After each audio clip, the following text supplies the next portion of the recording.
Tantor Audio, a division of Recorded Books, presents Head of the Serpent by Alan Manning and Brian Manning. Narrated by Roger Wayne.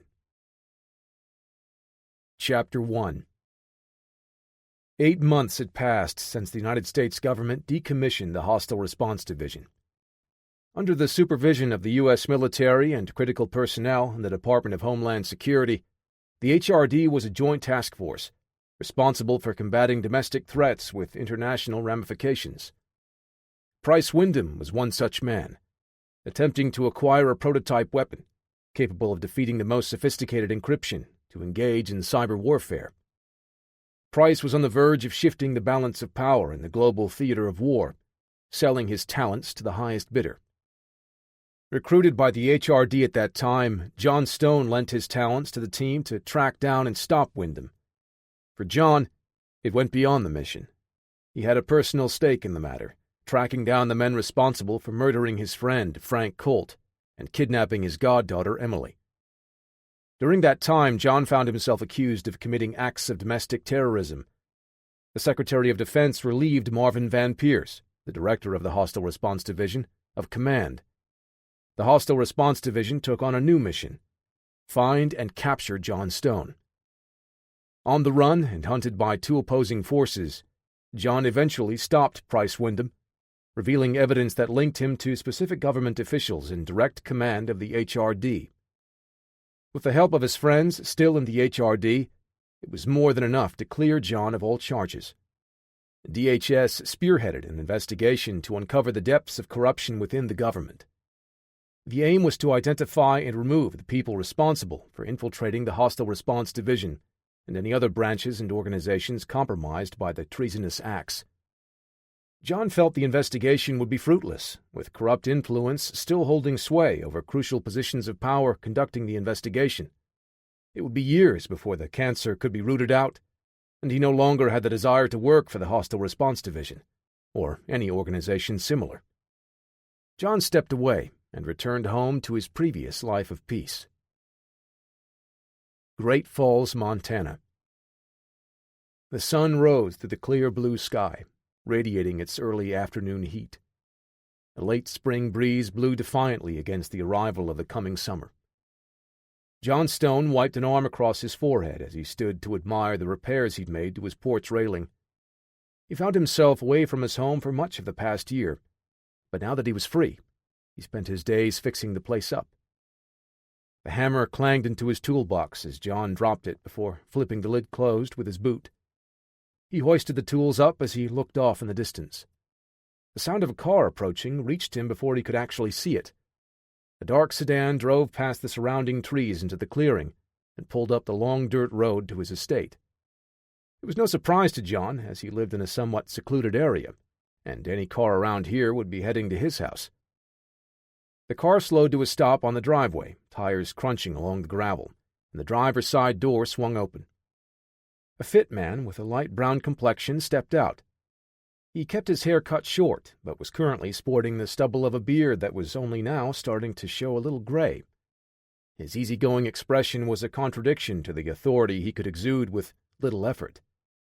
The man smiled, revealing a set of straight white teeth, set into a square jaw. "It's been a while, huh, John?" he said. "Not long enough to have to see your ugly mug again," John said. Marvin Van Pierce gave him a look of mock offense. "Son, if you were half as good-looking as me, you would shave that mustache off so everyone could see your face." After a moment of intense stares, both men erupted into laughter. "Come on in.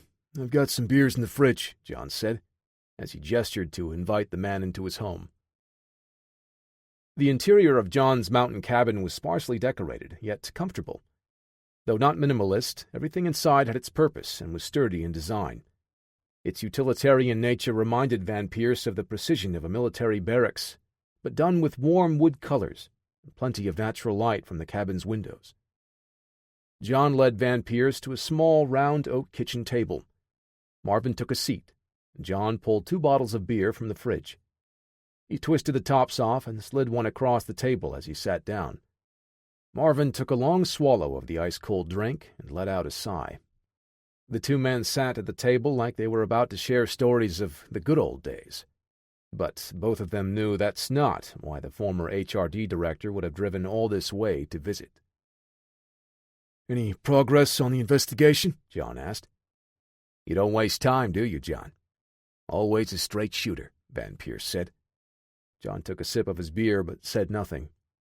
"As a matter of fact, the investigation is still ongoing. The reports say they found 1 or 2 people involved in the lower-level government positions.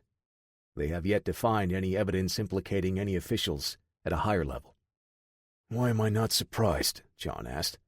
"Hey, there's nothing we can do about that right now. Let's be thankful that you were found not guilty of any wrongdoing, and just move on."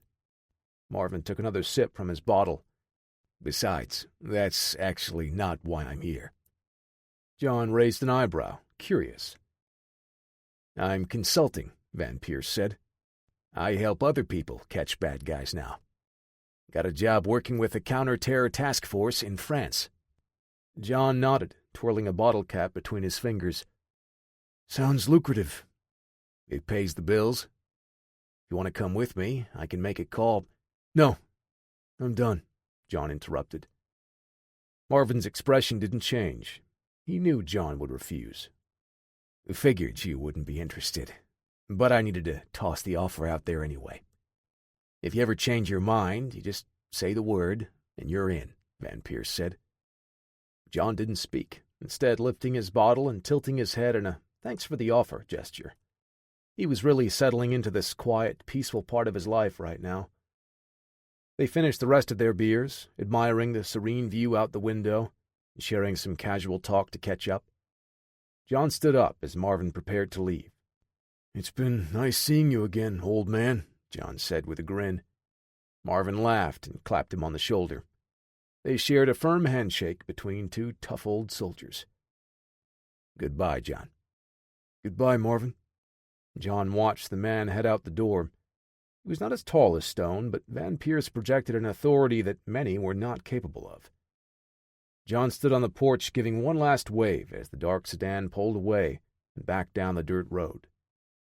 He contemplated the offer, tempted to feel that rush again, but the feeling left as fast as it came. The quiet life was all he wanted now. John finally turned and walked back into his house. Chapter 2. Lyon, France. 3 days after his meeting with John Stone, Marvin Van Pierce was in France, coordinating with the elite tactical unit of the French National Police. Known as RAID, the Recherche, Assistance, Intervention, Dissuasion unit was responsible for counter-terrorism operations within the major cities of the country. With the recent deactivation of the Hostile Response Division and the reassignment of its active military members, Van Pierce became a highly recommended consultant by close contacts that he maintained with the United States government. His knowledge and experience battling terrorist groups and investigating acts of terrorism over the past 40 years made him an invaluable asset. On his current assignment, Van Pierce lent his knowledge and experience to the French government, coordinating with them to help locate and stop a new terrorist group that had splintered from ISIS. Though the group went active less than 1 year ago, they've already claimed responsibility for 3 public terrorist attacks throughout Europe, the last one occurring only a week ago. Now, Van Pierce sat in a small meeting room with Maurice Ovraud, the General Secretary for Administration in the Ministry of the Armed Forces, Lionel Gavreau, the RAID Task Force leader, and a second-in-command, Christopher Brassard. A computer analyst and a language translator also sat in the room to help out when needed. Various photos plastered one wall of the room. Shots of French landmarks and government buildings covered part of it, while persons of interest filled another section. Passport pictures or other official ID photos and surveillance shots of unsuspecting suspects were tacked up and overlapping every available space.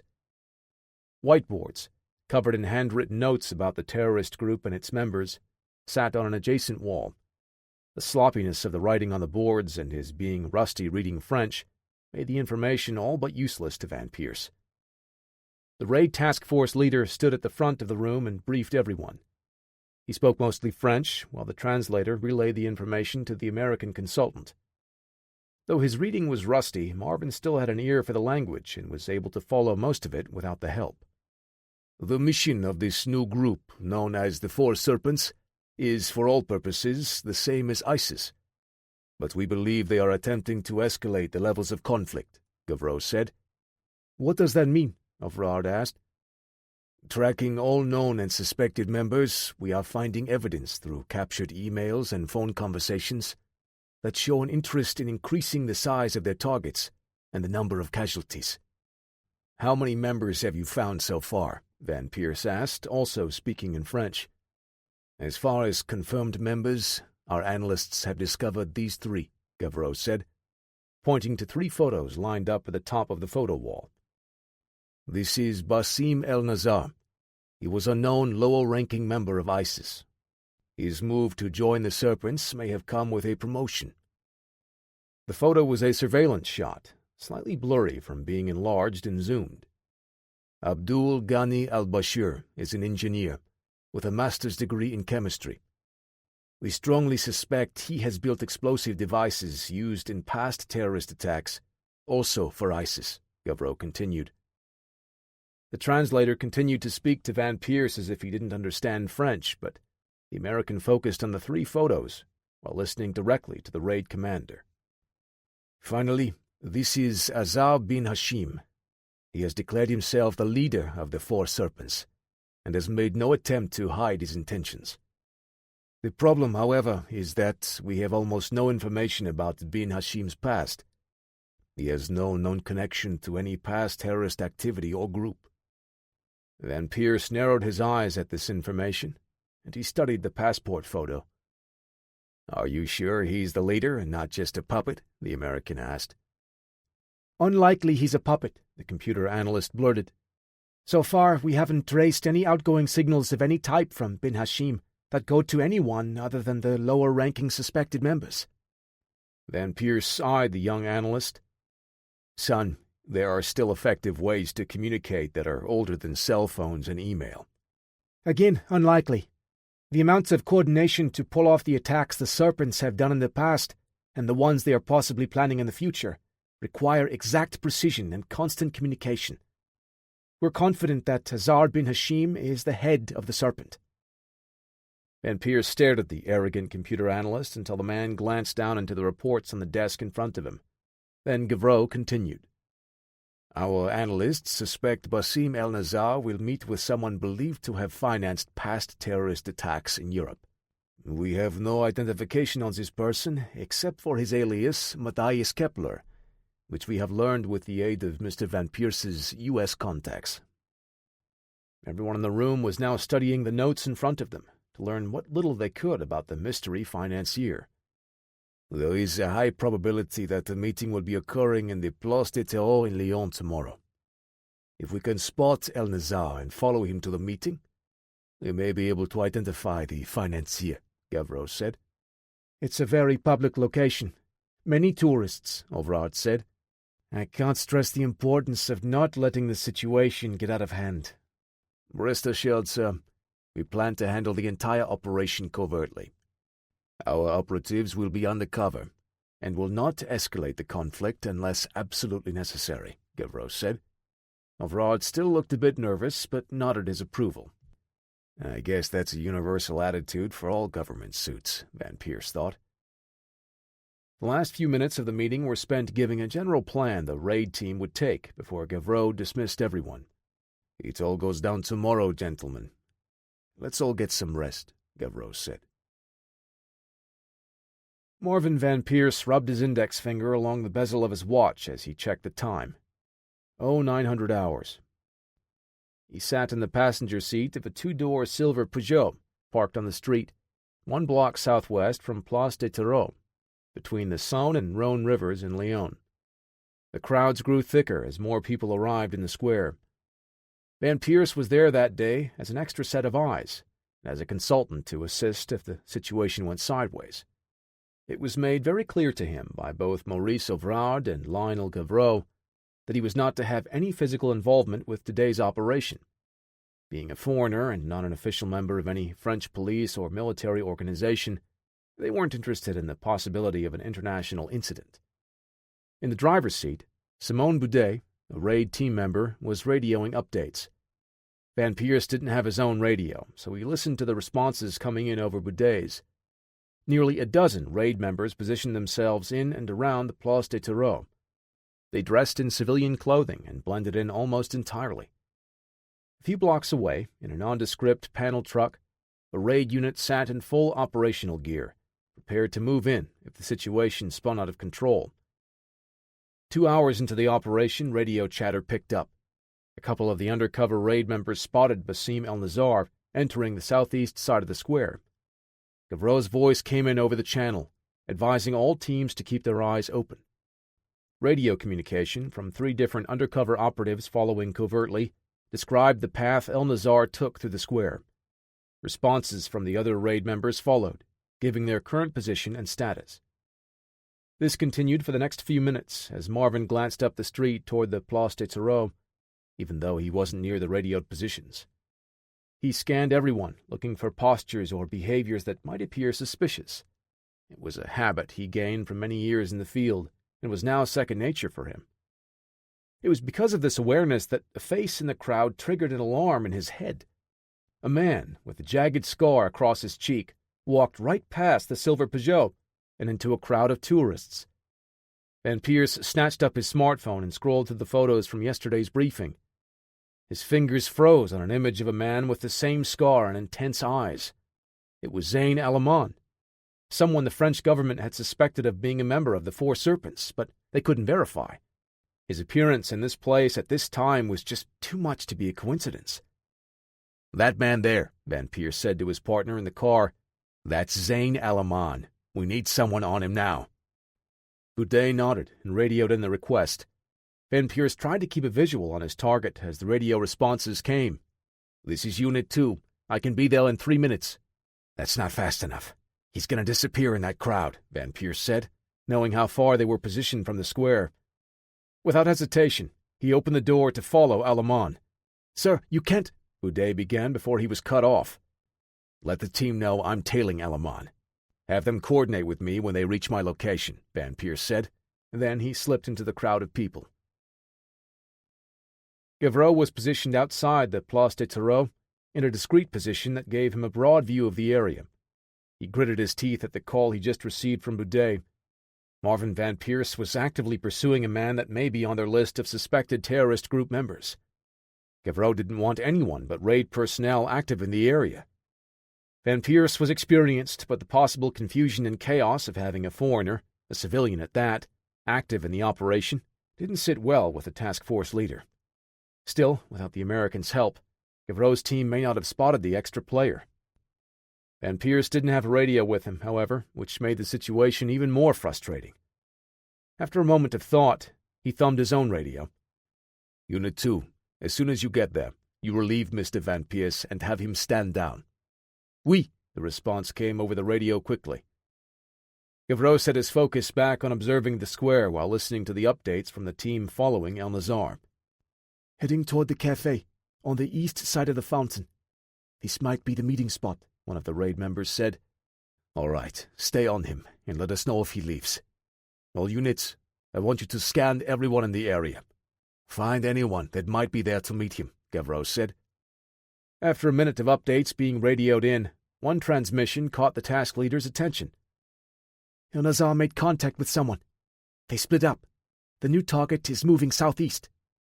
Gavreau prepared to coordinate his team to account for the new player when the radio channels lit up. "He's got a bomb! El-Nazar—" The radio transmission cut off a split second before Gavreau heard the explosions. Marvin Van Pierce worked his way through the crowd, tailing his target from a reasonable distance. He was a little rusty from years of not being out in the field, but found his skills were recalled pretty easily. Alaman crossed the street and entered the Place des Terreaux from the southwest corner. He stayed on the outer edge, slowing and eventually stopping. He glanced around casually across the public square. A tremendous sculptured fountain, the Fontaine Bartholdi, dominated the center of the Place des Terreaux. It featured a woman on a chariot, controlling 4 horses, each representing the 4 great rivers of France. Crowds gathered around the sculpture, sitting at the outdoor tables set up under canopies for the nearby restaurants. Lamont turned his gaze toward Marvin, but Van Pierce was sure to not make eye contact with his target, instead pretending to study the large fountain in the square. Next, Van Pierce swept his gaze across the area, looking for the other raid members. There were too many people around for him to make a positive ID on any of them, however. When he looked back, he saw Elamon reaching into the inner pocket of his jacket. Van Pierce moved closer, his focus like a laser on his target. Panicked voices suddenly screamed out from across the square. In the next instant, they were cut off by a deafening explosion. Van Pierce tore his eyes off Elamon and toward the blast. He felt the concussive force press against his chest, even this far away from the explosion, and saw smoke and dust rising in the northeast corner of the square, just past the fountain. Confusion and fear took the crowd. Then it turned to outright chaos and panic when the second blast went off. He saw the second explosion this time. It was a suicide bomber, also on the far side of the square in the southeast corner. While he turned his attention back to Elamon, Van Pierce whipped his hand to the back of his right hip, a pure reflex, and found the spot where he carried his pistol for so many years empty.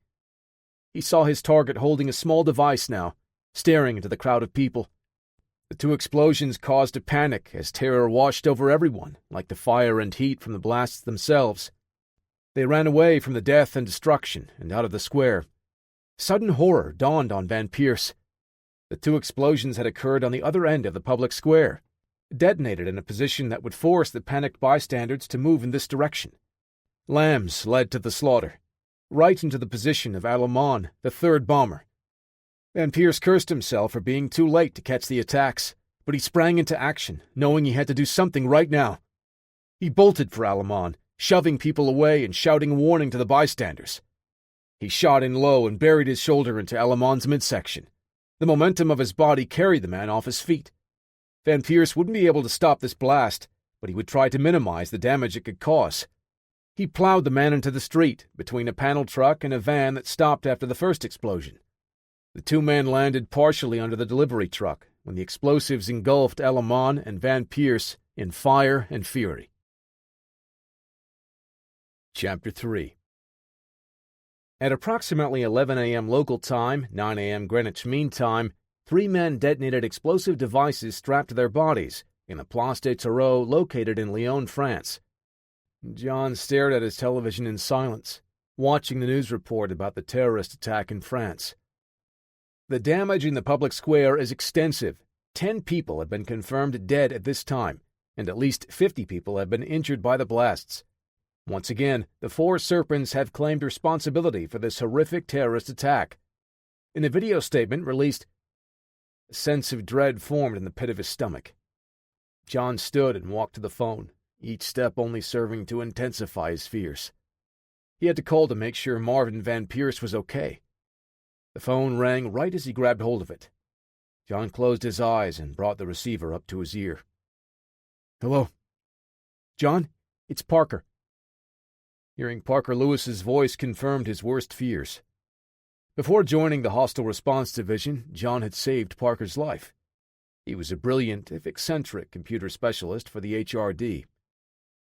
"Parker, I need to call Van Pierce. He may be hurt," John said. "John, I'm sorry. Van Pierce is dead," Parker said. John's fist tightened over the phone receiver, nearly crushing it in his grip. Deep down, he knew it was the truth. Parker wouldn't be calling John to get more information. If he was calling, that meant he already knew the situation. "Are you sure?" John asked, holding out hope that his gut was wrong. "Yes. Marvin told me about his assignment after he spoke with you. The moment I heard the news about the attack, I scoured around for everything I could about it. Officers on the scene confirmed his identity 10 minutes ago. It hasn't gone public yet." Numbness set in as John's vision swam.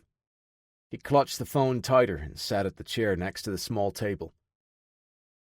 "Are you all right, John?" Parker asked. John sat in silence for what felt like hours before finally answering. "I should have gone with him. If I was there, maybe—" "There's nothing you could have done. It was a coordinated attack that no one was prepared for. If you were there with Marvin, you might be dead too." John knew Parker was right, but had a hard time accepting it. Parker's words hit John deeply, but at that moment he had made a decision. "I'm going to France. I need to know what happened," John said, resigned. "John, what do you think you can accomplish there? We aren't with the HRD anymore. Just stay there and I'll find out what I can," Parker said. "Please." John's neck and jaw tightened. "I'm leaving tonight." "Then let me come with you. I can help," Parker started. "No, it's dangerous. I don't want you to risk your life over this," John said. "But it's okay if you do?" Parker asked. "This isn't your responsibility. I could have helped Van Pierce, but now I need answers. I owe him that much." Parker let out a sigh on the other end. "All right, John. Please be careful. Let me know if there's anything I can do to help. I owe him too." Chapter 4. Shoulders brushing the walls of the narrow alleyway, a burly man strode through the back entrance of a small printing shop. The whirring and clattering of machines replaced the bustle of activity from outside. The man widened his eyes, waiting for them to adjust to the darkness before proceeding. He stepped into a back room, shuffled to one corner, and greeted 3 men sitting around a table.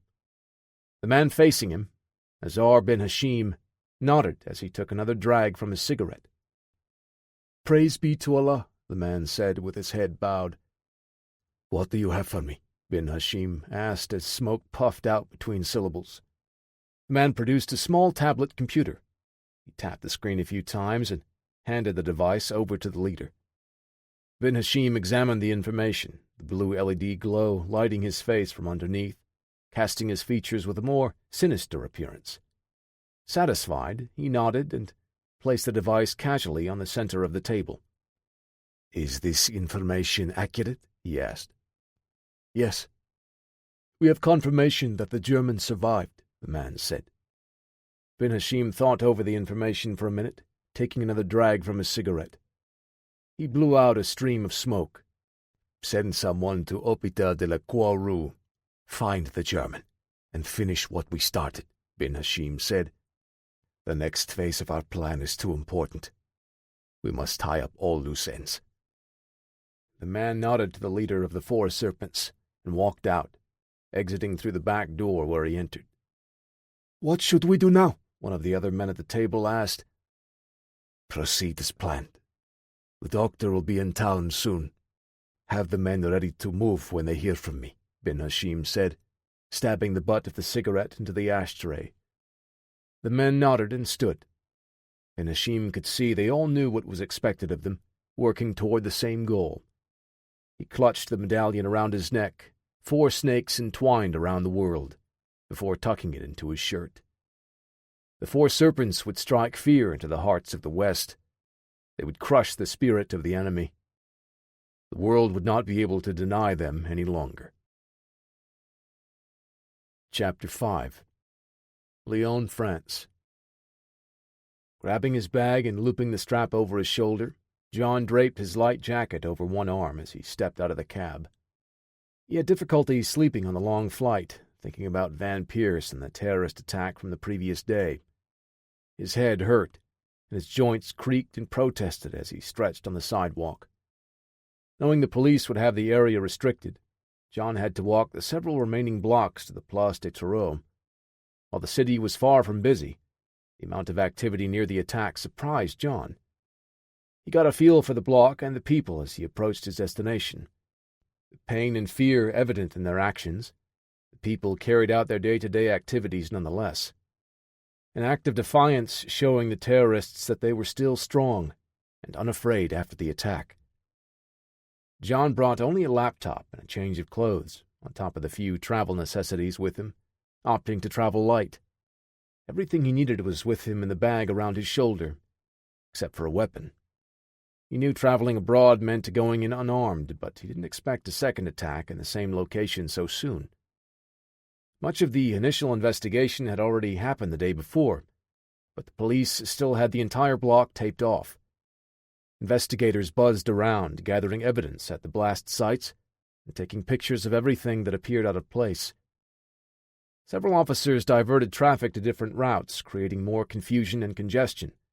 The honking and understandable frustration gave John enough cover to get closer, He walked the perimeter of the Place de Terreau, looking over the area and paying particular attention to the 3 locations where the terrorists detonated their bombs. During the flight, he pored over all of the information Parker sent him, including news stories providing an already out-of-date account of the events of the attack.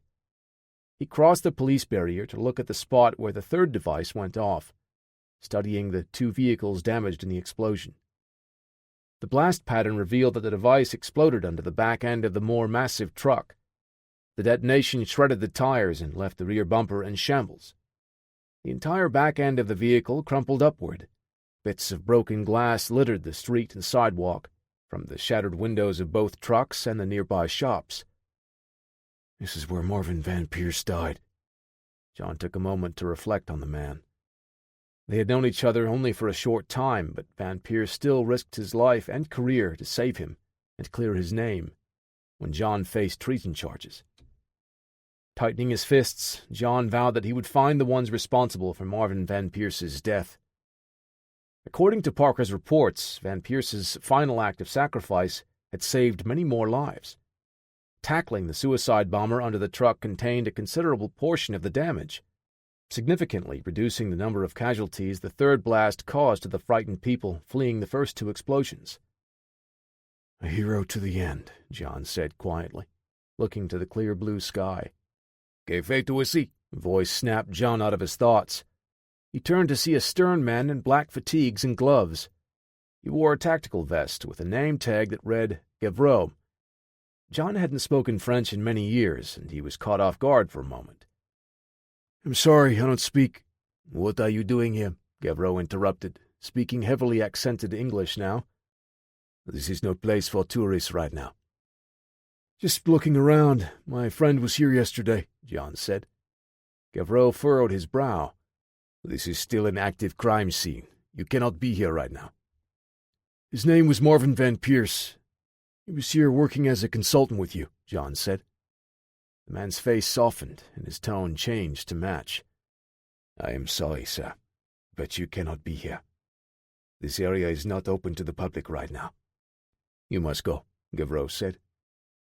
The 2 stood to face each other for a few tense seconds.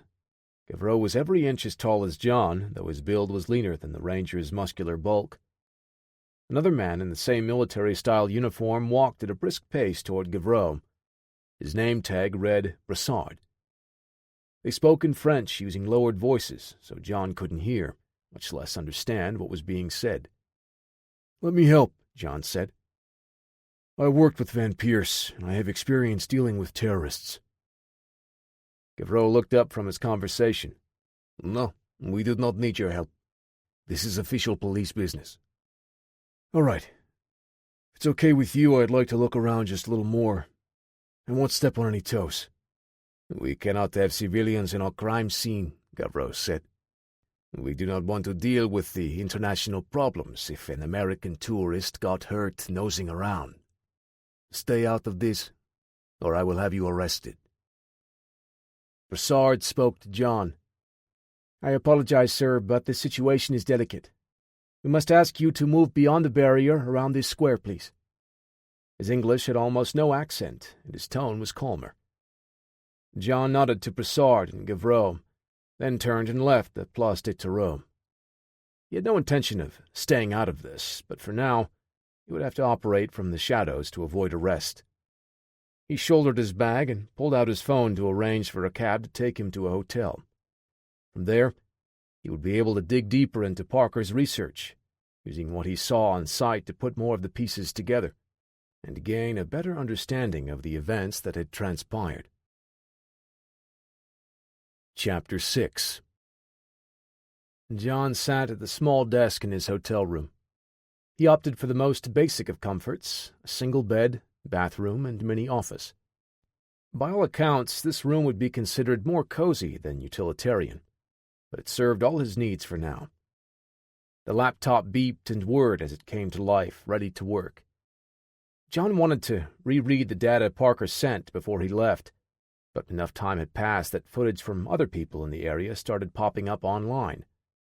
He watched every available video, sometimes bringing 2 different videos side by side in order to build a mental picture of the attack, Parker wasn't able to secure any of the footage from the CCTV cameras mounted around the scene, so he had to watch only what was publicly available, uploaded to various social media and video sharing sites. All of the footage had been taken by mobile phones or handheld cameras.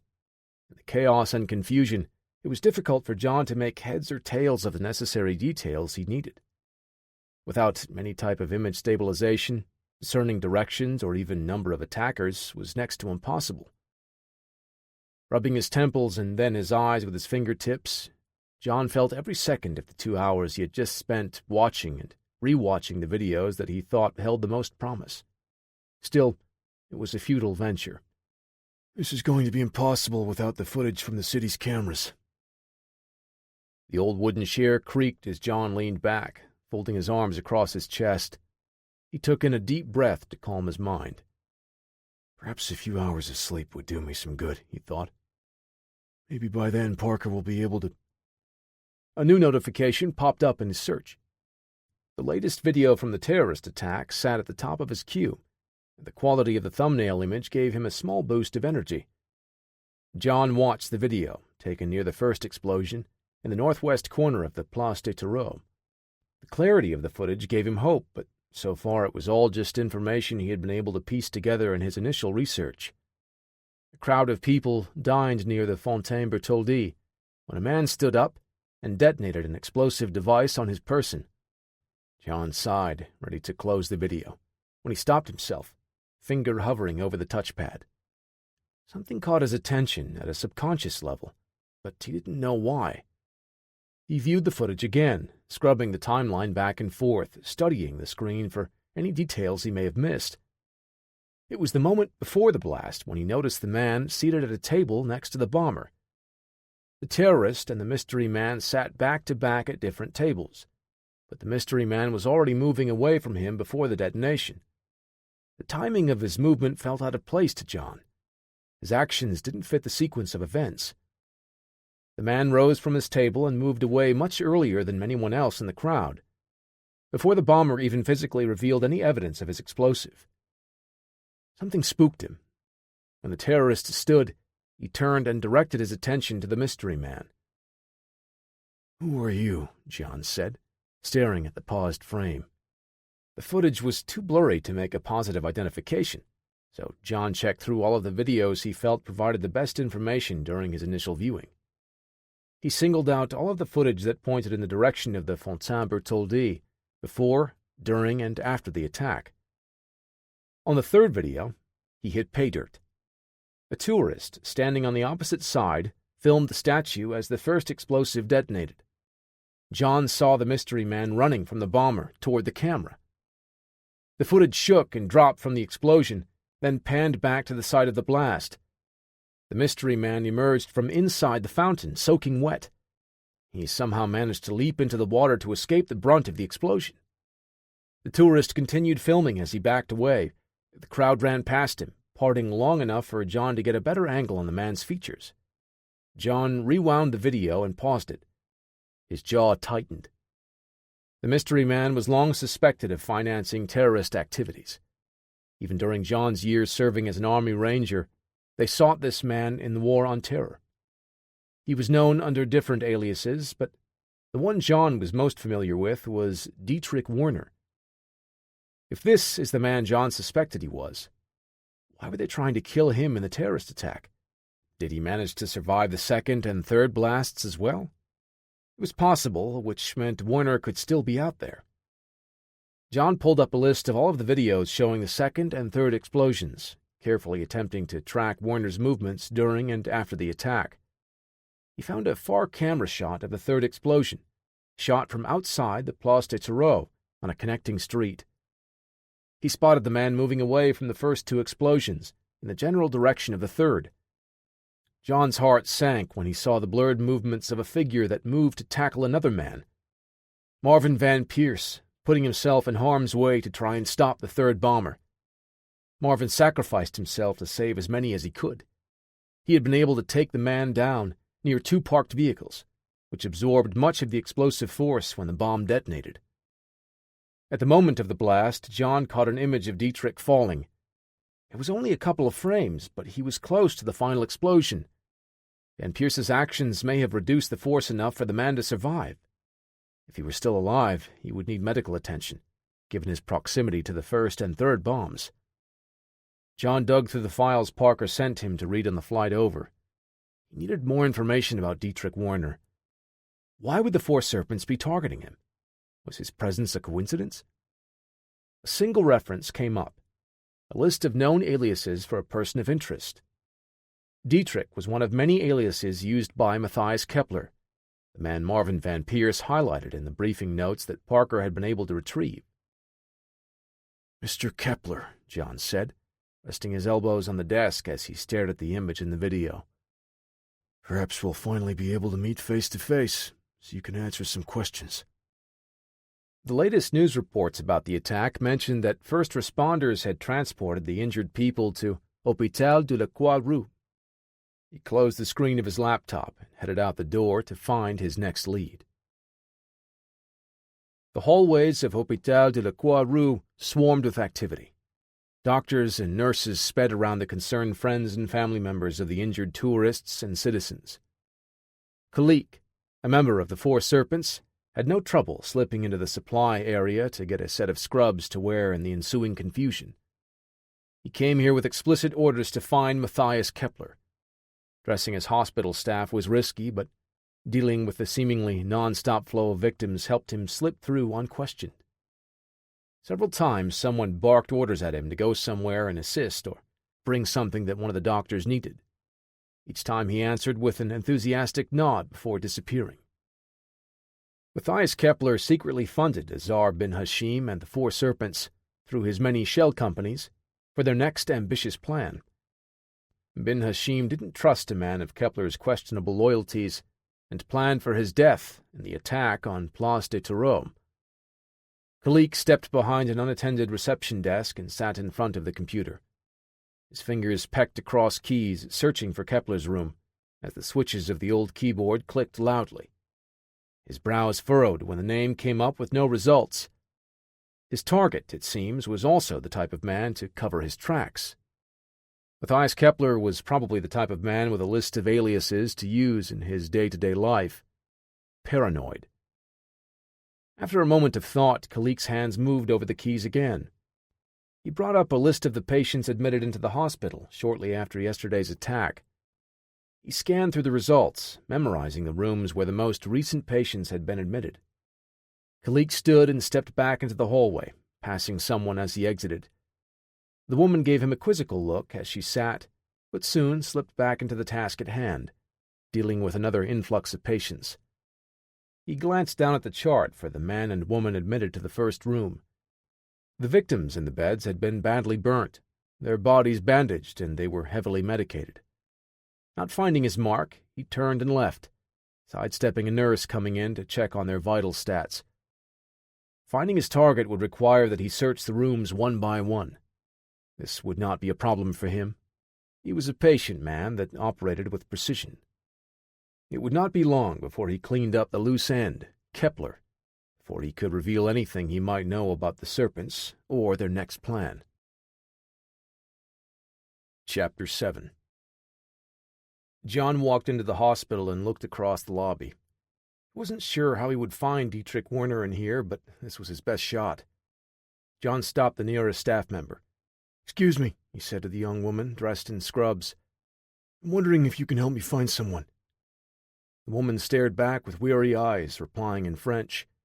John winced, not able to understand anything she said. He continued in English, speaking slower and hoping the woman would understand enough to help him out. "My brother was hurt yesterday," John started, miming an explosion with his hands. The woman seemed to catch on to what he was saying, so he continued. "He's supposed to be here. Where can I find him?"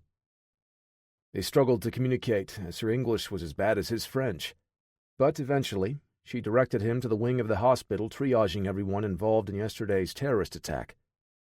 John thanked the woman in English, and then again in passable French. She smiled and excused herself to continue her work. John sighed as he looked down the crowded hall. This would be a little more complicated than expected. John didn't let the difficulty dissuade him. As an Army Ranger, he was always prepared for things to be more challenging than initially planned. He walked down the hallway, heading for the section of the hospital the woman described. His initial urge was to ask any and everybody where he would go to find his brother injured in the attack, but John wanted to stay under the radar. The last thing he wanted was to draw any unnecessary attention to himself right now. He made his way through the hospital until the people in and around him looked like they were all there for the same reason, suffering from similar burns, cuts, and bruises typical of injuries inflicted by an explosion. Distraught friends and family packed the waiting areas, in need of treatment, or hoping for any good news from the doctors and nurses. He saw people agitated at the lack of information or attention they were receiving.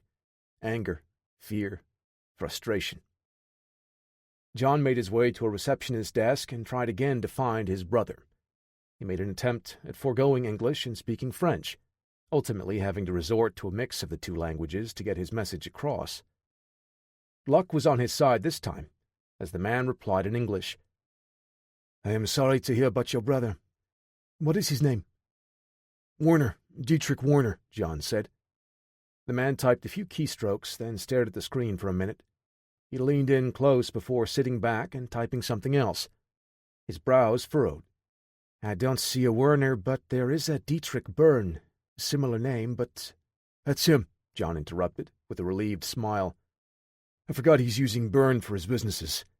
I'm sorry, my mind is a little frazzled after—" He waved his hand briefly in the air, resisting the urge to over-explain the situation, knowing it would only cause more suspicion and confusion. Okay. Dietrich is in room 513. It is on the 5th floor. Thank you. I can find it," John interrupted again as he turned to go. Before the man could suspect any foul play, an irate husband demanded to speak to a doctor to find out what was happening with his wife, giving John the cover he needed to slip away. Kalik spent the past hour in the hospital, moving room to room. He glanced into each doorway, trying to find the man he was sent to kill. The German financier was too involved in the Serpent's actions. He knew too much, and Ben Hashim's plans were too important to allow anyone to put them at risk. Anyone else in Kalik's shoes would succumb to the frustration and fatigue with such a repetitive task. He was a special breed, however. The thrill of this hunt fueled him. His whole life he was always precise and technical in everything he did. He rarely suffered the type of mental fatigue that others would experience after long hours of repetitious tasks. He continued the door-to-door hunt, searching for his target, and continually moving with the same mannerisms of the hospital staff around him. That was another skill he learned when he was a young boy. Kalik always had a knack for picking out and remembering subtle physical details and mannerisms of people, allowing him to mimic his friends and family. Now, on the 5th floor of the hospital, Kalik resumed his mission. At the 4th door he checked, he saw a man in one of the beds with a build similar to Kepler. The chart listed the man as Dietrich Byrne. The Serpent slipped into the room, making sure no one else was in there to disturb the two of them. Once he approached, Kalik saw that this was indeed Matthias Kepler, admitted under an alias. He walked to the side of the bed and stared into the face of the man as he slept. Dietrich groaned and opened his eyes slowly, turning his head to look over at Kalik. Kepler mistook him as a nurse at first glance as he struggled to keep his eyes open. The assassin continued to stare down at the person in the bed, patiently waiting for recognition to set in. He wanted Dietrich Kepler to know his end was coming. Realization struck as the man's eyes flew open wide. Because of the internal damage he suffered in the final explosion, the doctors had hooked Kepler up to a respirator. Unable to scream for help, he clawed at the side of his bed, searching for the button to call the nurses for assistance. Kalik looked on in amusement for another few seconds, with a sadistic grin, and held the button up by its cord in his hand. He shook his head and made a tisk-tisk sound. He placed the switch on a side table, out of reach, and descended on Matthias Kepler. Lionel Gavreau strode down the corridor of the 5th floor of the Hôpital de la Croix-Rouge. He stopped and leaned against a wall, swiping up on his phone through the endless barrage of messages and emails. The bureaucrats overseeing the raid and its investigation into the terrorist attack bombarded him with non-stop requests and demands for more information. None of that mattered to him at this moment. He was here for his teammates now. Several members of his raid team suffered injuries in the blasts at the Place des Terreaux yesterday.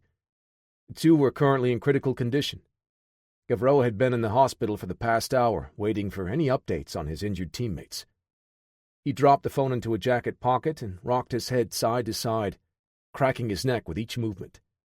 It did little to hold the fatigue at bay. Gavreau stepped into the room of a man with minor injuries from the attack. His man had a concussion, and the doctors wanted him kept under observation. He had his bed upright and was surfing through the television stations, looking for something to watch other than coverage of the terrorist attack. "You don't have to stay here, sir," Alban Lucier said to his commander. "Don't worry. I'm not concerned about you. I'm just in here so no one bothers me, while I wait to hear about the teammates I actually like," Gavreau said. Lucier laughed and thumbed the TV remote, finally settling on a rerun of Friends, dubbed in French. "I'm going to get a coffee. Want anything?" Gavreau asked on his way out. "A cigarette," the man answered. The raid commander shook his head and stepped into the hallway. With the chaos of yesterday's attack settling down, the crowds had thinned, but the hospital was still buzzing with plenty of activity. Gavreau headed down the hall toward a vending machine when a man leaving one of the rooms caught his eye. He was a large, muscular man in jeans and a thin, long-sleeved shirt. There was no mistaking the heavy mustache visible from the man's profile. It was the American wandering the crime scene this morning. The activity around the room the American had just left suddenly picked up. That was when Gavreau noticed the constant beep of flatlining patient whistling to the door. Nurses fluttered into the room, followed by a doctor, treating the patient in his bed. Everyone nearby showed an expected level of curiosity and concern in a situation like this, except for the American. The big man moved away, quickly down the hall, as close to a near run as he could manage without alerting anyone around him. Gavreau had no such concerns as he charged down the hallway after the suspicious tourist. It was no coincidence that he would be crossing paths with the man twice, both times related to the terrorist attack. He pushed people out of his way as he moved down the corridor. The American was not difficult to track, as he was much larger than most of the people around him. But even with fewer people wandering around, Gavreau had difficulty moving through the crowd efficiently. The raid leader increased his pace and began shouting at the people near him to get clear, when he saw his target slip around a corner out of sight. Gavreau was losing patience and shoved people forcefully out of his way as he struggled to catch the suspect. The aggressive actions only served to agitate the already stressed people in the hospital around Gavreau. Just great, Gavreau thought. The additional anger and confusion were only going to make his job that much harder. John exited the elevator on the 5th floor and turned toward Dietrich Byrne's room. He looked around and saw raid members in the hallways. John kept his head down and walked briskly past them. They were most likely here to see to the members of their team injured, so he didn't want to aggravate them any more. The room he was looking for was not far, but there were a lot of police officers around, so it would be difficult to get in and out of unless he was utterly discreet about it. He found door 513 and scouted it patiently. After several minutes, no medical staff had entered or exited. John moved toward the room. He didn't expect to see any doctors or nurses inside, so it caught John off guard when he saw the man in medical scrubs stepping out, just as he was about to step in. He paused for a moment, looking away to avoid attracting the attention of the man. When he was in the clear once more, John stepped into the room. Stepping just inside, he stopped, processing what he saw. Matthias lay still in his bed, eyes open. At first, John thought the man was focused on the TV and not paying attention to him entering the room. Only, the TV wasn't on. In the hall, over the crowds talking and the noise from the increased activity in the hospital at that moment, John didn't hear the heart rate monitor. Once he stepped into the room, the sustained beep was loud and clear, a siren going off to alert everyone in the hospital. John cursed. He needed to leave now. The noise in the hall quieted down once the people nearby finally heard the beeping. Someone called for a doctor. John turned to leave, but hesitated. He saw the clothes of the dead man in a chair next to the bed. Hoping for something that could keep his investigation going, he snatched the man's wallet. Perhaps it might lead John to the next clue. Half expecting the man in the scrubs to come back into the room, John started in the opposite direction as he exited. When he stepped out, nurses and doctors filed past to get into the room. He caught a glimpse of the man in scrubs leaving the scene. John paused for a beat, watching him. He was the only medical staff near the room to not turn back and help. Suspicion overtook John, and he followed the man. He moved quickly, without going into a full run, to avoid suspicion. He tried to gain on the man in the scrubs, catching only brief glimpses of his curly hair cut close along the sides. The man was smaller, able to slip past the crowds in the hall with little difficulty. His uncanny ability to read the movement of the people around him and avoid a collision was a stark contrast to John's broad frame nearly knocking the people in the crowd down as he walked through. John continued to push past as delicately as he could, but he was losing the man in the scrubs. Once he rounded the next corner, John increased his speed. He knocked down one of the patients accidentally, who let out an angry cry, and almost stopped to help the person. Unfortunately, the sound of the patient yelling caught the attention of the target John was pursuing. The man in the scrubs turned and looked John right in the eye. He looked impassive, unsurprised even when he found out he was being followed. The man simply turned and started to run through the hallway, now finding the crowds thinning out. John began to pick up his own pace when he heard someone yelling behind him. "Stop!" the voice said. John didn't slow down, instead turning his head to see who was shouting. The raid agent from earlier today, Gavreau, was moving toward him. He must have seen John leave room 513 and suspected him of killing Matthias.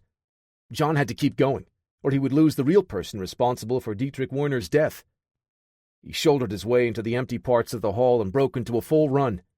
The man in the scrubs turned down another hall, trying to lose his tail. John followed around the corner and didn't see the man. He glanced around, scanning for anything that stood out. A door just clicked shut a moment after he turned the corner. John stepped through that same door, stepping into a series of connected examination rooms with a small corridor running between them, with an exit door located at the far end of the hall. John resisted the urge to plow ahead to the door on the far end, and possibly allowing the man to slip behind him to double back. He did a quick visual search of each room on his way to the far exit. Halfway down the corridor, John pushed the curtain open to inspect the next room. A figure burst out, catching him off guard. A kick thrust into the center of John's chest with enough force to steal his breath and knock him back several steps. The man landed and continued a rapid-fire assault on the much larger American. Compared to John, he lacked the size and strength for a straight-up fight, but his speed and technique made him formidable. John used his muscular forearms to deflect and absorb the incoming attacks, and he cursed to himself, as he could only stop 2 out of every 3 strikes. John fired back his own punches, his heavy fists finding only air. A front kick shot through John's defenses, driving into his stomach. The speed and power of the attack pushed him back on his heels into a cart filled with supplies. The man in scrubs took the opportunity to make a break for the far corridor exit. John reached behind him and hurled the entire supply cart at the fleeing man. It crashed into his back, sending him sprawling with a yelp. John lunged forward and brought a stomp down on his target. The man barely rolled away as a heavy boot cracked the tile flooring. In one smooth turn, the man on the floor whipped a roundhouse kick across John's jaw and spun to his feet. John reached for him, dazed, but he rolled up and over across John's back. The man hit the floor and dashed toward the original door they entered through. John shook the cobwebs from his head and spun to pursue. John crashed out through the door, heading back into the hospital to find his target, but caught the attention of Gavreau. The raid commander followed the sound of the commotion and arrived to see the American emerge into the hallway. "Stop right now!" Gavreau yelled in heavily accented English. John was in an awkward spot now. He needed to find the man responsible for killing Kepler, but running away from Gavreau would do nothing to prove his own innocence. Not having time to explain, John turned and bolted down the hall, away from Gavreau. The raid man cursed and gave chase. Despite John's size, he was a surprisingly fast runner, and his conditioning was more than up to the task of carrying his heavy frame at a run. Gavreau was leaner and quicker, however, closing the distance. John had to guess where the man in scrubs could have gone while keeping away from Gavreau. He sprinted toward the nearest stairwell, figuring the man was attempting to leave the building. Gavreau was closing fast, and before John could get through the stairwell door, the raid commander was on top of him. Gavreau collided with John, and they both spilled into the stairwell. The momentum of the 2 large men carried them down the steps to the landing halfway down one flight. Gavreau rolled, trying to gain the top position. John shot a muscular arm out and pulled the Frenchman to the ground while he got up to one knee. "I'm sorry about this," John said, before his fist cracked across Gavreau's jaw. The commander went limp, and John tried to lay him down as gently as he could before resuming his chase. He continued down the stairs and into the first-floor lobby. John looked around everywhere, trying to find any clues about where to find the man. Nothing. He went outside and scanned in every direction. His quarry had vanished. He ground his jaw tight, furious at losing both his target and the fight against him. John had to flee the area. He would most likely be a murder suspect, and fighting with Gavreau would definitely not help the situation. Once he was far enough from the hospital, John stepped into an alley and rifled through the wallet, finding an ID for Dietrich Byrne. He had no guarantee that the address listed wasn't fake, but John didn't have any other options at this point. He considered going back to his hotel room to check out in case the police were looking for him. There was little doubt the raid man he knocked out would discover his identity and begin searching for him. If he didn't follow his one lead, however, he might lose his only chance to stop the four serpents before they strike again. Chapter 8. Gavreau rubbed his jaw with one hand. Clenching his teeth harder only served to intensify the pain, but his anger won out as he breathed deeply, in and out through flared nostrils. The American had gotten away, but not before assaulting the raid commander. For that you will pay dearly. In the security room of the hospital, Gavreau reviewed the video footage covering the 5th floor, specifically the camera that provided a view of 513, the room where the victim, Dietrich Byrne, had been murdered. He watched the American exit into the hall as nurses and doctors flooded in past him. "Run the feed back a few minutes," Gavreau said through still clenched teeth. The security tech nodded and complied. "There, stop." Gavreau pointed at the screen. They watched for a minute until he saw what caught his attention while the tech rewound the footage. A man wearing hospital scrubs entered the room. "Who is that?" Gavreau asked. The hospital administrator leaned closer to examine the feed. "I don't know this man. I'll get the records of everyone on the floor and find out." "You may not find him," Gavreau thought. The man looked like a staff member of the hospital, but something about him triggered an alarm in Gavreau's head. No one else entered or exited the room for a couple of minutes until the American entered the frame for the first time. Gavreau's jaw ached and tightened when he saw him. He watched the man walk past the raid members in the hall, his head low, heading straight for room 513.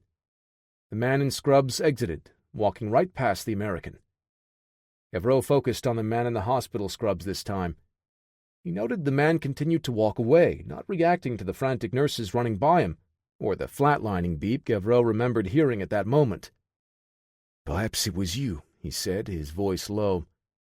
The American, after exiting the room, spotted the man in the scrubs and moved straight in his direction. Shortly after, the footage showed Gavreau running to catch up to them.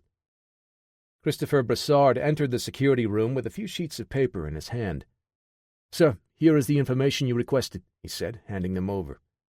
Gavreau took the papers and looked over the information about the identity of the American.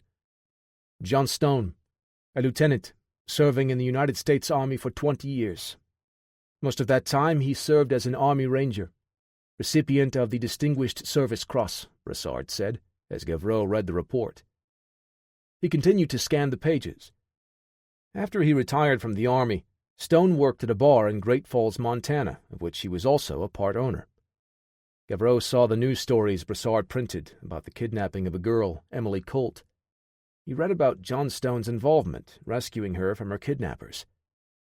Shortly after that, Stone officially joined a joint military task force called the Hostile Response Division. Gavreau skimmed a brief history of the HRD and its director, Marvin Van Pierce. "Sir, I don't think he was the one responsible for killing Dietrich Byrne, the man in 513, Brassard said. Gavreau grunted. He figured that was the case, and the video footage, with this report, confirmed it for him. "Don't expect me to cheer for this John Stone, Chris," Gavreau said, absently touching his jaw again. "What next?" Brassard asked. "Find out more about Dietrich in room 513. "Why was he targeted?" Gavreau said. Brassard held out another sheet of paper. "Right here, sir." Gavreau took the page with a surprised look on his face and nodded. "Dietrich Byrne, a German businessman, currently living in—" Brassard started. Gavreau shot a glare at his second-in-command. Why do you hand me these papers if you're just going to read them to me? Devereaux asked. Sorry, Broussard said with a smile. My job is to provide you with information. Well, our next move is to find out everything we can about Dietrich Byrne. Chris, get the authorization we need to search his residence, and meet me outside. Yes, sir. Devereaux headed toward the elevator, rereading the report about John Stone, working his jaw side to side to make sure it wasn't fractured. That man hits harder than a truck. Somewhere near Lyon, France. At Matthias Kepler's address, John walked the block once more. He scouted for any sign of police or terrorists, satisfied that the streets were clear. He carried a brown paper bag with groceries from a nearby market to help him appear as if he belonged in the neighborhood. The delicious aroma from the still-warm baguette protruding from the bag reminded John that he hadn't eaten anything for quite a while now. Leafy green swayed gently with each step as John walked casually to the front entrance of the apartment building. He pretended to check his phone, waiting for a moment to time his entry. A woman exited, and John started walking, still pretending to stare at the screen on his phone as he approached. The woman offered to hold the door open to let him in. He smiled and nodded as he passed the woman, not wanting to risk anything in French. He made his way to the stairs and started up to Kepler's floor. Taking the steps two at a time, John reached his destination quickly. At the door to the apartment, he put down the brown bag, finishing a mouthful of the baguette. He tested the doorknob, not surprised in the least to find it locked. Glancing up and down the hall, John checked to make sure no one else was around. Satisfied to see he was alone, he grasped the handle tightly and drove his shoulder into the door. Wood creaked and gave way with little protest to John's mass and strength, swinging open to reveal a dimly lit living room. Light shone through the closed blinds and stripes, like an old detective noir film. John slipped into the apartment, picking up the grocery bag and swinging the door closed as far as it would go. He searched through the rooms quickly, looking for any clues that would link Kepler to the Four Serpents. He powered up the computer on a small desk in one corner. While he waited, John rifled through the tidy stack of mail on the kitchen table. A few junk mail letters and a couple of bills, but not much else. He opened up the drawers, rummaging around for anything that would point him in the right direction. After the cursory search turned up nothing useful, the computer's pleasant chime and the whirring fans got John's attention as the monitor flickered to life. John clicked the mouse and found a prompt screen asking for a password to log in. He cursed to himself for not letting Parker come with him to France. This obstacle would likely prove little challenge for the gifted programmer. He thought about calling and having Parker talk him through bypassing the screen, but decided it would take more time than he probably had. John decided to dig a little deeper through all of the drawers in the apartment. Kepler kept his place neat and tidy. This was both good and bad for John, as it meant while it wouldn't take long to go through the available notes and other information, there just wouldn't be much for him to actually search through. After the desk drawers proved fruitless, John headed into the bedroom. He tossed the contents of the two nightstand drawers onto the bed, but stopped while he held the second empty drawer in his hand. This one felt lighter than the first after he had dumped everything out. It was only a slight difference, but enough for John to notice. He put the drawer down and grabbed the first one. His hunch was correct. This one felt heavier. He turned it over in his hands and noticed that it was the slightest bit shallower inside as well. With no time for subtlety, John smashed his fist through the bottom of the drawer. The thin false underside splintered, revealing a leather-bound black notebook wedged inside. John plucked the journal from the drawer and saw a small flash drive tucked next to it. Mouth drawn in a straight line, he turned the drive over in his fingers. No way to look at the files here. He opened the notebook and saw notes and descriptions written in German, and cursed again. The only thing rustier than his French right now was his German. John walked into the living room as he flipped through the pages and heard two car doors close outside. He pushed the slats of the blinds apart with the notebook and looked out the window down to the street level. He saw a black sedan parked outside as two raid agents headed inside the building. All out of time, John thought. He exited the apartment, closing the broken door behind him mostly out of habit, and headed for the stairs. It was clear to him that they were heading for Matthias's apartment, If he headed down the stairs, he would run into them. John went down one floor and stepped out of the stairwell into the hallway. He heard the sounds of footsteps coming up the stairs as he closed the door to the fourth floor landing behind him. The bootsteps and voices of the two men passed by as they continued up the stairs and into the hallway above. He had to move fast. Once they saw the busted door, they would realize immediately that someone was in there. John slipped down the stairs as quietly as he could, heading out the front door into the street. He jogged around the corner of the building and began to walk away at a leisurely pace, blending into the foot traffic in the neighborhood. Lionel Gavreau and Christopher Bessard ascended the stairs leading to Dietrich Burns' apartment, exiting into a dark hallway with faded carpet, worn thin where they stood. As they headed toward the front door, Gavreau held up a hand, halting the other man. Bessard unholstered his Glock 17 and held it at low ready. Gavreau stepped to the door, examining splintered wood around the lock. He looked at Bessard and nodded, then unholstered his own pistol, a .44 Magnum Smith & Wesson 629. He pushed the door open quietly, and Bessard slid into the room like a ghost. Gavreau moved in right behind, and they cleared the small apartment, room by room, with practiced precision. Neither man spoke, but both knew exactly what the other was doing at all times. "Clear," Bessard said. "Clear," Gavreau responded. Both men holstered their weapons.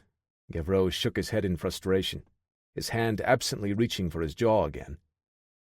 "Do you think it was Stone?" Bessard asked.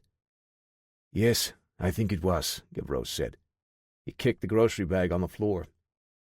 "These groceries are fresh. I can still smell the bread," Gavreau said, examining the large bite taken out of the baguette. Bessard let out a sigh. "One of the drawers in the bedroom is smashed apart. Maybe he found something hidden in there." Gavreau walked the apartment, also noting how clean and tidy it was, even after John's hasty search. He stopped in the living room. "Grab that computer.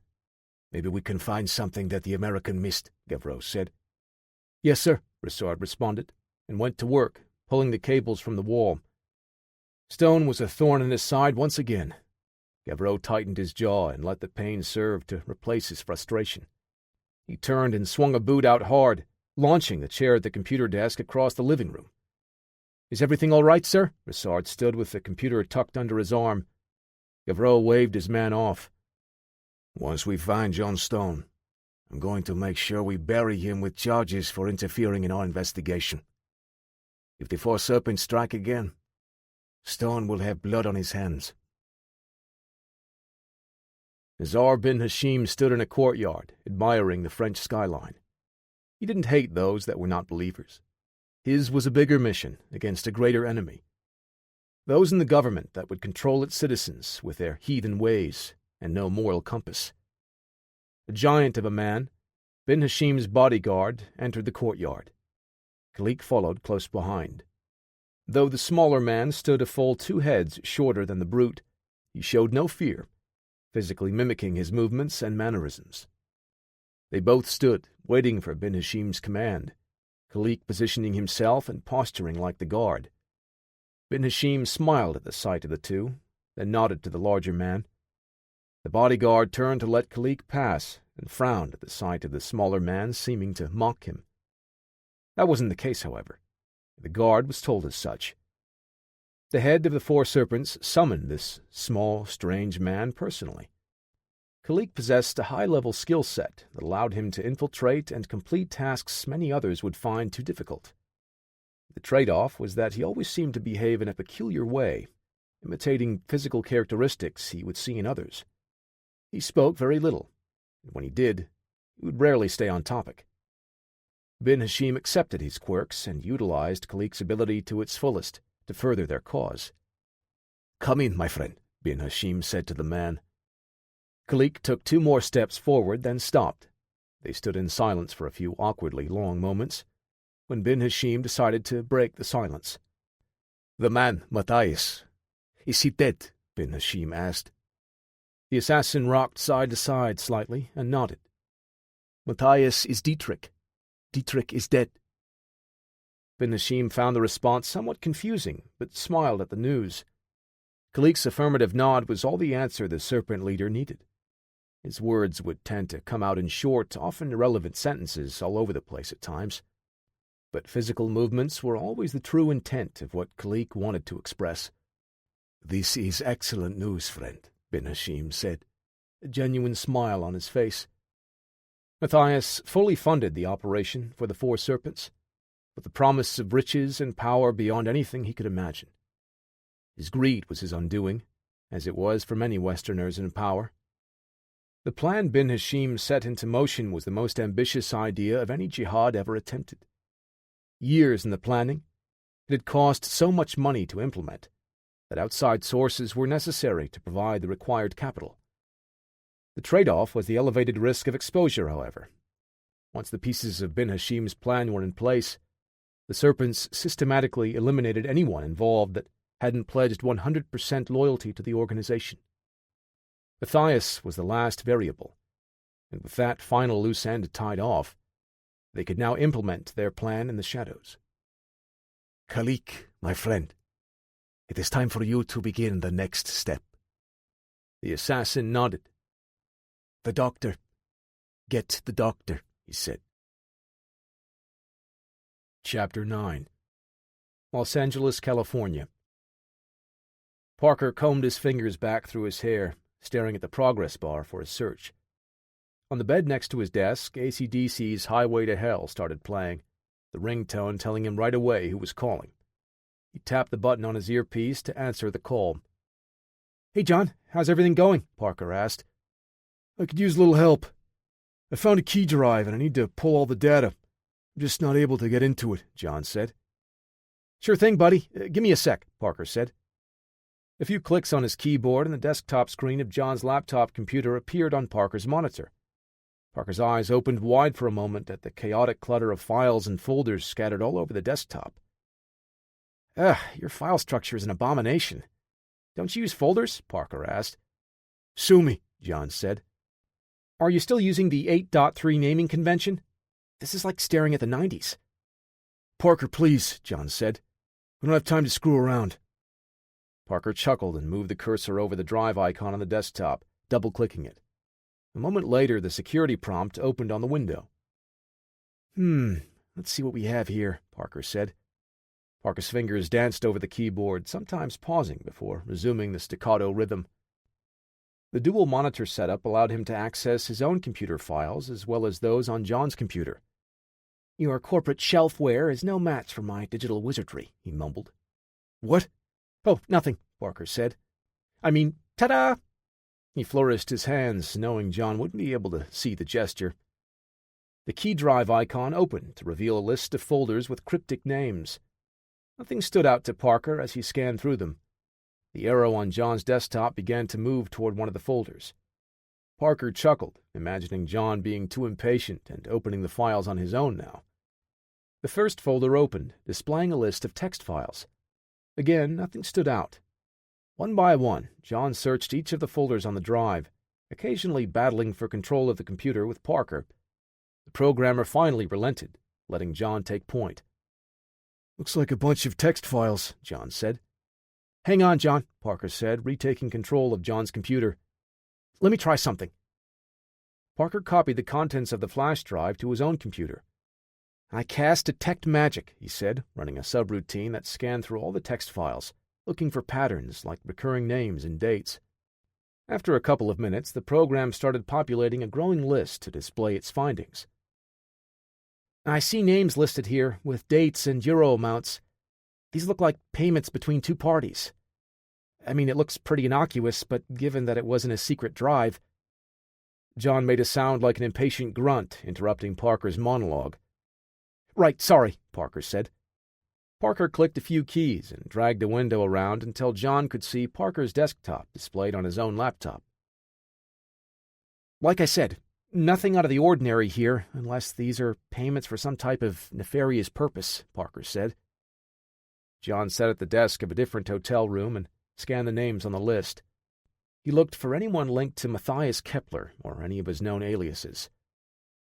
"Parker, can you tell if any of the bank accounts listed here are somehow connected with more than one person on this list?" John asked. "There isn't enough information," Parker said. "All I've got are the last 4 digits of each account, and in some cases the name of the bank. John sat back in his seat. Why would Kepler have this information? He's a middleman, a financier, Parker said. John focused his attention on the recipients, scanning down the list until one near the middle grabbed his attention. Wait, C. Broussard. I recognize that name. He's one of the raid guys. Gavreau's second-in-command, John said, sitting up straighter. Hold on. I'll check him out, Parker said. John saw windows opening and text flying across the view of Parker's desktop on his laptop. He was in awe of how fast Parker was moving and processing the information he found. A picture showed Christopher Broussard's identification photo and career credentials. That's him, John said. Give me everything you can about him. You think he's dirty? Parker asked. I mean, what if Raid is using him as an undercover agent to infiltrate the Four Serpents? Under his real name? Do it, Parker. We can't take any chances. Chapter 10. Raid HQ.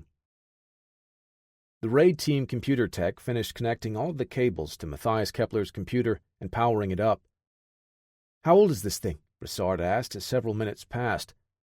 After a few more diagnostic screens flashed, the operating system started, greeting the team with a login prompt. Okay, it might be a while before I can get in here, the tech said.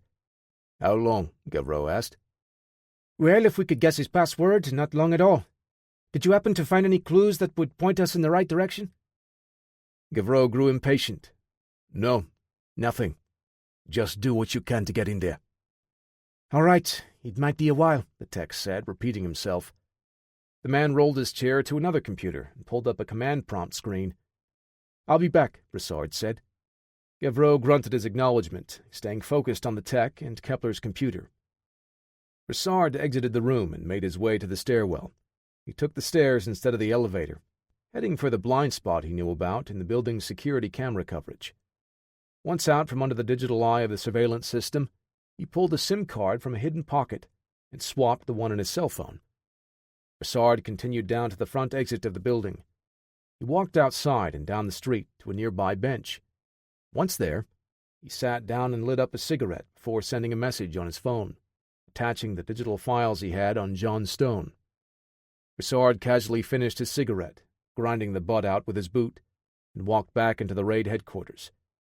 He went up the stairs, switching his SIM card out in the same blind spot, and headed back to the IT room. Gavreau exited the door as he opened it, so Broussard followed the commander. It's going to be a while, Gavreau said, the frustration in his voice evident. Is there anything you need now? Broussard asked. No, thank you. I'll be in my office. Call me if the techs find anything. Yes, sir. Broussard watched the raid commander head into his office, closing the door behind him. He then headed into the room with the computer tech. Umari Malouf grinned as he sat on the floor next to his children. The smile on his face beamed, made brighter by the wonderful scent wafting out from the kitchen where his wife prepared their supper. Omari's son and daughter laughed and rolled around as he joined them. "What are we playing now?" he asked. His 5-year-old son jumped on Omari's back as he leaned over to tickle his daughter. "You're a horsey now," his son squealed. He laughed as he caught his breath for a moment, then began to crawl around the living room, whinnying and neighing.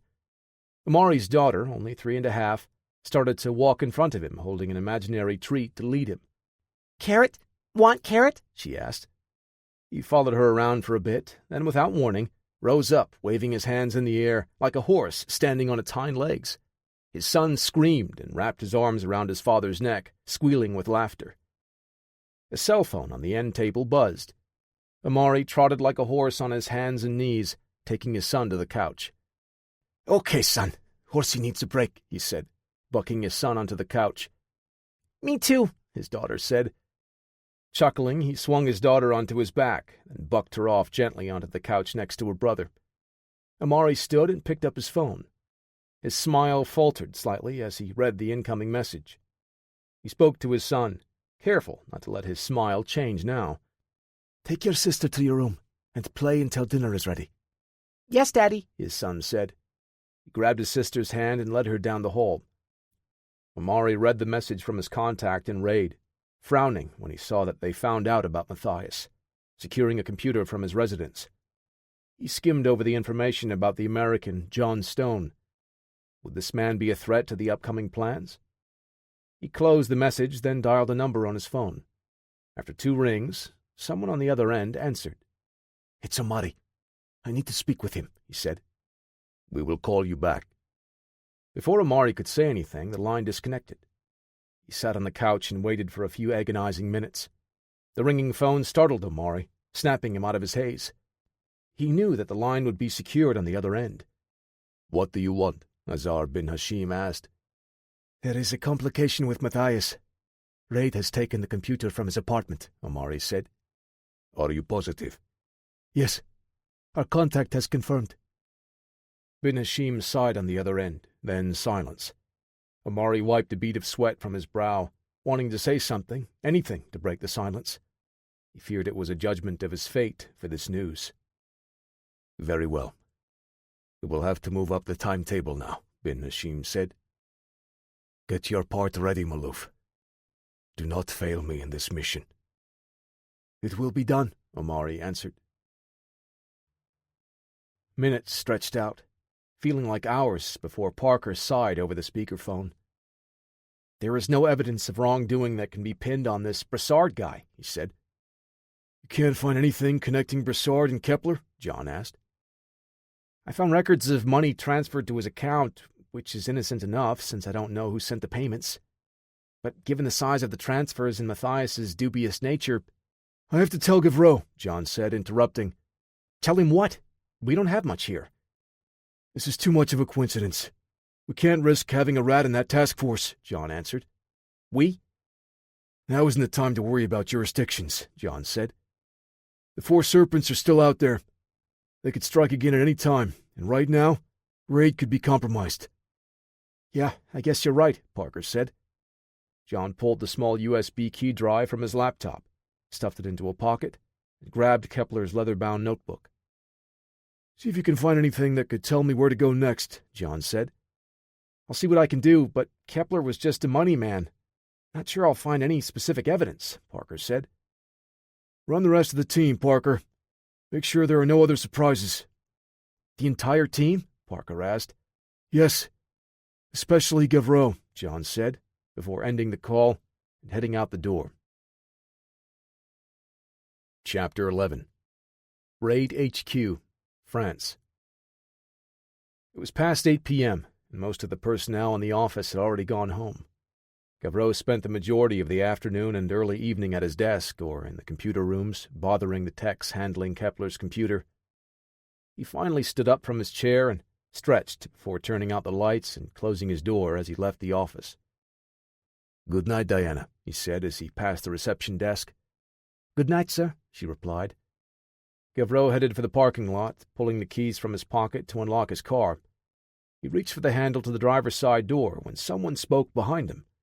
"We need to talk." The deep voice came from the shadows. Gavreau turned to look, pivoting with his feet, to square up with the voice behind him. A head turned alone would leave him vulnerable. The American, John Stone, stepped into the golden glow from an overhead light. In one smooth motion, Gavreau had his Smith & Wesson 629 drawn from the holster, its sights centered on the American's chest. John's hands rose up to shoulder height, palms forward to show he was unarmed. "Easy. I come in peace," he said. "You are under arrest, Stone. Keep your hands up," Gavreau said. The 2 men stared at each other in a tense standoff, John waiting to see what Gavreau would do next, and the raid commander playing out the possibilities of John resisting arrest in his head. It was John that broke the silent tension. "I have information you need that's bigger than this," John said, gesturing to the pistol in Gavreau's hand. "You can tell me everything you need to when we're back inside the headquarters," Gavreau said, reaching for his radio with his free hand. "It's about Broussard," John said, looking him in the eye. Gavreau froze.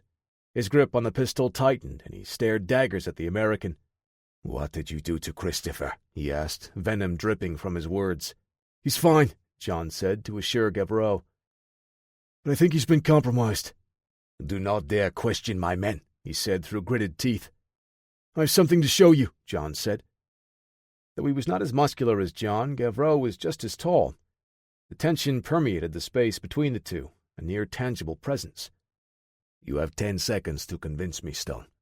Gavreau's hand lowered from his radio.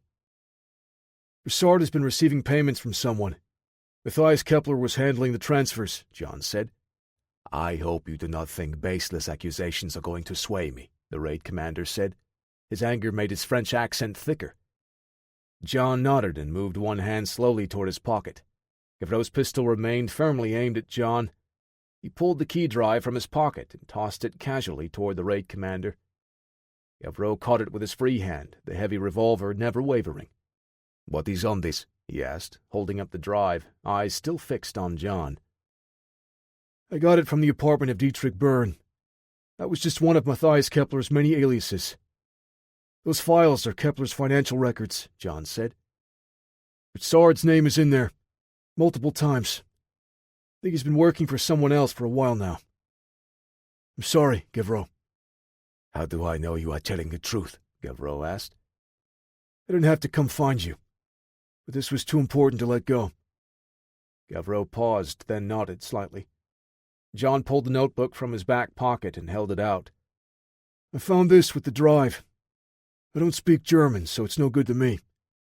Maybe it will help your investigation." "Okay, I will look at them. Give me your number and the address where you're staying, and I will get in contact with you," Gavreau said. "With all due respect, I'd rather not. I'll get in touch with you later," John said. John figured they would know the first hotel he was staying in after the hospital incident. He had to move. Didn't want them to know which hotel he had chosen after that. Gavreau raised his .44 Magnum for a second, contemplating just arresting Stone on the spot. John remained calm throughout the entire encounter. He finally relented and lowered the revolver. Gavreau gave him a short nod, and John backed away into the shadows. He holstered his pistol and turned the key drive over in his fingers. "Chris, please don't let this be true," Gavreau said to himself. Chapter 12. John occupied a window seat in the train, traveling from Lyon to his hotel. The lights of the city flashed by, lulling him into a trance. He needed rest. This would be an excellent time to catch up. But his meditation was disrupted by his phone ringing. He saw Parker's number, figuring he was calling with updates to his research. "Parker, what's up?" John asked. "John, I checked out Gavreau and his team. They're clean, at least where Kepler's ledger is concerned." "It's good enough for now. I gave Kepler's files to Gavreau," John said. "There's something else on those files. It might be a clue to what the Four Serpents are planning," Parker said. "What is it?"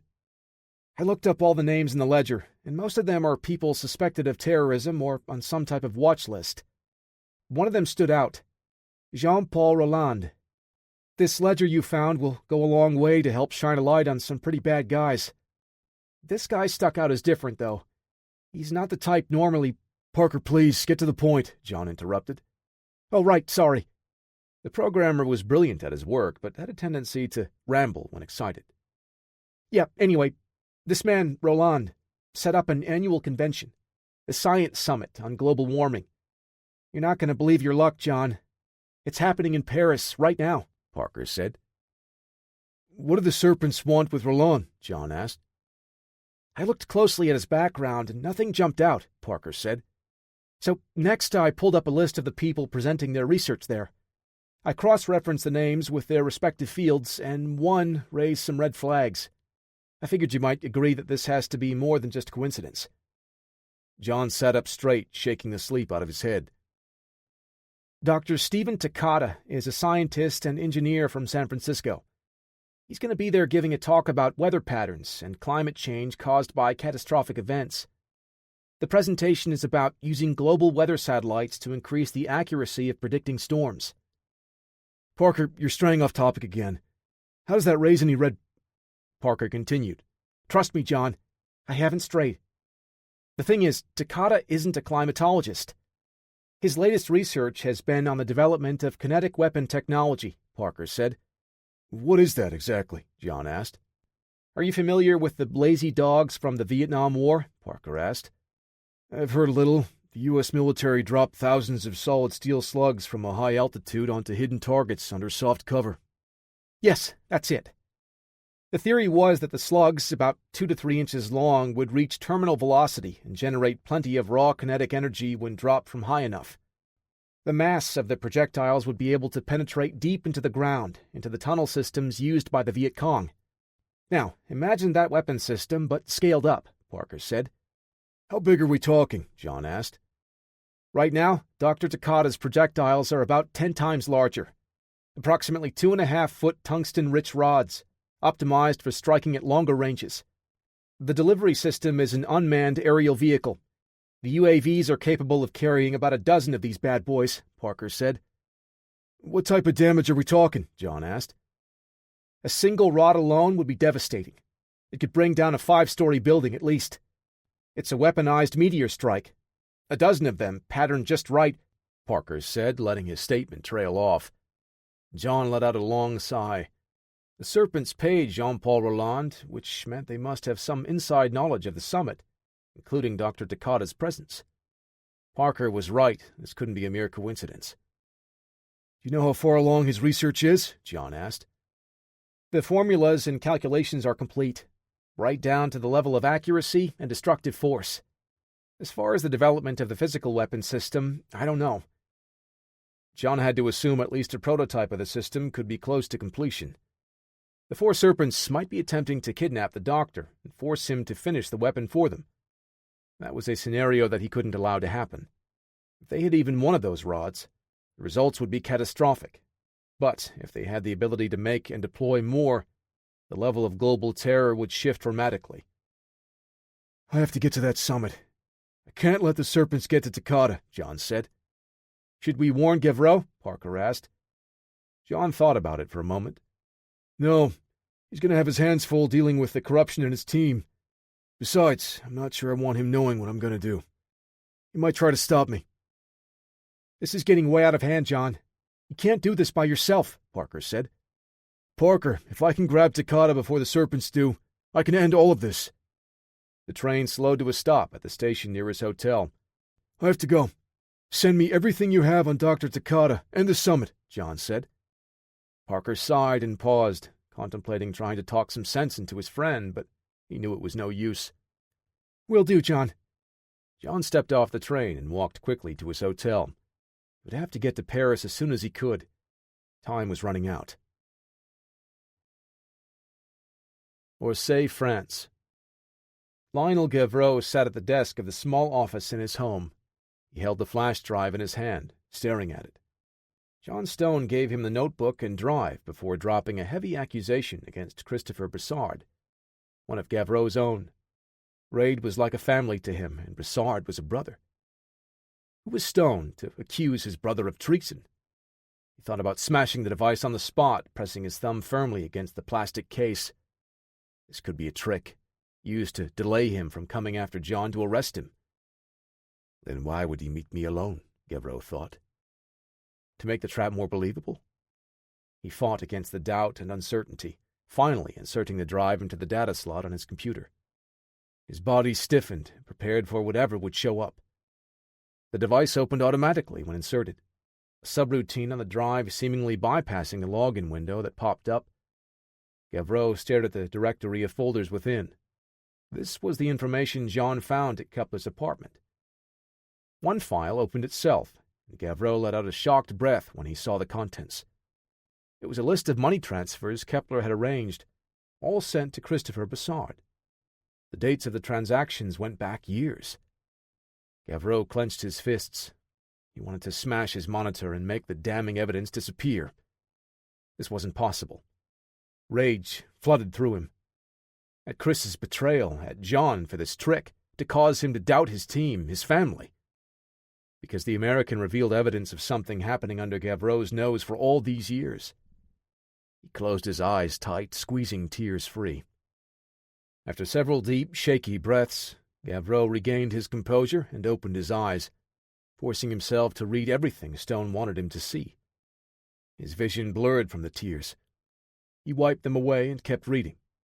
His blood boiled, filling him with a desire for justice or vengeance. When he read through all the files, Gavreau yanked the device from his computer, scooped up the notebook, and walked out of his house. Somewhere in Europe. Curtis Clark snapped awake, pulled from his slumber by the rattling buzz of his cell phone. He checked the clock as he reached for his phone. He'd only been asleep for a couple of hours and fought to clear his head. "Hello," he said, stifling a yawn and trying to sound alert. "Curtis, it's Parker Lewis," the voice on the other end said. Curtis sat up, turning to put his feet on the rough carpet. "Parker, what's going on?" He hadn't been in contact with Parker Lewis for months. Hearing from him now caught him off guard. They hadn't had any contact since Congress dismantled the Hostile Response Division. "It's John. I think he needs some help," Parker said. "Stone? Is he okay?" Another name from the HRD, this one much more notorious than Parker. Before the end of the HRD, John Stone had been accused of acts of domestic terrorism and treason. The task to bring him into custody fell squarely on Curtis's shoulders. He ultimately let John go when push came to shove, and Stone eventually proved the charges against him had been fabricated. Though some tension still remained between the two, Curtis and John parted on amicable terms. Now, out of the blue, Curtis's past came storming back into his life. Chapter 13. Paris, France. Christopher Brassard sat back on the couch, taking another sip of his beer while watching TV and winding down. The doorbell barged in on his relaxation as he sat up, turning the volume down. He walked to the door and saw Gavreau through the small window as he got closer. "Good evening, Lionel. What brings you here at this time of night?" Chris asked. "Hi, Chris. Sorry to come by so late," Lionel said. "Nonsense, my friend. Come on in." The smile on Gavreau's face twitched and faltered before returning. "So what can I do for you?" Chris asked. Gavreau paused for a long moment, then looked Brassard in the eye. "You can tell me how long you've been selling secrets to the enemy. How long you've put money over the lives of your own family." What are you talking about?" Brassard asked with a confused and lopsided grin. Gavreau reached out, grasping the front of Chris's T-shirt.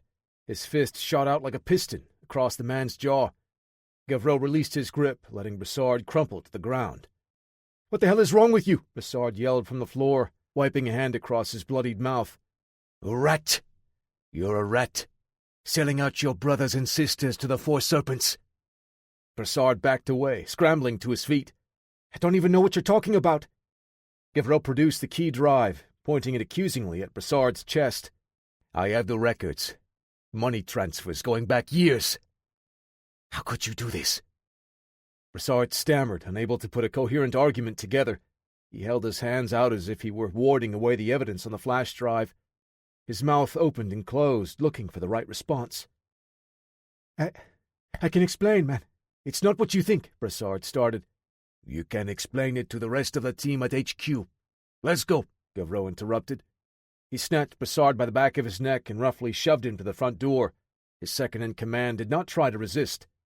"Okay, just give me a second to grab my keys," Brassard said. "Don't bother. I'm driving," Gavreau said. Brassard nodded but continued walking toward the table in the hallway where his keys were sitting. Gavreau grabbed him by the shoulder to spin him around. "I said I'm—" Brassard used the momentum to lash out with his elbow, catching Gavreau across the temple. The raid commander staggered back, dazed. He saw Brassard dash for the hallway table and reach under it. The secret compartment dropped away from the bottom, revealing a small black pistol inside. Gavreau lunged forward, trying to reach Brassard before he grabbed the gun. He was a heartbeat too slow. Brassard wheeled around to face him. Gavreau hoped the man would extend his shooting arm in a panic to fire, allowing him to control the arm with the pistol and close the distance. He had no such luck, however. Like the rest of Gavreau's team, Brassard was highly trained and not easily shaken. He spun, using his free hand to post the commander back, while keeping his pistol hand tight inside to fire from his waist. Gavreau pivoted as the pistol cracked, the round grazing a rib. Pain flashed through Gavreau's mind, and he fought to stay focused. He pinned Brassard's free arm against his body and shoved him into the table. Gavreau whipped a heavy hook into the man's kidney. His fist dug in deep, rewarding him with a grunt and hiss through Brassard's clenched teeth. He followed with a high hook catching Brassard just below the ear on his jaw. Brassard struggled to pull away, and Gavreau grabbed the pistol with a firm grip, keeping the barrel pointed away. They wrestled for a moment, and the handgun fired again. Pain and heat caused Gavreau to release his grip. The momentary lapse allowed Brassard to spin and backpedal to create distance between the two. He grasped his pistol in a two-handed grip and pressed the trigger, the sights aimed in the center of Gavreau's chest. Click! Brassard's eyes widened at the malfunction, but his reflexes took over, allowing him to quickly go through the motions to clear the weapon. The raid commander was ready for that misfire, however. He was holding the slide of the pistol when it fired the second time, so he knew the weapon wouldn't have ejected the brass and chambered the next round. He moved forward when Brassard tried to shoot, making no attempt to evade. Gavreau closed the distance and grasped the weapon with both of his hands. With an animalistic growl, he yanked the pistol toward him and cracked Brassard in the face with a headbutt. With a quick twist, Gavreau wrenched the gun free. Brassard buried a front kick deep into Gavreau's stomach, sending him reeling back. He charged the raid commander, reaching for the pistol. Lionel allowed him to get close, feinting a retreat. At the last moment, he pivoted and executed a perfect shoulder throw. Brassard sailed over his body, crashing through the coffee table and onto the hardwood floor. The wind exploded from Brassard's lungs violently, sending out a spray of spittle and blood. Gavreau followed up with a straight left across the man's jaw, leaving him in a heap on the floor. Lionel cleared and emptied the pistol and stuck it into his waistband. Then he pulled a pair of handcuffs from his pocket and secured them tightly to Brassard's wrists. "Get up!" He yanked the man up by the wrists. Brassard let out a groan and wheeze as he stumbled out the front door to Gavreau's waiting car. Chapter 14. Bievre et Son, Raid Headquarters. "What's all this about?" Lucier asked. William Sylvestre, Giles Deschanel, and Alban Lucier stood in the lobby of the raid headquarters. Gavreau called them, issuing orders to come in right away for an emergency meeting. "Beats me. I was asleep when the commander called," Sylvestre said. "Should we gear up?" Deschanel asked. "We're probably about to hit the Four Serpents." They saw a pair of headlights aiming right for the front entrance. All three men tensed for a moment. The parking lot was on the side of the building, so a car pulling up to the front was highly unusual. The car stopped and the headlights turned off. The three members headed outside when they heard the car door opening. When they got outside, they saw Gavreau pulling a battered and bleeding Christopher Brassard from the other side. The second-in-command was in handcuffs and looking down. "What the hell is this?" "Up, sir?" Deschanel asked. Gavreau didn't say a word as he shoved Brassard into the building's front entrance. Christopher fell to his knees, and Gavreau yanked him back to his feet. "This rat sold his soul for his own personal gain. Put us all at risk," Gavreau finally said. "What are you talking about?" Lucier asked. The three men looked at Brassard, who kept his eyes on the floor and said nothing. Gavreau pulled a key drive out of his pocket and tossed it to Sylvestre. "There are files on that drive. They show money transfers to Brassard, arranged by Matthias Kepler, the financier who worked with bin Hashim and the Four Serpents." All three men looked at Gavreau, then Brassard, with shocked expressions. "That's not true," Brassard began. Gavreau shoved him forward, almost throwing him to the floor. "Shut your mouth," he spat. "You'll have plenty of time to tell us everything in interrogation." Sylvestre stared at the flash drive in his hand. Deschanel got his attention as Gavreau led Brassard away. "Do you think it's true?" Deschanel asked. Sylvestre shrugged. "Open the drive. We have to see for ourselves," Lucier said. Sylvestre hesitated, turning the drive over between his thumb and forefinger. "I can't believe this. How can it be true? It can't be." Lucier reached over and gently grasped the key drive. Sylvestre held on for a second, contemplating whether to even let anyone open it. Brassard was like a brother to him. He had even saved Sylvestre's life 2 years ago, when an operation hit an unexpected level of armed resistance.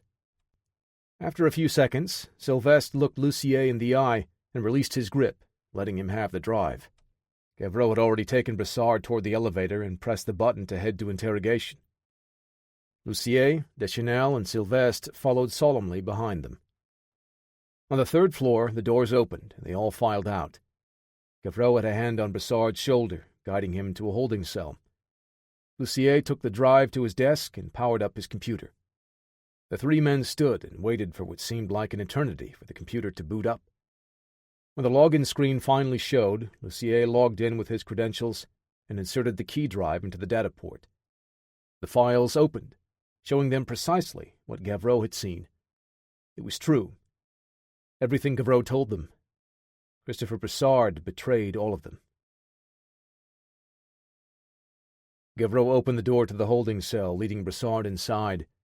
Resigned to his fate, he sat quietly on the hard bench against the back wall.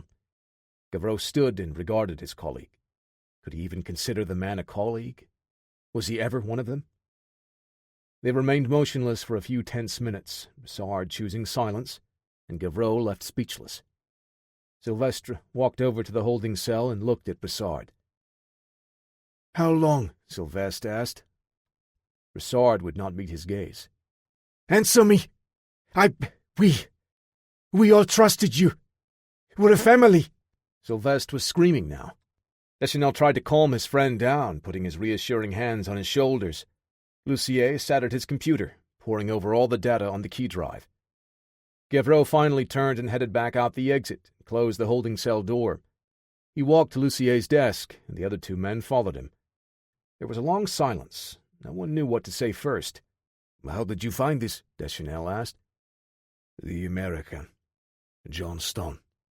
He was here earlier tonight, and he gave it to me," Gavreau said, gesturing to the flash drive. "The American? Can we trust this? Can we even trust him?" Sylvestre asked, wishing none of this was true. "Can we afford not to act on it?" Gavreau asked. "Yes, we can. What if Stone gave you this to distract you from whatever he's planning?" Sylvestre asked. "You think Stone might be working for the Serpents, creating a rift in this department?" Deschanel asked. "You are grasping at straws now," Gavreau answered. "Can we believe him more than our own brother?" Sylvestre chimed in. "Brassard, Christopher tried to kill me," Gavreau said. This left the three men in stunned silence. "When I saw the files, I went right to his house. I called you all to meet me here, where we could get to the bottom of this," Gavreau started. The others stood and listened intently. "When I saw Chris acting so natural, like he was one of us, I lost my temper. I punched him and told him we were coming here. Then he caught me with an elbow and went for a pistol." Gavreau gestured to his side, wincing slightly. The adrenaline was finally starting to wear off. The three men finally noticed the bloodstain on his dark shirt. "I got the pistol away from him and cuffed him. Then we came straight here." Sylvestre shook his head, not wanting to believe any of it. You hit him first. You said that yourself. Maybe he was defending himself." "Stop! Just stop!" Lucier finally said to Sylvestre. "The evidence is all here. Brassard is dirty." Sylvestre grasped his own hair in two handfuls and let out a frustrated scream through clenched teeth. He turned and stormed away. Deschanel turned to follow him. "It's okay. Let him have some time alone," Gavreau said. The other two looked at each other, then at their task force commander. "What do we do now?" Lucier asked. Gavreau was silent for a long beat. He looked at the holding cell door. "Interrogation," he said. "We need to find out what he's told the Serpents, what they know about us." Chapter 15. Gavreau stood in the dark room, looking through the two-way mirror into the interrogation room. At a steel table, with his hands cuffed to the cold metal slab, Chris Brassard sat quietly. Patrice Cartier, the raid lead interrogator, sat in the seat in front of him. Cartier asked another question, while Brassard sat in stony silence. William Sylvestre stepped into the observation room, followed by Giles Deschanel. Sylvestre was more composed now than he was after first learning about Brassard. "Anything yet?" Deschanel asked. "Nothing. Brassard hasn't said more than a handful of words up to this point," Gavreau answered. "Look, I'm sorry I accused you earlier about," Sylvestre said. Forget it, Will. I understand how you feel. I didn't want it to be true either, Gavreau said. Chris was family to all of us, Deschanel said. Sylvestre just looked through the window at Brassard. Unable to find the words, he could only nod at the two of them. Why don't you see how Lucier is doing with the files that Stone gave us, Will? Gavreau said. Sir, Sylvestre said with a nod, turning to leave. The interrogator, Cartier, stood and stepped out of the interrogation room. Brassard gave the slightest turn of his head toward the mirror, then returned his gaze straight ahead. Gavreau tightened his fists and shook his head. A few seconds later, the observation room door opened. "He just will not speak with me," Cartier said, entering. "The man is highly trained. Not the typical people we usually break down," Gavreau said. "What do we do now?" Deschanel asked. Cartier pushed his glasses up the bridge of his nose with a finger. "Well, my recommendation is to take him to a secure detention facility. There we have better equipment and personnel to conduct things more efficiently." "Torture? Are you kidding?" Deschanel asked, more to Gavreau than Cartier. The raid commander held out a hand to reassure him. "No one's going to any black site, Deschanel. Besides, we don't have time to waste sending him away from here," Gavreau said. "Well, all right. It was just my recommendation, based on our need to prevent the next terrorist act the Four Serpents may be planning," Cartier said. "I can try to speak to him again, after he's had some time alone." "Perhaps I could speak to him," Gavreau offered. "I don't think that would be the best idea. The isolation will help when I interrogate him again later, and the aggravation may erase any progress we make," Cartier said. Gavreau nodded. Cartier returned the nod before leaving. Gavreau and Deschanel stayed behind, watching Brassard through the glass. "You're going in there, aren't you?" Deschanel asked. "Yes," was all Gavreau said. Then he left the room. The bright overhead LED lights bathed the interrogation room in a cold, clinical glow. Brassard sat unmoving in his seat, waiting for the next round with Cartier. The interrogator was good, but he would get nothing from the former raid operative. The handle on the door rattled and turned, swinging open. Lionel Gavreau stepped through, locking his gaze right away. Brassard's eyes widened slightly, but otherwise his expression betrayed nothing. Gavreau's were fixed intently on Brassard as he pulled the chair out and sat down on the seat Cartier occupied earlier. "I don't know what to say, friend," Gavreau said, biting the last word bitterly.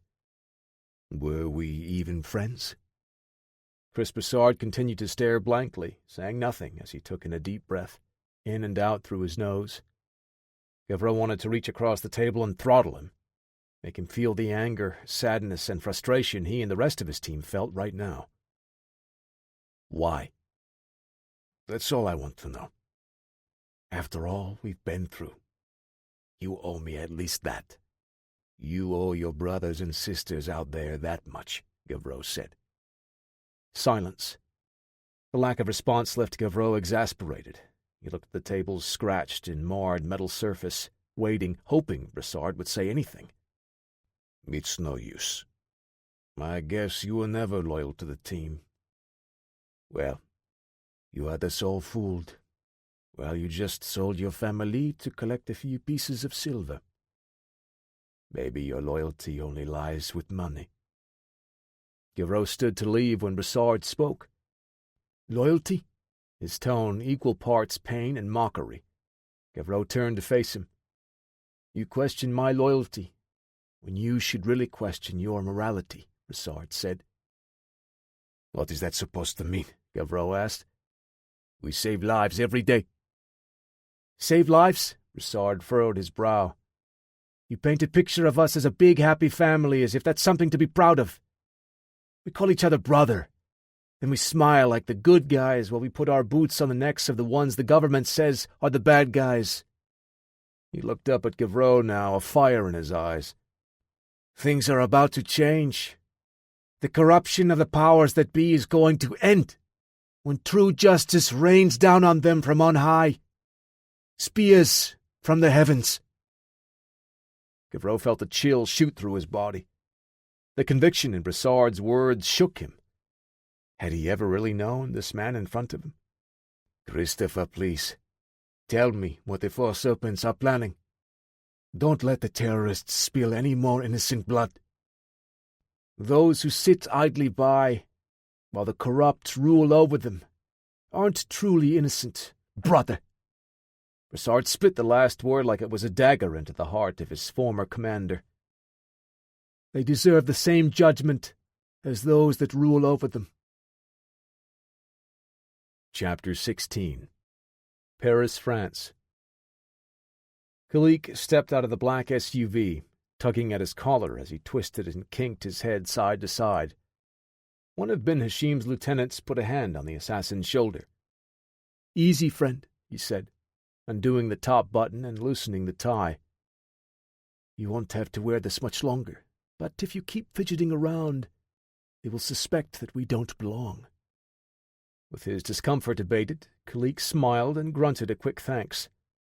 4 more serpents followed the pair inside, walking to the metal detector set up at the main entrance. The security guard waved them through, staring at the indicator lights. Each man, in turn, entered the building, with no warning sirens from the checkpoint. As they strode further into the building, shoes echoing in the spacious hall, a man in a suit joined them. "I'm Omari Malouf." He placed his right hand over his heart and gave the men a slight bow.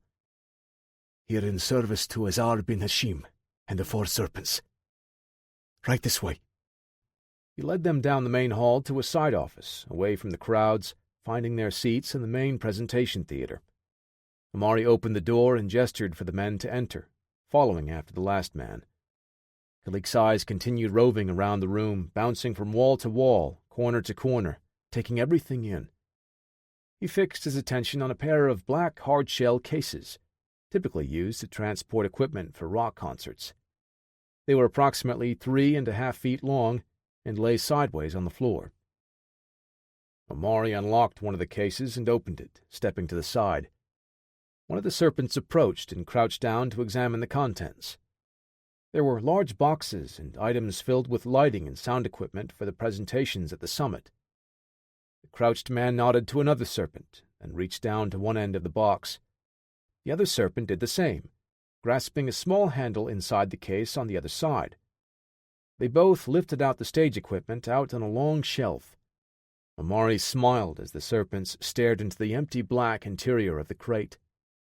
He reached into the box and lifted out the false bottom, revealing the arsenal inside. Small automatic weapons and fully loaded magazines tucked into foam inserts to keep them from moving around during transport. Ben Hashim's lieutenant nodded, and the men went to work opening the second case. At the main entrance of the Paris Convention Center, John melted into the crowd waiting to enter. He looked at the hastily erected metal detectors, in apparent response to the terrorist attack in Lyon. He wasn't exactly sure where he needed to go in this massive space, so he followed the general flow of the people walking in, who had a better idea of where they wanted to be. He looked down at the pass that Parker had him print out, but the seat and row number didn't tell him where to find Dr. Stephen Takada. After passing the security checkpoint, John smiled and retrieved his pass, stuffing it in the breast pocket of his jacket.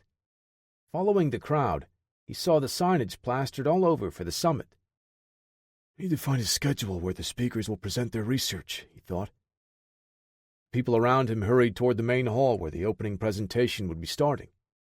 John stepped to the side and looked for Takada's name listed at one of the information kiosks. He would be speaking in half an hour in one of the larger rooms. John hurried now. He needed to reach the doctor and intercept him before the 4 serpents arrived to take him. The serpents each slung their loaded Scorpion submachine guns under their arms, hidden by their jackets. The lieutenant ordered his 4 men to join the rest of the attendees in one of the secondary halls for Dr. Takada's presentation. "Come with me, Kalik." The assassin nodded and followed as they slipped out through a different door toward the preparation rooms for the presenters. John walked through the back corridors, passing several stage crew members and presenters. He reached the back of the hall where Dr. Takada would be discussing his research with the other scientists in attendance. John looked at his watch. 20 minutes until it would start. John poked his head through the side entrance, scanning the stage and seating area, hoping to find the doctor already there, which would make his job a little easier. No such luck. The large conference area, with high ceilings commonly used for accommodating large structures and lighting setups, was still mostly empty. Rows of stackable chairs had been set out for the presentation, and only a few of the seats were already filled. Most of the people were still in the main hall, where the opening presentation had started minutes earlier. John strode out toward the raised impromptu stage area with a lectern set up in the middle. Behind the podium was a large white screen for a projector. He composed himself with the confidence of someone that was supposed to be there, looking around for a back entrance from where Dr. Takata would enter. He stepped onto the stage area and headed for the back, off to one side. There, he found a small set of steps leading to an entrance blocked from the front of the room by a curtain. John opened the door and stepped into an adjoining smaller conference room area. Inside, people were preparing to give their own presentations throughout the day. They sat at the various tables spread around the room, fiddling with a variety of props and equipment stacked on them. In one corner, John spotted Dr. Takata holding a stack of index cards. He was reading through them, going over his presentation, unaware that his life was in jeopardy. John made his way to the doctor as casually as he could, but without hesitation. He stopped 2 tables away from Takata and examined the unattended items on display, pretending to be there for that reason. He angled himself in a way that allowed him to see much of the room while still keeping an eye on the doctor. Another man joined Takata, speaking to him after he finished going over his notes. John overheard them discussing the plan and timing of the presentation. Once their conversation ended, the other man left Dr. Takata alone. John approached him, speaking in a calm but authoritative tone. "Dr. Takata?" he asked. "Yes? What is it?" the doctor answered without looking up from a piece of equipment he was examining. "Doctor, I need you to come with me, please." John spoke as if he were coordinating the events, trying to get Takata to blindly obey. "What for?" Takata asked. He finally looked up and paused for a moment at the size of John. "I just need to go over the slide deck for your presentation today. If you please," John said, beginning to walk toward the entrance to the stage. It worked. Takata smiled, adjusted something on his equipment, and followed him. Now that the doctor was compliant, John needed to get him out through another exit before anyone spotted them. He angled slightly, moving toward the backstage area. "Actually, it's this way, sorry," John said as he redirected the doctor. Takata followed the course change, but seemed confused. "What's out there? I thought my equipment was already set up," he said. Without breaking his stride, John looked back and gave the doctor a nod and a smile. He led the unsuspecting man out the door, into another hall, this one narrow and empty. John dropped the ruse once they were alone. "Dr. Takata, I don't want to alarm you, but I need to get you out of here for your safety." Takata's expression switched from genuine confusion to a sense of rising panic. "Who are you? What's all this about?" His voice cracked and wavered. "I promise. I will explain on the way, but we have to move now, please," John said. "I'm not going anywhere. I have a presentation to give." Dr. Takata backed away from John, back toward the hall where he had been scheduled to talk. John didn't want to say too much, but he couldn't afford to let the doctor get away from him now. "Doctor, I believe you've been targeted by a terrorist group. I think they plan on kidnapping you." "That's preposterous. This doesn't make any sense. For all I know, you're a kidnapper." Dr. Takata was beginning to put more distance between himself and John as he grew more concerned. "Just who are you, anyway?" "My name is John Stone. I'm here to help you. I have reason to believe that the Four Serpents want you. It's your kinetic weapons research. I think they are planning to use your work to launch another attack." The color drained from Takata's face. His eyes were saucers as the fear and confusion washed over his features. "Why would they kidnap me for that? They wouldn't even have access to the type of equipment needed to manufacture or operate something like that," Takata said, almost to himself. "With all due respect, Doctor, underestimating the enemy, thinking they're low-tech and living in caves, is a tremendous mistake. The moment you don't respect their full capability is the moment you don't come home," John said. John reached a hand to grasp the doctor's arm gently, to guide him out of the building through a back exit. The doctor pulled away. Mr. Stone, let go of me. I have no desire to go anywhere with you. As far as I know, it is you that I should be afraid of." Dr. Takata spun on his heel and darted quickly for the door to get back to his presentation. John let out an exasperated sigh. The doctor's suspicion of John only complicated the mission. He followed Takata back through the door, trying to reason with him, but he was fully prepared to escalate the plan and hoist the doctor up onto his shoulder if needed. The two stepped back into the conference preparation room, and John weighed the risks of taking the doctor against his will. How much security was here with them? How could he get out of the convention center with a possibly resisting doctor? All of those questions faded from his mind when he spotted two men standing and looking over the area from the door at the far end. John made eye contact with one as they froze in their tracks, stared in shocked surprise. The assassin from the hospital recognized John in the same instant. With no hesitation, the man reached into his jacket and pulled out a machine pistol, pointing it toward John and Dr. Takata. Chapter 17. Kalik squeezed the trigger of his weapon, spitting a steady stream of 9mm Makarov slugs at John, and chaos erupted. John wrapped an arm around the doctor and drove himself toward the side door, leading back to the main stage. The assassin stopped firing when John got close to the doctor, and he and the other man charged toward the American. John barreled through the door, which gave way under his considerable size. He pulled Dr. Takata out onto the stage, planning to run across to find another door. Once he stepped past the curtains, John saw the people in the room panicked and ducking down or running for the nearest exits. All except 4 men, also armed with the Scorpion machine pistols. The men saw John appear on the stage with Dr. Takata and rushed forward. None of them fired, not wanting to risk hitting the doctor with their shots, instead choosing to close the distance. The stage would be a wide-open shooting gallery if John ran across. He saw a big black hard container on wheels, the type used to carry lighting and sound equipment for events like this. John knocked a large case over onto its wheels, ready to roll it out into the open across the stage. "Stay close, Doc," John said. He pulled Takata near and darted behind the case. It wasn't big enough to cover John entirely, but any cover the case could provide would be better than nothing at this point. The doctor let out a shrill shout in protest, not wanting to follow. John grabbed him around the waist with one arm and shoved the case out across the stage. The 4 men made their way closer, still not wanting to fire at John and Takata.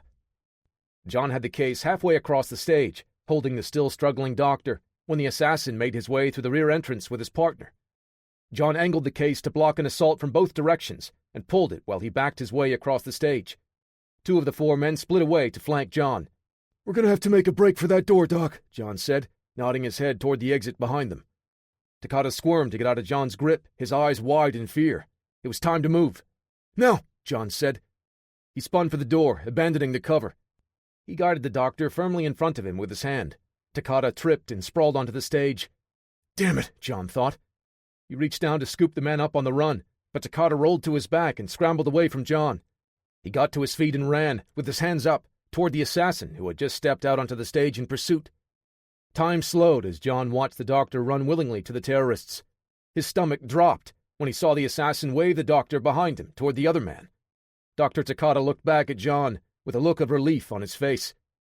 The realization hit John far too late. Takata was working with the 4 serpents. The assassin's partner escorted Takata off the stage, leaving 5 armed men against John.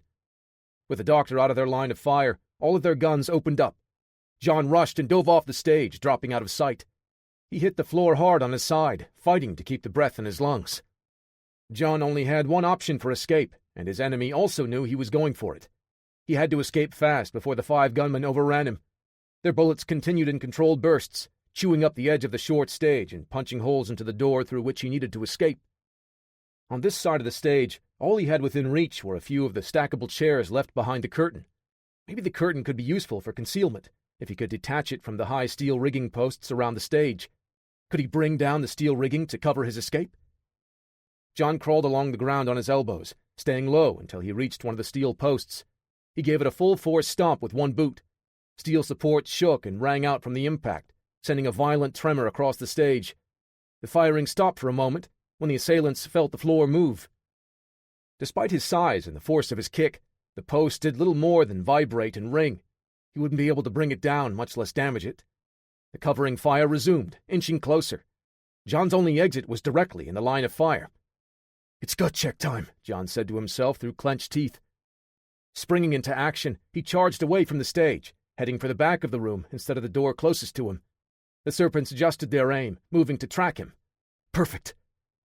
They had done exactly what he hoped for. Before John cleared the curtain, he grabbed a handful of the thick black fabric and whipped it forward to conceal his next move. Bullets tore through the heavy curtains. A hot flash of pain ripped across John's shoulder as one of the rounds bit into his flesh. John used the distraction to double back. He grabbed the metal stacking chair and hurled it at the assassin on the stage, aiming for his chest. The gunman whirled deftly out of the way, and John barreled out the exit door. Bullets ripped through the walls around him, and he dove to the ground once he was in the hallway. John rolled until he was clear and stood up to escape. "The doctor. If I can cut off his escape, I might be able to grab him and get out," John thought. With what, though? He was outmanned, unarmed, and wounded. There may be more serpents waiting to help Takata get out. If that were the case, John would be running right into a firing squad. He shouldered his way through another set of doors. Automatic weapons exploded to life behind him, and a few rounds whizzed past his head. 2 armed security personnel stepped into John's path, about 10 meters ahead of him. 5 men with automatic weapons," John yelled at the guards. "Get down!" The guards would not be prepared to take on the terrorists, and he wanted to warn them before they stepped right into a meat grinder. One of the men took a knee, with his pistol aimed at the door, towards the sound of gunfire, and the other used the corner for cover. Perhaps they didn't understand what John was saying in English. These two were either very brave or very foolish. 2 serpents came through the door first, weapons up. The guards fired, wounding one. He fell back through the door, as the other returned fire in the guard's direction. The 2 men did their best to hold their ground, but when the other men came through, they were overwhelmed by the sheer volume of fire. A burst of automatic fire stitched through the kneeling guard's chest, and he sagged to the floor. Before he completely collapsed, John ran over and scooped him into one arm, pulling him back around the corner, behind the second guard. John grabbed the Beretta 92S from the wounded man's hand and a spare magazine from his belt. John stood and leaned around the corner, over the other guard, and fired at the terrorists. They were spread out now, and unable to pursue John. Voices approached from behind, and John turned to see more security guards coming, responding to the firefight. 3 men arrived and looked at their man that had engaged the enemy, then at the one that had been severely injured. "I'll get him clear. You help your friend hold him back," John yelled over the gunfire. He grasped the man by his collar and dragged him away from the fight. After pulling the injured guard down the hall, he reached a man directing the people out to safety. John knelt and applied pressure to the wounds on the man's chest as he called for a medic. The man directing people ran over and crouched down to help however he could. The man looked around and said something quickly in French before bolting through a door not too far away. John kept his head on a swivel, looking for any other terrorists that might be around while keeping constant pressure on the man's wounds. The security guard's breathing was fast and shallow. John felt his heartbeat speeding up, a result of his blood loss. John caught a glimpse of Dr. Takata moving through the crowds of people fleeing. The terrorist with him kept the weapon tucked into his suit jacket, out of sight, as they pretended to flee using the mass of people to cover their escape. John fought his instinct to race after them. The man he was helping had little chance of surviving as it was, but leaving him on the floor would all but guarantee his fate. He bit down, tightening his jaw, and focused on every detail he could about the 2 fleeing men. The firefight died down, leaving John to wonder if the security guards had stopped any of the terrorists, or if the serpents had overpowered them. He bristled as he prepared to face those men again. At that moment, the door near him opened, and the man that left him seconds ago emerged with a large medical kit, yelling something into his radio. The man slid to a stop near John and threw the case open. He put the radio down and ripped out some gauze pads from the trauma kit. Another man came running in from another direction, and John nearly stood to face a new threat. He stopped once he realized it was a paramedic, coming to help the wounded man. John was little help for the man, now that trained medics had arrived. "I have to go," he said, knowing they didn't understand. John stood and headed for the crowd where he last saw Takata and the terrorist fleeing. The aroma of fresh coffee wafted out into the hall as the receptionist, Diana, brought a tray into the conference room. Gavreau and his teammates had been working since late last night, once they uncovered Brassard's betrayal and brought him in for questioning. Gavreau sat at Lucier's desk, watching over his shoulder as he ran the names from the flash drive through their database to cross-reference them. "How are you doing, Albin?" Gavreau asked. Lucier leaned back and stretched his arms high, arching his back to work out a kink. Then he exhaled long and said, "It's taking a bit of time, sir. Many of the names in Kepler's ledger are not in our database. But just being in the ledger is enough to warrant a deeper search. I haven't even gone through his notebook yet." "Can we confirm Brassard's data in the ledger?" Gavreau asked. Lucier paused. "I think so. We would need authorization to look into his financial records to be 100%. But from what I see here, it is evident that Brassard has been receiving payments from someone that we can likely connect to the Four Serpents." Gavreau looked away from Lucier and his computer monitor, as if not seeing the data would somehow make it not true. "How could you do this, Chris?" Deschanel burst into the room, heading straight for Gavreau. "Sir, there are reports of shots fired at the Paris Convention Center." Gavreau instinctively shot a glance at the interrogation room where Brassard sat handcuffed, wondering if this was somehow something they could have prevented if he had cooperated. "Coordinate with the Police Nationale. Get the details and tell them we're on the way," Gavreau said. He turned to the rest of the raid team. "Gear up. Standard loadout." John caught sight of Dr. Takata and his escort breaking away from the crowd to head out a side door. He was too far behind to catch up, pushing through the crowds. He cut across the panicked convention-goers and made his way to the door, barreling through without breaking stride, and saw a short hallway running left to right. Both sections turned 90 degrees and out of his sight. "Which way did you go?" John thought. He picked the right side randomly, knowing even a wrong decision made quickly would be better than indecision, and he had no time to spare. John bounded around the corner and ran down a long service corridor, heading straight for the large double door marked Exit at the far end. There were doors along the hallway on both sides, but John had to assume they were looking to escape quickly. He sprinted down the hall, ignoring the other rooms, and rammed the exit door open with his shoulder. John ran further into the underground parking structure. Parked cars had occupied many of the available spots. John heard nothing. He cursed himself, thinking he was too late, ready to double back. The throaty rumble of a car engine pulled him back. He started in that direction with no hesitation, as the roaring motor and squealing tires got closer. A car whipped around a concrete pillar, and John found himself face to face with Dr. Takata. The doctor's eyes grew wide, but the man driving the car accelerated, playing a game of chicken. John brought the Beretta up in a one-handed grip and fired into the windshield. The driver swerved at the sight of the pistol, and John's shots missed his head by inches. The car angled back toward him, but John stood his ground and fired twice more before his slide locked open on an empty chamber.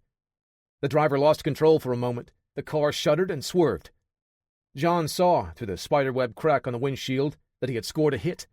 The driver pressed one hand to the side of his neck. He hoped that would be enough to force the car to stop as he prepared to run over to the vehicle and retrieve the doctor. He had no such luck. The driver accelerated again and angled right toward him. John leaped from the path of the car, nearly getting clipped as it passed. He rolled painfully onto his wounded shoulder and came up into a crouch to see the vehicle speed away. John grunted and ran toward the car, not wanting it to get away. He ejected the empty magazine from the Beretta and reloaded it on the run. When he exited the parking area, he watched the sedan swerving around vehicles in a traffic jam, resulting from the chaos of the shooting in the convention center. John caught a break when the car slowed to a near stop, struggling to get clear of the jam. He sprinted as fast as he could to close the distance, but they were just too far away for him to reach. He skidded to a stop, widened his stance, and tried to slow his breathing. His heart hammered in his chest, the rush of blood filling his ears and causing the sights of the pistol to pulse with each beat. John sighted the tires of the vehicle and waited until he had a clear shot that didn't put any civilians at risk. The car was nearly away when his window of opportunity finally came. With even pressure, he squeezed the trigger 3 times with control and saw the sparks coming off the rim of the tire. His last shot scored, and he was rewarded with the front end of the car dropping as the tire went flat. Sparks showered from the escaping vehicle, and John put his head down and took off running for them again. "Allez!" John heard someone shouting behind him. More voices joined as police officers swarmed him. He had been so laser-focused on the car that he didn't register the French police around him, pointing their weapons. He stopped abruptly, the pistol held low at his side, and watched the sedan screech away on the flat tire. "They're getting away," John said, pointing to the car with his empty hand.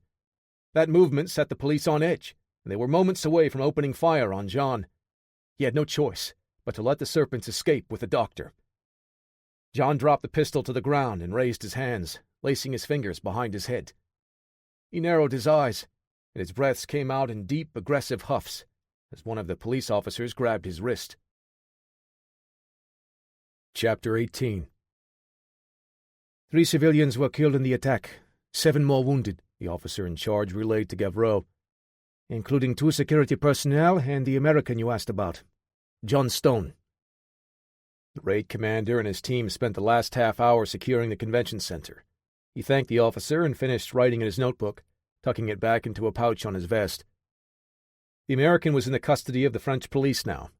They had treated his injuries and made it a point to let Gavreau know he saved the life of a security guard injured in the firefight. Lionel wanted to have him transferred to Raid HQ and held there. He was at his wits' end watching this man operate with impunity on French soil. For all Gavreau knew, the shootout was a result of Stone's actions. When he was arrested, Stone was holding the pistol of the critically injured officer. "Would you like to question him?" the Police Nationale officer asked. "I'd like to throw him in a cell and lose the key," Gavreau said. He finally let out a sigh, ran a hand through his hair, and said, "Take me to him." The officer led Gavreau to a police car parked at the perimeter of the scene. The American sat in the back, looking calmly straight ahead with his hands still cuffed behind his back. Gavreau wondered how they even got him into the back seat, as he seemed almost too large to squeeze through the door. The officer opened the back door and stepped away to handle other business. Gavreau leaned on the door and stared at Stone for a long time before he finally spoke. "I do not know what to do with you, Stone," was all he could think to say. "Dr. Stephen Takada is working with the 4 Serpents," John said, as if he were in a briefing room, exchanging intelligence, and not locked up in a squad car. "Enough! I told you, we do not want your involvement. Look at what happened now. You are on the news, you know," Gavreau said in his passable English. John saw the news trucks filming him in the car, and he heard someone had captured his exploits firing at the fleeing car on a cell phone camera. He nodded to Gavreau and tried to continue. "We have to find them. I know someone that can help."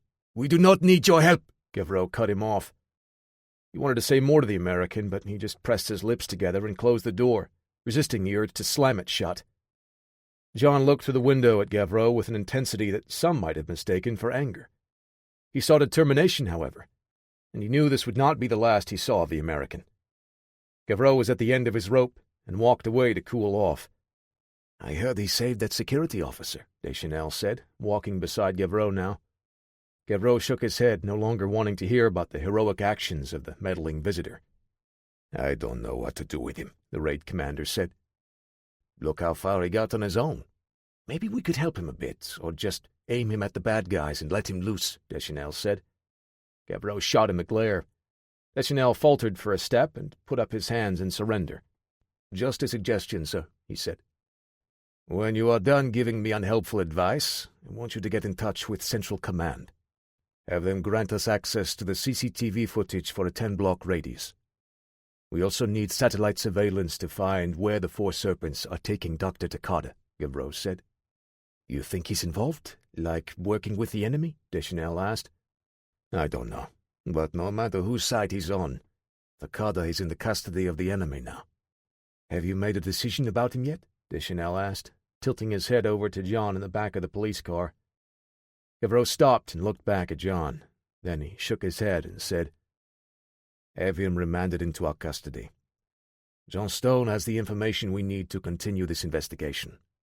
I want to know everything he knows." Deschanel nodded an affirmative and turned back. Chapter 19. Bièvre, Essonne. Gavreau parked his car in his assigned spot at the raid headquarters. Another vehicle parked nearby. Deschanel stepped out and opened the back door. John Stone's immense form emerged. He was still in handcuffs, but Gavreau thought remaining in the restraints was optional for a man like Stone. The 2 men escorted John into the front entrance of the building. "We are going to take you to interrogation, and you will assist us in our hunt for the 4 Serpents," Gavreau said, his statement more of an order given to the American. The ride in the elevator was tense, as the 2 raid men were prepared for Stone to suddenly decide he no longer wanted to be in their custody. The beep of the lift was a relief. Deschanel did not entirely hide that in his face. The trio stepped out of the elevator into a minor commotion in the common area. Gavreau saw a man he didn't recognize talking to the other raid members around the desk. The man turned to face them when he heard their footsteps approaching. John straightened up a little, and Gavreau saw a small, amused smile hiding under his mustache. "Good afternoon, gentlemen. Lieutenant Curtis Clark," the man said, extending a hand to shake with Gavreau and Deschanel. "What can we do for you, Lieutenant Clark?" Gavreau asked, apprehensive about the answer.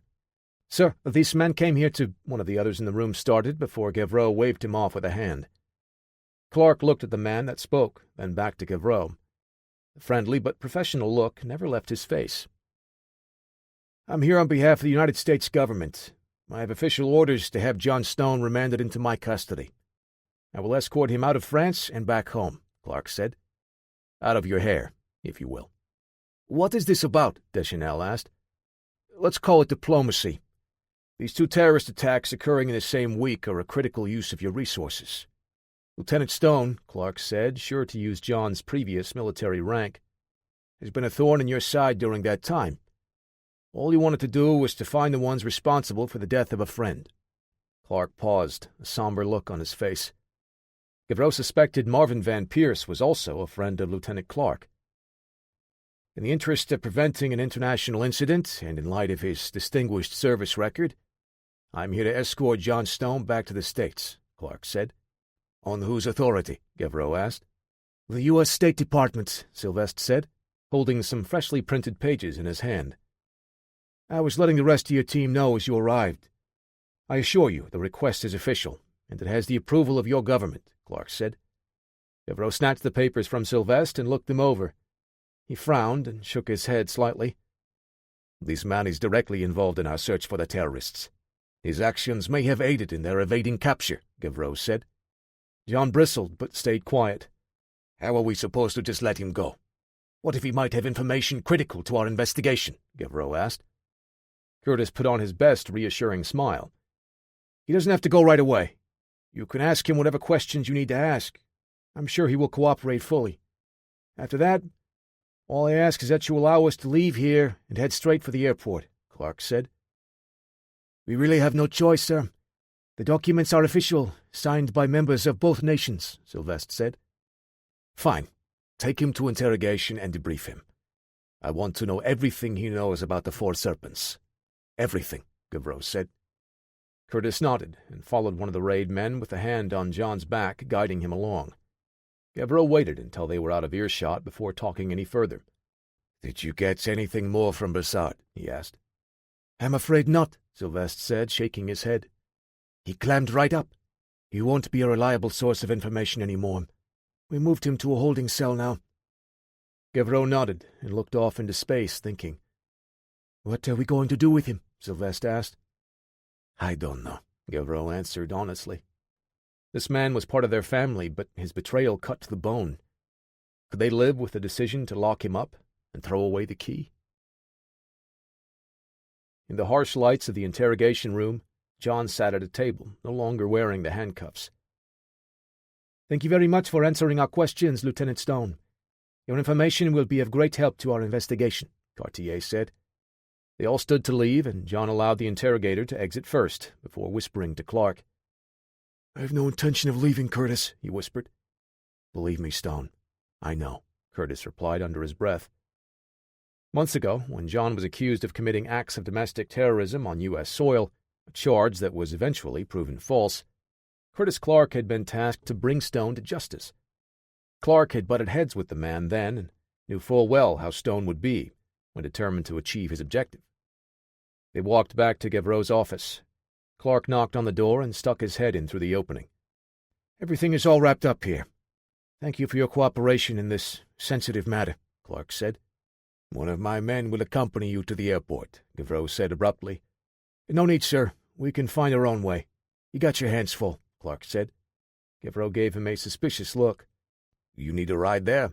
One of my men will take you," he repeated. Clark shook his head slightly, then shrugged. "Okay, thanks for the offer," he said. Gavreau picked up the phone and made a call to one of his men to escort John and Curtis out of the headquarters. He was very clear about driving them directly to the airport, looking at Curtis and John as he spoke. Chapter 20 Dr. Stephen Takata fixed his gaze on the concrete bunker as they approached in a nondescript sedan. Takata and the driver switched vehicles twice and took detours that led them through tunnels and other areas that restricted the view of any surveillance. They were here to meet with Azar bin Hashim, the leader of the Four Serpents, and had to minimize the chances of someone finding the base. The Serpent's Lair was an impressively large warehouse area located on the outskirts of town.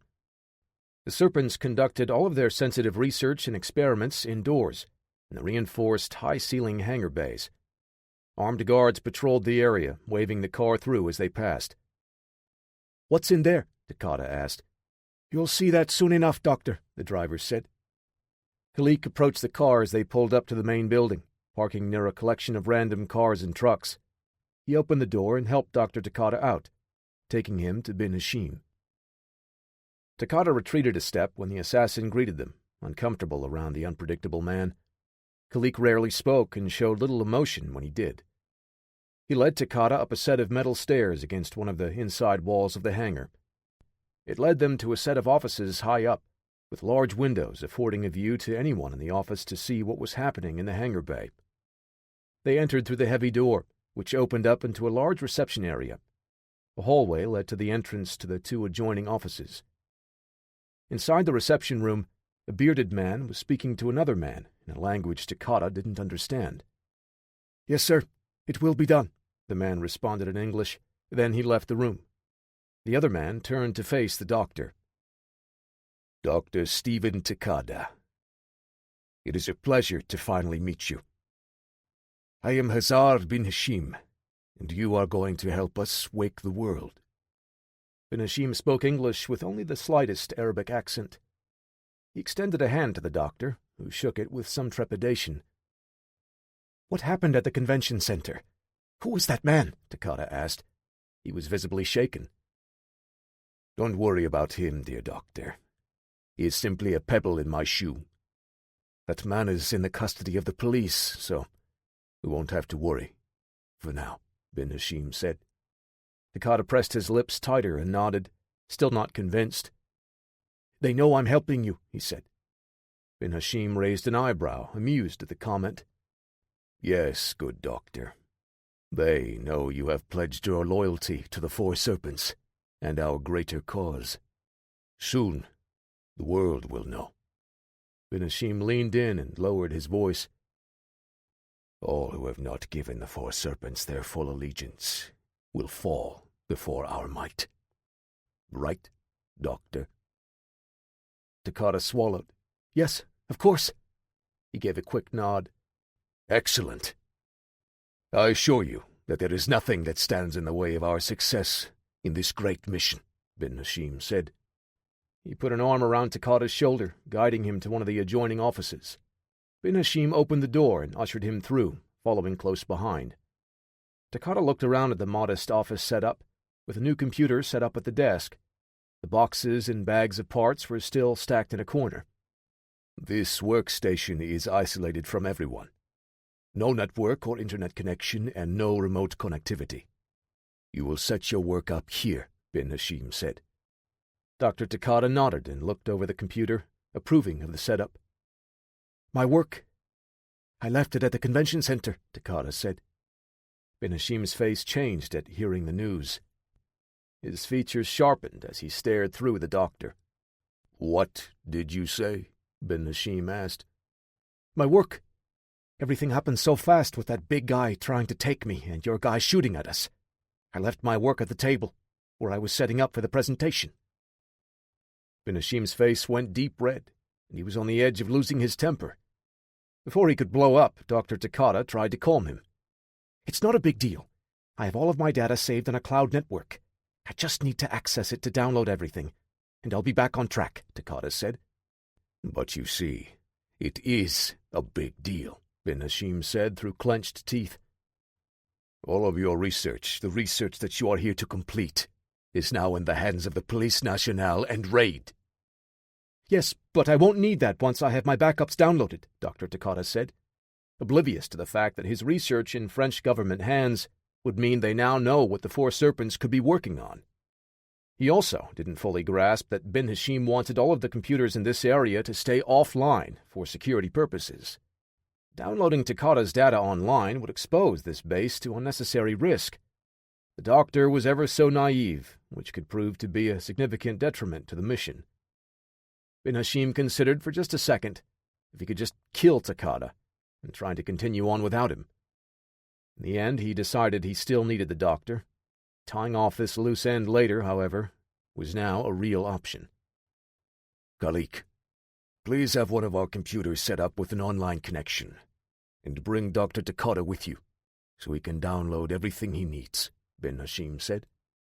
The assassin nodded and escorted Dr. Takata away.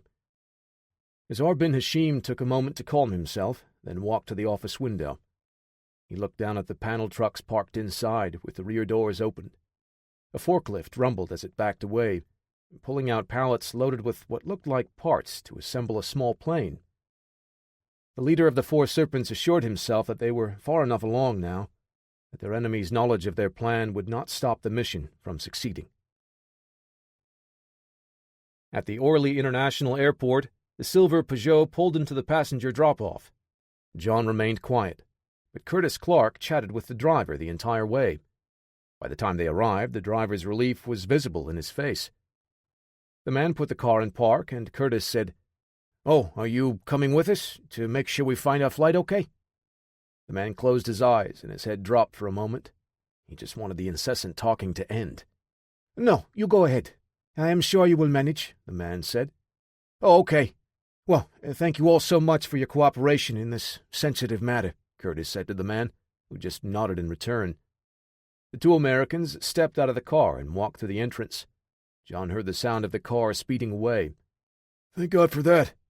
Thought I would have to hear that chatty Cathy act all the way to the gate," John said. "What act?" Curtis asked, amused. "I will punch you through a plane if you keep talking," John said.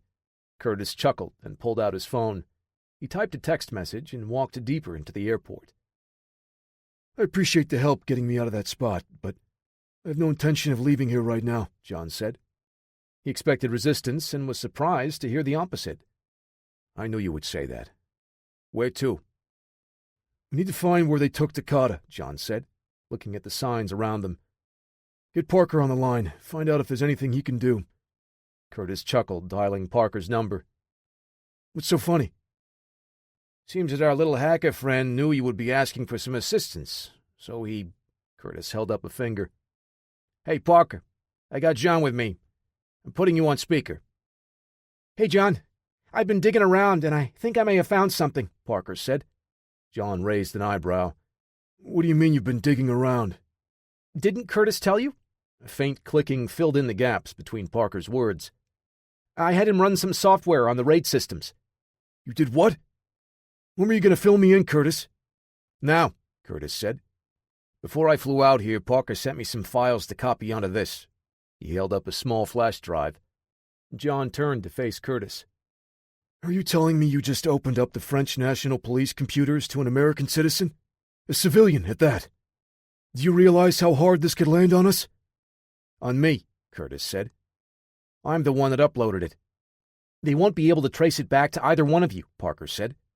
"It's pretty ingenious, actually. The way it works is—" "I don't need to know the details, Parker," John said. "Look, what's done is done. I'll clean up this mess once we find Dr. Takata. Did your little program conjure up an answer?" "I mean, it's not that simple." "Yes or no, Parker," Curtis said. Yes.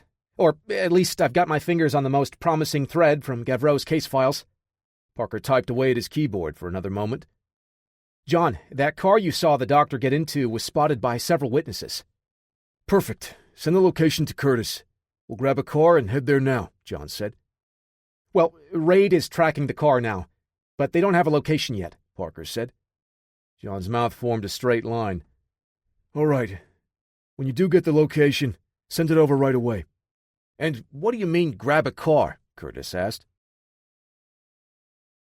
Chapter 21. Bièvre-Essonne, Raid Headquarters. Gavreau stared down at the page of notes on his desk. "What have you done, Doctor?" He sat back and wiped his hands across his eyes. "Damn it, Brassard. How did I not see it? "Sir," Sylvester said, knocking on the already open door of the office. "You wanted us to let you know when we found the vehicle that took the doctor." Yes, thank you. Did you find where they are taking Takada? "Not yet," Sylvester said. "The vehicle has been spotted on several CCTV cameras already. They've abandoned it, switching to a car of the same model." Great job. Keep me appraised of the situation. Have the rest of the team ready to move out. Sylvester nodded. Sir. Gavreau stood. Just a minute. He walked over to the door, placing a hand on the agent's shoulder. Broussard was one of us. I understand how that may affect the morale of the team, but we must stop Bin Hashim before the serpents strike again. Understood, sir. Sylvester nodded again, his face showing a level of resolve that let Gavreau know his words got through. He watched the younger man join the others, diving back into the mission. Gavreau laced his fingers behind his neck and stretched. He tightened his jaw and relaxed, feeling the tension slowly abate. The blood of the innocents is on your hands, Christopher. The tension grew in his neck and shoulders again. John looked over the Mercedes G-Class Jeep that Curtis parked at the curb. "Where did you get this thing?" "Some pimp just gave it to me. Says he didn't need it anymore," Curtis said, massaging the knuckles on his hand. "Are you serious? Does it matter?" "I suppose not," John said, sitting in the passenger seat. "We've got a lot more to deal with right now. Besides, this thing should still be in pretty good shape by the time we're done with it." "Less the gas we're using," Curtis said, starting the engine. "You get the location from Parker?" John buckled the seatbelt, staring off into the nighttime traffic. "Yeah, we're about half an hour away." Curtis pulled into the traffic, merging with the cars flowing down the street. "You have any idea of what to expect when we get there?" John shook his head. "Nothing good. At least half a dozen men armed with Scorpion SMGs.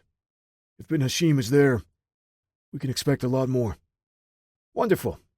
Wouldn't have it any other way." Curtis smirked at John. "I already know the answer, but I need to ask. Did you bring any weapons with you?" "Like you said, you already know the answer. Sorry, Lieutenant, but we're going to have to procure weapons on site." "I hate last-minute shopping," John said. "Seriously, John, the location that Parker passed on is directly from Raid's system. Gavreau and the others know what we know." Curtis shot him a quick glance. "They'll be knocking the door down, too." "For once, we've got the advantage, operating with a small team," John said. "They'll have to plan out their approach, discuss tactics and contingencies for what they may run into on site." "Part of that is gearing up," Curtis said. "That's the step I would rather not skip." "Can't be helped," John said. Curtis smiled, keeping his eyes fixed on the road.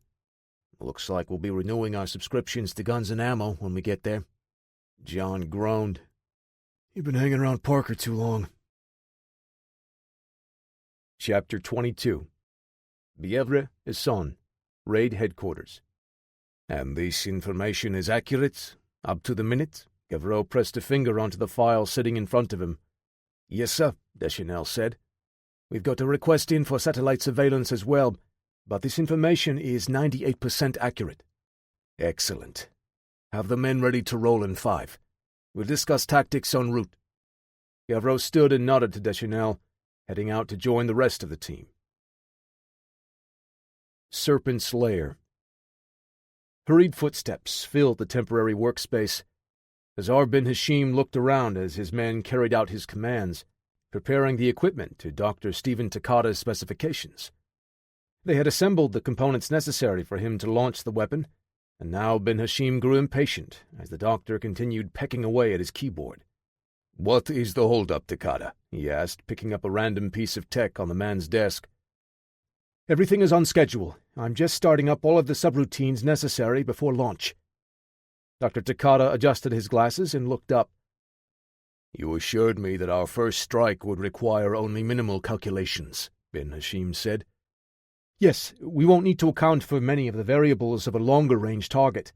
But this initial salvo is still important to future attacks," Takada said, fingers still flying across the keys. Azar clenched his fists and closed his eyes, the doctor oblivious to the man's frustration. He took a deep breath through his nose and exhaled audibly. Important how?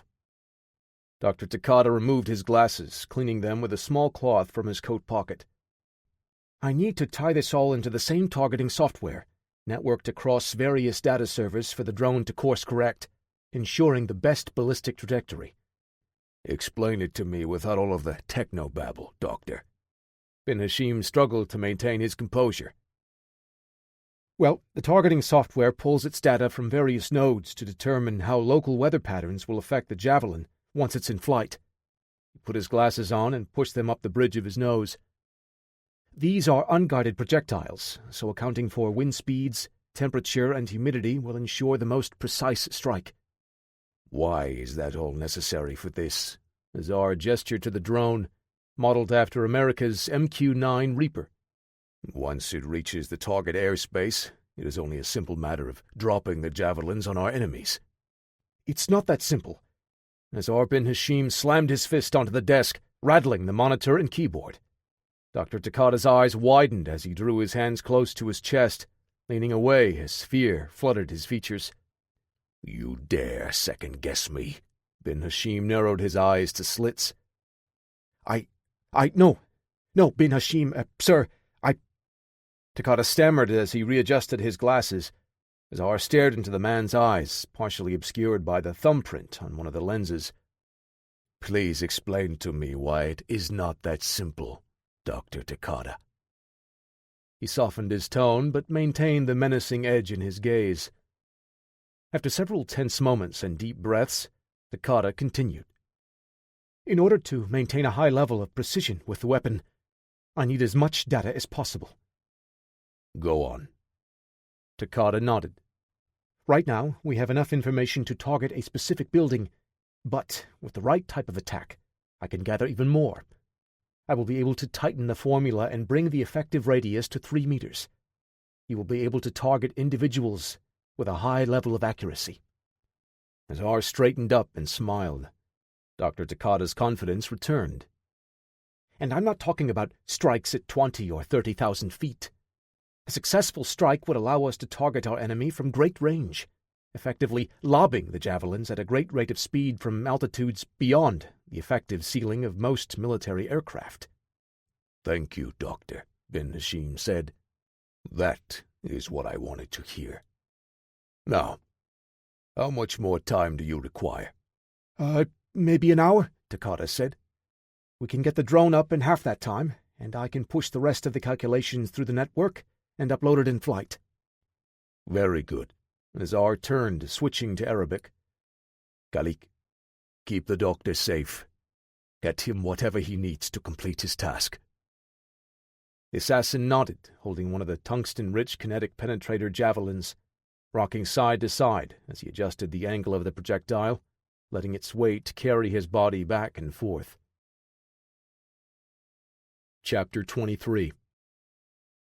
The early evening air still clung to its warmth, and John pulled off his jacket, letting the breeze hit his skin. He and Curtis left the Mercedes behind and traveled the remaining few miles on foot, the exertion warming his body and joints, preparing him for the fight ahead. Curtis rolled his sleeves up past his elbows and knelt in the shadows next to John. I only see the one man, he said, pointing in the direction of a lone sentry walking the perimeter. He's armed and alert, John said. They may not be expecting company, but these guys definitely aren't taking any chances. It's open ground, too, Curtis said, shaking his head. We would have to cover a good 20 yards to reach him. It's plenty of time to dump a mag into our bodies. That's if we're stupid enough to rush him from the front, John said. I'm going to move around to flank him. When you see me in position, get his attention. In position? How am I supposed to know that? Curtis whispered. I trust you, John said, making his way down the small slope to circle around the guard. He could hear Curtis's frustrated curses as he moved. John made his way to a short row of bushes and belly-crawled toward a pair of trees, giving him the best angle to approach the sentry. He waited for the man to double back before making his move. As the man turned his back, John stepped onto the grassy strip to muffle the sound of his boots. He closed half the distance, only a short sprint away, as his heart thumped in his chest.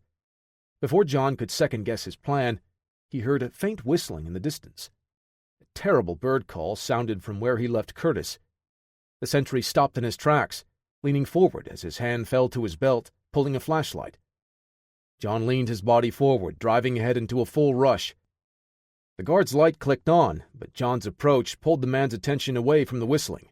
He spun and whipped the beam behind him. John carried his momentum forward, grasping the barrel of the man's AK-47 and thrusting the weapon upward to smash into the sentry's face, knocking several teeth loose. He followed with a sledgehammer as his fist cracked the jaw of his opponent, laying him out. Curtis ran the last few yards as the man's body hit the asphalt. He held his hands up, ready to join the fight.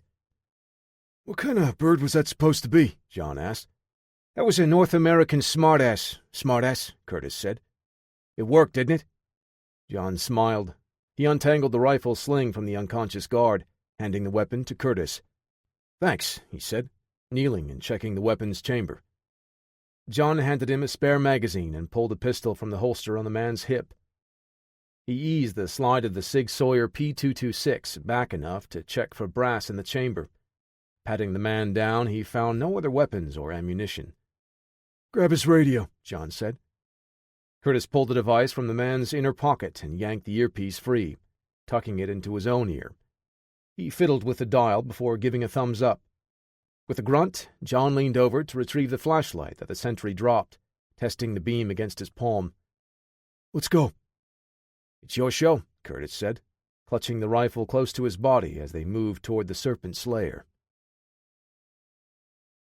John reached a car similar to the one he saw Dr. Takata get into at the convention center. He placed a hand on the hood and peered into the distance. "Still warm?" Curtis asked as he propped his rifle on the truck, taking aim at the only building in the area. "Barely," John said. "This is the same make and model. You must have switched cars on the way." "How can you be sure?" Curtis asked. John tapped the windshield. "No bullet holes, and the tire is intact." Curtis smirked. "No, I mean, how do you know they're here?" "I don't. Cover me while I head to that side door," John said. "Wait," Curtis said, pressing a finger into the earpiece of the stolen radio. "What are they saying?" John asked. "They're speaking Arabic," Curtis replied. "I don't know what he just said, but my guess is that they're asking why our friend back there hasn't checked in. Should we wait and see what happens next?" "No. We should move forward," John said. As if on cue, the front and side doors opened as several men exited the building, carrying flashlights and spreading out. Each man held a Scorpion SMG in their other hand, slung close to their bodies as they began their search. "Wonderful," Curtis said. "Looks like our friends have moved up the timetable." "We can't engage them this far out," John said. "They would pin us down before we could get inside and find the doctor." "Hide under the car?" Curtis asked, tilting his head to look underneath the vehicle. John glanced down at the available clearance and held in a chuckle. "I think they would spot us like a rock under a doormat if we crawled under this thing." He grasped a handle and held his breath as he eased the driver's side door open. He sighed in relief when the car's cabin lights didn't turn on. John climbed in as Curtis did the same, laying across the back seats. Crawling over to the passenger side, John slouched down as much as he could, dipping his head below the dashboard, clutching the P226 in both hands. Beams of light waved around, one passing through the windows of the car as the men spoke in hushed tones. One of the sentries passed along the rear of the vehicle, making his way to the outer perimeter, calling other men on the radio. Curtis listened in on the transmissions, still unable to make out the bulk of the discussion. The voices and light receded into the distance. "We're clear. It won't be long until they find our buddy snoozing in the shadows out there," Curtis said. John opened the passenger door and slid out. "We'll deal with them later. I just need to get inside and see what we're up against." "Later is about to be a lot sooner than we would like, John. We've got a rifle and pistol between us, and we just watched a half-dozen men armed with fully automatic subguns walk by us, in a perfect position to hit our flank when the shooting starts." Curtis checked the chamber of his weapon out of nervous habit as their situation grew more complicated. John gave him a reassuring look. "Let's get inside. They may find the sleeper out there, but they won't know we've already infiltrated. By the time those guys get back, we'll be facing them head-on. I'll never understand your mindset, Stone. Outmanned, outgunned. You still think this is just some tactical hiccup. By the time he finished his statement, Curtis had fallen in behind John, as the two men covered the remaining distance to the side entrance of the massive facility. It was tall, with a curved roof and 2 rows of windows. Light from inside revealed a high ceiling, almost like a warehouse or a flight hangar. With no apparent runway, John couldn't make heads or tails of this seemingly out-of-place structure. He signaled for Curtis to stack up as he slowly turned the knob. Opening the door just a slit, John peered inside, taking in the scene one slice at a time. He wedged a toe into the gap and pressed his hands together on the pistol. "Looks like 8, maybe 10 men inside," John said over his shoulder. "Great. Just make sure you let me know before you go all Rambo in there." Curtis flicked the AK safety off and pulled it close to his body, settling the stock in front of his shoulder. John nodded and slid his foot outward, opening the door wide enough to slip inside. Curtis followed, using his lead arm as a wedge, entering right behind. The latch caught softly, cushioned by the pressure from the colder air inside. They made their way along the wall, using the small shadow until one of the overhead lights bit a large circle out of their only concealment. John looked around for a suitable replacement. Curtis followed his gaze, taking in the 10 men John mentioned earlier. 2 more strode along the walkway along the second floor, circling all the way around the structure. Curtis nodded his head up to the men on the level above. "Those 2 are going to be a problem." John didn't reply, fixing his gaze further into the building. "There," he said. "That's the guy that helped Takata escape the convention center. The assassin from the hospital." In the distance, Curtis spotted a man in dark pants and a dark windbreaker. The man moved with short, shuffling steps, staring down at something in his hands occasionally. "Are you sure?" he asked. "I can see it in his eyes," John said, breaking away and moving to a set of crates further along the wall. "Wait!" Curtis hissed, balking before he followed. John advanced again, getting closer to his target. The man grabbed a few more things off of a nearby table and walked up the stairs, heading into one of the offices on the next floor. Inside, John could see Dr. Takata seated at a computer terminal. "There you are, Doc." John's grip tightened on the pistol. He clenched his teeth and sucked in a deep breath through his nose, ready to make his move. "Hey!" Shouting from behind him snapped John's attention back where he and Curtis were moments earlier. "Intruder!" one of the men on the upper level shouted. Gunfire erupted, and Curtis brought the AK up to his shoulder, crouching behind one of the crates nearby. A jagged bloom of dragon's breath burst forth from the muzzle of his rifle as he returned fire.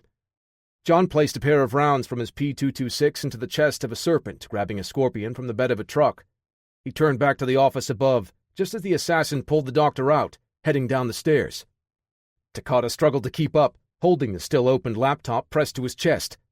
"Khalik, please! You're hurting my arm!" John stood and took a step forward to pursue, but bullets sparked off of the metal support nearby, forcing him back behind cover. He propped his arms on the crate and returned fire. Chapter 24. The smooth skin along the fuselage of the drone felt cool to Azar bin Hashim's fingers. The unmanned aircraft borrowed heavily from the Americans' MQ-9 Reaper. This would be the platform the Four Serpents would use to deliver a message to the free world. He would remind the so-called superpower nations that even they can bleed. Dr. Takata's research would level the playing field, granting the Serpents the ability to target critical structures and people, instead of relying on indiscriminate bombings. It was imperative that this initial flight succeed, not only in eliminating their targets, but to gather all the data Takata needed to drastically improve their strike capability. The terror felt by the Western world would increase tenfold, with the Serpent's ability to launch a precision strike without advance warning. Azar bin Hashim closed his eyes and lifted his head, smiling as his victory was all but inevitable. Before he could bask fully, several loud cracks startled him. A string of automatic gunfire answered back. A firefight erupted in the front half of the facility. "What's happening?" he shouted to one of his men. He grabbed the AK-47 leaning against a cart loaded with spare drone parts. His bodyguard held a finger to his ear while shouting into his radio. After a moment, he looked up. "We're under attack." "That much I know, idiot." Go! We must keep the French police from getting their hands on the doctor." The two men with him nodded and worked the charging handles of their rifles before rushing toward the sounds of battle. Following close behind, Ben Hashim looped the rifle sling over his head and shoulder. The large hangar portion of the back had 2 doors, each leading down a hall toward the office area in front. Ben Hashim stayed close to his men as 2 men rushed toward him. "Hold your fire," Ben Hashim said. "That's Dr. Takata." "Thank you," Takata said, rushing to make his way past the armed men. "Khalik, what's going on?" Ben Hashim asked. His enforcer looked back and clutched his weapon closer to his body. Azar looked down the hall and caught a glimpse of a large, muscular man wearing dark pants and a black T-shirt. "Is that the American? The one from the Paris Convention Center?" Khalik snapped out of his stupor and looked Ben Hashim in the eye. "Yes, American." The sudden intensity of the man unnerved Ben Hashim. He could see an odd fire in Khalik's eyes. He couldn't figure out if he saw anger or determination. Either way, it could be harnessed. He put a hand on Khalik's shoulder. "You must stop the American. Do you understand? Do not let him pass." Khalik nodded and turned to face the enemy. "What are we going to do?" Dr. Takata asked, his voice shaky. "I need to get out of here." The Serpent's leader struck the frightened man with the back of his hand. "You will accomplish your objective, Doctor. Upload the target parameters, and get that drone in the air." John pressed the trigger 5 times in rapid succession, drilling a machete-wielding attacker. The slide of his P226 locked back, showing the empty chamber. John dropped the pistol and grabbed the machete, rushing ahead as a blur of movement whipped into his view. John swiped his knife upward, knocking the terrorist's rifle off target. The machete's steel spine was still ringing from the impact when John plunged the wicked blade into the man's gut. The force of the blow carried the terrorist off his feet. John ripped the AK-47 away with his free hand and fired a burst at another threat. In the distance, he spotted Takata turning to follow the other man down a hall. Bullets chipped away at the walls and floor around both Americans. "Curtis, watch my back! I'm going after the doctor!" John didn't wait for a reply before running behind a stack of open crates. Curtis popped his head up and fired a burst, scoring a hit on the second man above, sending him falling over the railing. He scooped a magazine off the floor, dropped by one of the terrorists he gunned down protecting John. "Damn it, John!" he cursed almost under his breath, shoving the spare into his coat pocket. There was a brief respite in the firing as John disappeared into the hall. He could hear the Serpents shouting at each other, organizing their actions. Curtis didn't give them a chance to capitalize and came up firing again, before running to a better position to watch John's back. Bullets sparked off of the railing as he sprayed anywhere he saw movement, spoiling their aim. The AK clicked. Empty. Without hesitation, Curtis pulled the spare magazine and used it to strip the empty one free, rocking the fresh ammo into place and yanking the charging handle. Before he could resume his assault, a sharp pain lanced across his outer thigh. He gritted his teeth and dropped back behind the crates John used as cover a moment earlier. Curtis looked down and saw the small tear in his pant leg. The blood wasn't bad, and the wound looked more like shrapnel, not a bullet. "Suck it up, soldier." Curtis leaned out to one side, laying on the floor, as several men made their move. Working the trigger with practiced ease, he let the rifle spit in pairs, sending 6 rounds downrange. Each time one of the Serpents would fall, although the last man did so more out of fear, retreating toward his friends. A voice in his ear distracted him, shouting in Arabic. The man that left earlier to look for the missing sentry had just arrived. "Fantastic!" Curtis came up to a crouch and dropped the retreating man with a single shot between his shoulder blades. Chapter 25. 2 men stepped out of the hall to meet John. He fired the AK from his hip and gave the lead man an extended burst. Several of the heavy 7.62mm rounds passed through and struck the second man, but it wasn't enough to drop him. The Serpent returned fire as he fell. John dove to one side, rolling on the hard concrete. He came up to a kneeling position and fired a short burst into the man's torso, before elevating his aim enough to place a single shot in his forehead. John grunted and ran toward the hall. As he rounded the corner, Ben Hashim's formidable assassin blocked his path. With the speed of a serpent strike, Khalik snapped a hand out and lifted the muzzle of John's rifle. A Glock 19 flashed up toward John's chest. John released his grip on the AK-47 with one hand and reached out. His fingers clamped over the thumb and wrist holding the pistol. The Glock barked, and the slide bit into John's hand. Kalik torqued his wrist to wrench the handgun free. The assassin circled it back and tucked it near his body in one smooth motion. John leaned into the rifle and swung the barrel in a full circle, looping toward his opponent's legs. The Serpent's enforcer executed an unorthodox spinning flip to dodge the sweeping barrel. John had a difficult time tracking, much less anticipating, the smaller man's movements. His AK chattered loud in the close quarters, bullets cracking the floor. Kalik twirled back with a dancer's grace, firing his pistol as he evaded the incoming assault. The powerful concussive blasts thumped in John's ears. Immense muzzle flashes obscured his vision in the dimly lit hallway. He couldn't see his target clearly at that moment, but that meant his foe's visibility was also compromised. Through the bright flares in the middle of his vision, he spotted Kalik moving in. His AK met resistance as the assassin pinned it against the wall with his foot. John snapped his hand out again, catching Kalik's wrist before he could fire the Glock. Both men locked eyes, and the moment in time stretched. John stared into an abyss, unable to read anything from the man's gaze. Kalik was looking through John. 1,000-yard stare. With his opponent standing on only one leg, John thrust his head forward to drive him off balance. Kalik leaned back and flipped away. He kicked John's wrist as he arced backward, knocking the rifle free. John felt the pistol fall from Kalik's grip as well. Seizing the moment, John stepped in and fired a jab. Kalik tried to slip the blow, but John scored a glancing hit. He followed with a straight right, but the assassin deflected the punch and slammed a hard hook into John's ribs. A foot snapped up, and John brought his arm up in time to absorb the roundhouse kick. He thrust out with a front kick to push the enforcer back. Kalik twisted out of the way, continuing his rotation to send an elbow crashing across John's jaw. The strike jarred his vision, filling it with stars. A kick pounded his thigh, and a second buried itself into John's gut. Before his opponent could pull his foot back, John wrapped an arm around the ankle and brought his forearm down on the meaty upper leg. Kalik let out a grunt and jerked his limb free, limping back before settling into a strange, rhythmic movement pattern. Kalik shuttled to his left, switching angles before re-engaging. John pushed off his rear leg and twisted his body, launching his fist straight through his oncoming opponent. Kalik's knee buried itself into John's solar plexus, driving the air from his lungs. John dropped to his knees, a line of drool splashing on the ground. Even through the pain, John had felt his fist connect. He couldn't match the smaller man's speed, so he took the full force of the incoming attack to land a punishing assault of his own. He clenched his teeth and pulled a breath of air in, ignoring the immense pain. Kalik leaned against the wall, clutching his chest. The assassin spat on the floor and bridged the gap again.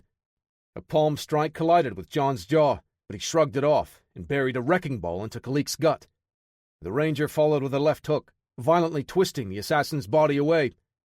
Kalik stunned John when he used the momentum to whip a spinning roundhouse kick at his head. John managed to catch the man's ankle, his hand swallowing much of the joint. He grabbed a handful of Kalik's jacket and swung him bodily into the wall, the impact shaking the doors. An animalistic growl pushed past John's gritted teeth. He jackhammered a right cross into the assassin's face. The powerful punch snapped Kalik's head back through the wall with a sickening crunch. The force of the blow fractured his skull and snapped the assassin's neck, leaving him embedded in the wall. John scooped up Kalik's Glock 19 and ran toward the far end, in pursuit of Dr. Takata. Dropping his AK-47, Curtis dove and slid across the polished concrete, snagging a scorpion. He rolled behind a truck as the enemy's bullets cracked the ground nearby, peppering him with bits of debris. Flat on his stomach, he aimed the machine pistol at the feet of a serpent rushing his position. His rounds slammed into the man's shins and knees. The terrorist fell forward, cracking his face on the ground, sending a tooth skittering toward Curtis. He frantically ejected the spent magazine and looked around for another. Maybe his luck would hold out, and the enemy wouldn't realize his weapon had run dry. He whipped his head to the side as a dull, metallic clanging rang out, the round object bouncing and rolling to a stop nearby.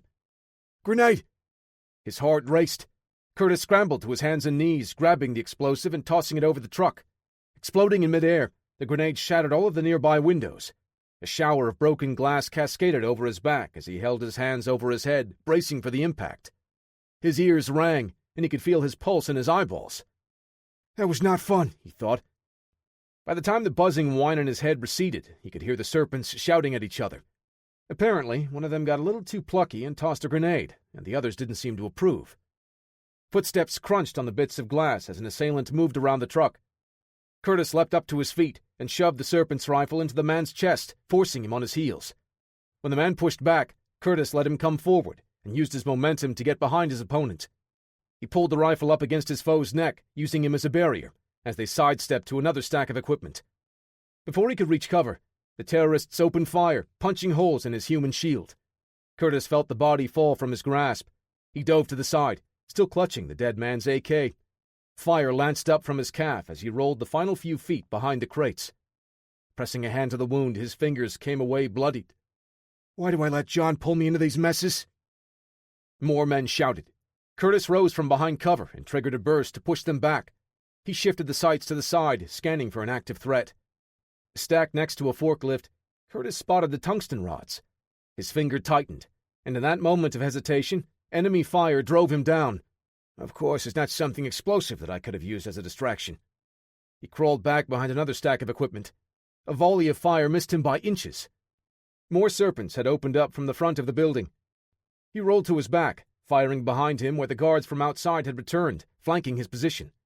Curtis sprayed a long burst in their direction and scrambled to his feet, making a break for the forklift.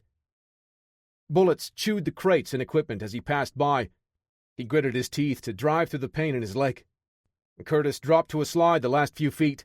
Sparks bloomed off of the forklift just over his head. Two of the guards broke away and ran toward him, their scorpions blazing. Curtis grabbed one of the kinetic javelins and jammed it into the forward control of the forklift. The massive machine lurched and plowed ahead. Curtis took aim and shot down one of the guards that tried to avoid the forklift barreling toward him. More Serpents joined the fight now. Curtis leveled his sights on a crowd and pressed the trigger. The rifle bucked several times before the bolt locked back. He cursed and pulled the spent magazine, looking for another weapon. Sorry I couldn't do more, John, he said. His grip tightened on the steel mag. Curtis dropped the rifle and stood, hurling the magazine at the incoming soldiers. For a split second, the lead man flinched, thinking it was a grenade. Just as the steel box clanked against the concrete, the air around them pulsed out as explosions rocked the room. The Serpents looked back in shock, and Curtis glanced down at his hands. Ears still ringing, he could barely hear the additional combatants. French voices joined the chaos of the Serpents' shouts. Raid had just stormed in, using breaching charges. Gavreau and his team moved through the battle zone with trained precision, firing with disciplined control, dropping anyone that posed a threat, with no hesitation. The pops and thumps of the firefight hardly registered this far back in the reinforced facility. John held his pistol, pressed between both hands, the front sight covering bin Hashim's upper chest in his view. Azar bin Hashim, leader of the four Serpents, held his AK-47 close to his body, muzzle pointed at John, while he used his other hand to swing Dr. Takata into the line of fire. 20 meters of open hallway lay between them. John slowly closed the distance as he spoke. It's over, bin Hashim. You don't think I'll put a bullet between the doctor's eyes to get to you? You're sorely mistaken. John's words echoed, adding to the sporadic crackling of the distant battle. My Serpents will strike your friend down and swarm in here to finish you off. Azar bin Hashim leaned out to one side. And then the world will feel our wrath. Please, don't shoot me, Takata said, his voice cracking as tears streamed down his face. You had your chance to come with me, John said, advancing with slow, measured steps. But it's not too late, Doc. Just run away. Let me and this dirtbag settle up. Enough, bin Hashim shouted. You've lost, and you know it, American.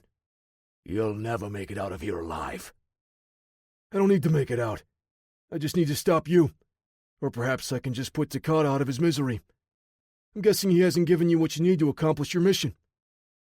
John shifted his point of aim, just enough to cover the doctor. A smile spread across the Serpent leader's face.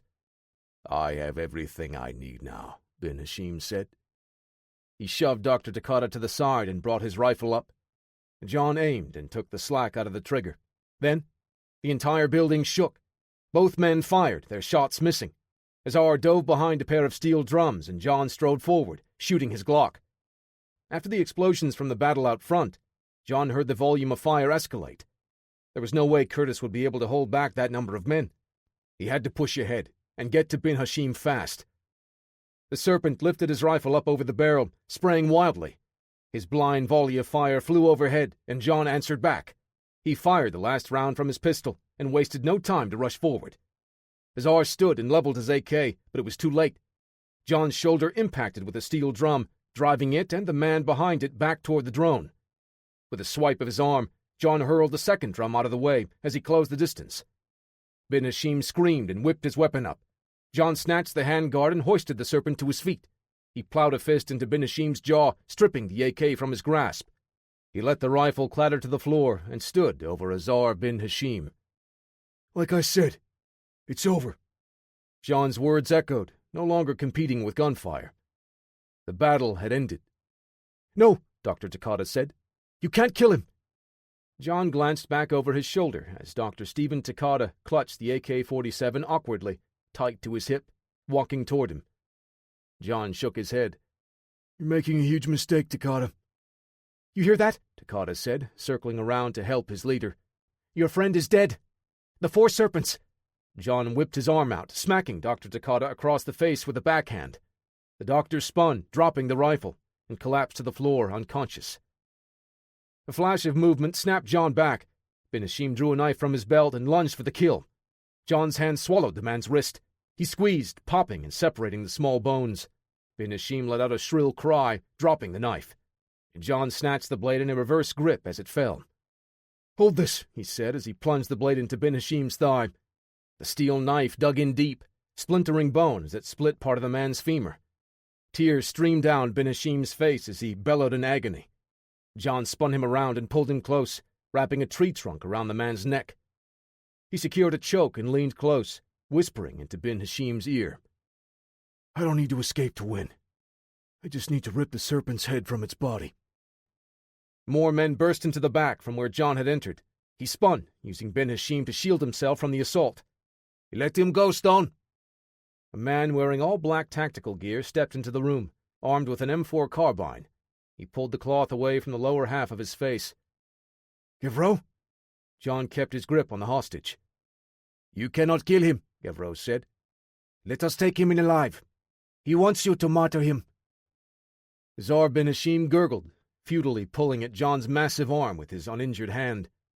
The American released his grip, letting the terrorist crumple to the floor, defeated. Where's Curtis? John asked. Is he alive? Outside. My men are treating his injuries, Gavreau said.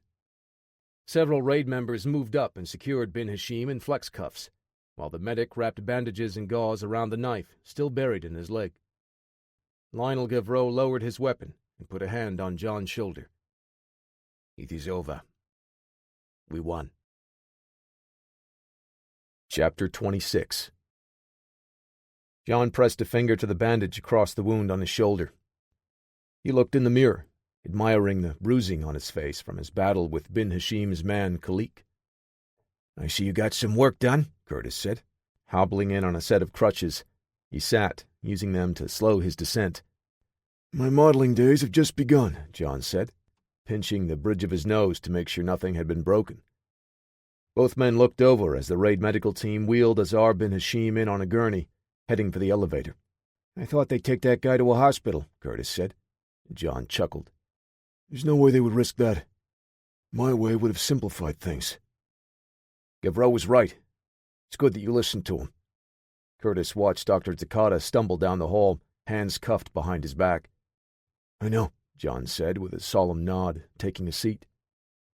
Wow, that was much easier than I expected, Curtis said.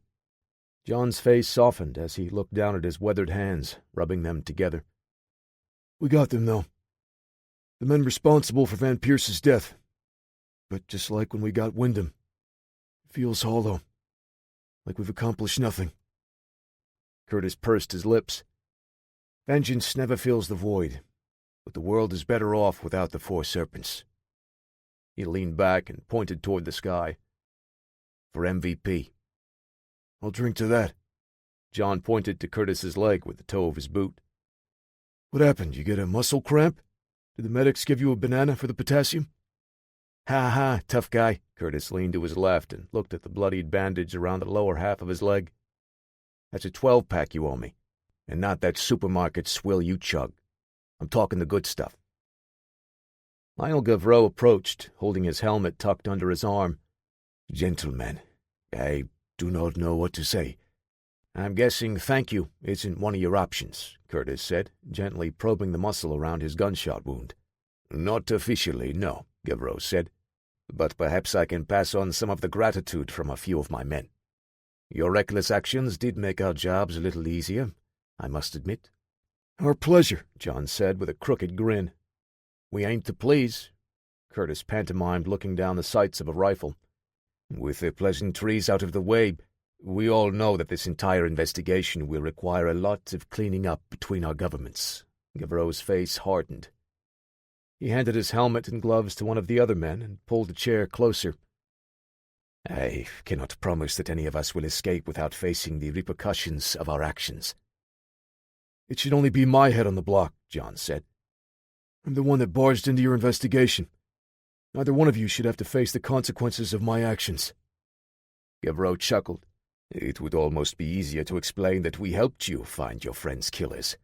The alternative would be to admit that we just let a foreigner step all over our case, obstructing us every step of the way." "Well, when you put it that way," Curtis started. "Besides, you brought Brassard to our attention," Gavreau said. "You were right behind me at Kepler's apartment. You would have found the data regardless," John said, standing up. "But would I have allowed myself to see the truth?" Gavreau stood up and shook John's hand. "If you don't mind, I'd like to stick around and hear what you get from Azar bin Hashim and Dr. Takata," John said. Gavreau looked at the bandage on John's arm and Curtis's crutches. "I believe you have earned that right." Patrice Cartier exited the interrogation room, a satisfied smile across his face. Stephen Takata held his head in his cuffed hands on the table. Racking sobs shook the doctor's body, torn apart by his guilt in joining the Serpents. Curtis watched the interrogator pass by with what looked like glee in his eye. Does he always enjoy his job that much?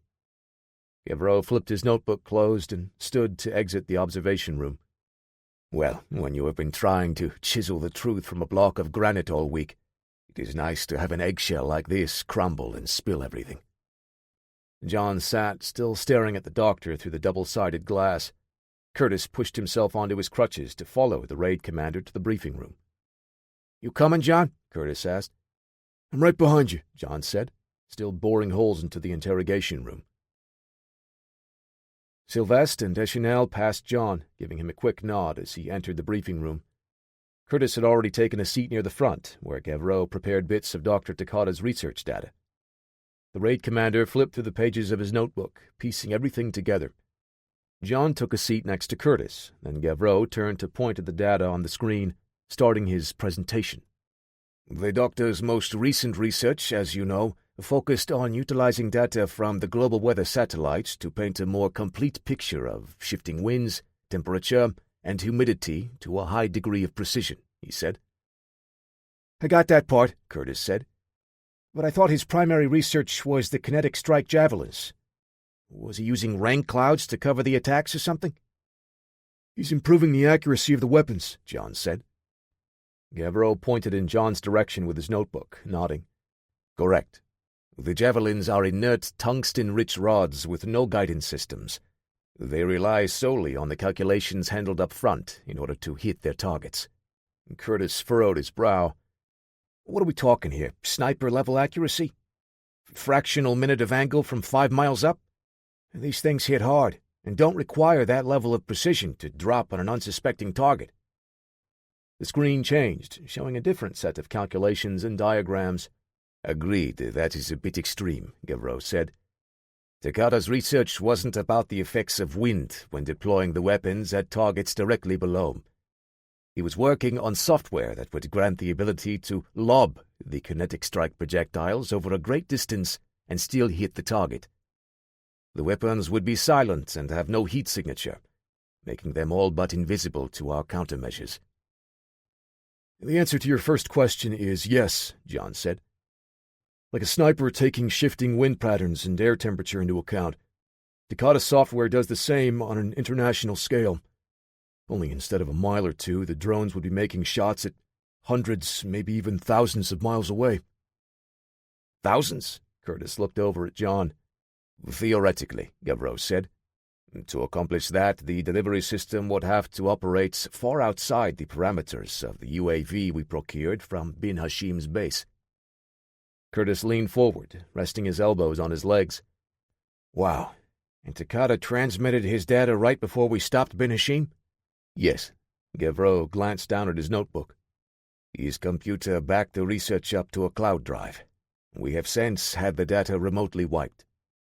John leaned back, folding his arms across his chest. Shouldn't you have a team out hunting for anyone else that may have this information? Yeah, we've got a guy that can help, Curtis said. He just needs access to... Gavreau waved. No. We cannot risk bringing too much attention to the search. We have bought time to track down and arrest any stragglers that might still be involved. John tightened his jaw, looking at the raid commander. Gavreau smiled. My friends, this intel is also in your government's hands. Rest assured, our two nations will be working together to take care of the rest. What did we get from Bin Hashim? Curtis asked. He should be able to fill in all the gaps in the doctor's blubbering confessions. Nothing yet. He is still in surgery. Gavreau glanced over at John. Apparently it is not a simple matter to safely remove a knife embedded in one's femur. Chapter 27. I'm going to grab something to eat. I'll wait for you in the car, Curtis said, settling his weight on the crutches. Several more members of the raid unit walked over, smiling. They nodded at John and shook his hand. You are quite a celebrity, Gavreau said, stepping out of his office as he stuffed a stack of papers into a manila envelope. He handed the files and reports over to John. We had a rough start, but I wanted to say thank you, Gavreau said, shaking John's hand again. Curtis and I should be the ones thanking you for pulling our asses out of the fire back there. Yes, you should, Gavreau smiled. Safe travels, my friend. John started reading a text message from Parker when his phone buzzed. Parker, I was just reading your text. Hey, John, I just wanted to make sure you saw it. Parker's fingers tapped away on the keyboard as he spoke. You sent the message literally seconds ago, John said. So did you read it yet? John sighed. Just tell me what it says. Okay, but don't get mad at me, Parker said. What did you... I read the reports from Dr. Takada's interrogation. No one seems concerned that his research is still out there, Parker said, his typing no longer filling in the pauses. Are you still connected to the raid system? John asked, lowering his voice as he turned toward a corner. Yes, but only to help them finish this case. Parker, you're unbelievable. John looked around before taking the stairs to the second floor. You need to shut that program down now and clean up all traces of your presence. I will, but I'm re-imaging Takada's laptop to dig through it here, Parker said. I don't think Gavreau is concerned enough about this data falling into the wrong hands. John pinched the bridge of his nose, closing his eyes. We've already captured Bin Hashim. The four serpents are all but finished. Gavreau and his men will be putting a plan together to clean up the rest. They're already keeping tabs on other climatologists associated with the doctor, just in case. After a long pause, Parker replied, Okay, but this is the part where I need you to stay calm and not get mad. We're a little past that already.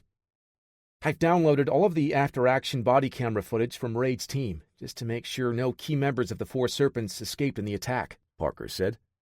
Are you nuts? John hissed through gritted teeth as he turned to face the window at the end of the hall.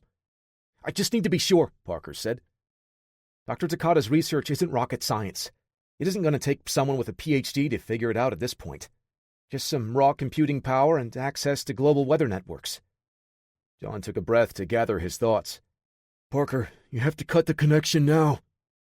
If those kinetic strike javelins end up in another terrorist cell... Parker! Now! John tightened his jaw as the phone creaked in his fist. All right, I'm sorry, John, Parker said. Let me just end this query and... Wait a minute. John listened as Parker started typing for what seemed an eternity. What is it? Parker exhaled through his nose. I don't know.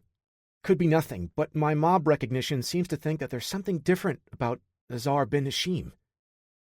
Yeah, he's not going to be moving around the same as older footage, considering he had a 6-inch blade jammed into his thigh, John said, still trying to contain growing frustration.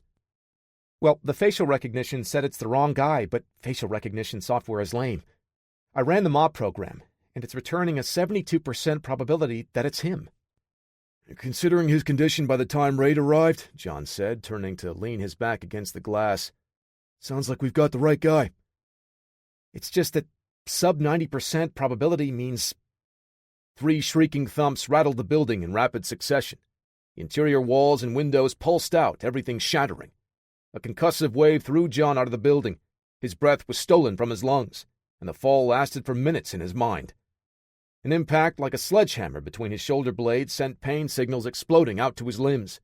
The back of his head slammed into the dented roof of the SUV underneath, and the impact of his landing blew out all of its windows. John's vision swam through a tunnel of darkness that swallowed the world around him. Chapter 28. John squeezed his eyes shut to drive out the blinding glare. Through his ringing ears, the muffled sounds of car alarms and sirens slowly faded as his head dropped back, unconsciousness dragging him under again. Chapter 29. John tried to lift his arms, but his extremities were sluggish, moving through a taffy-like haze.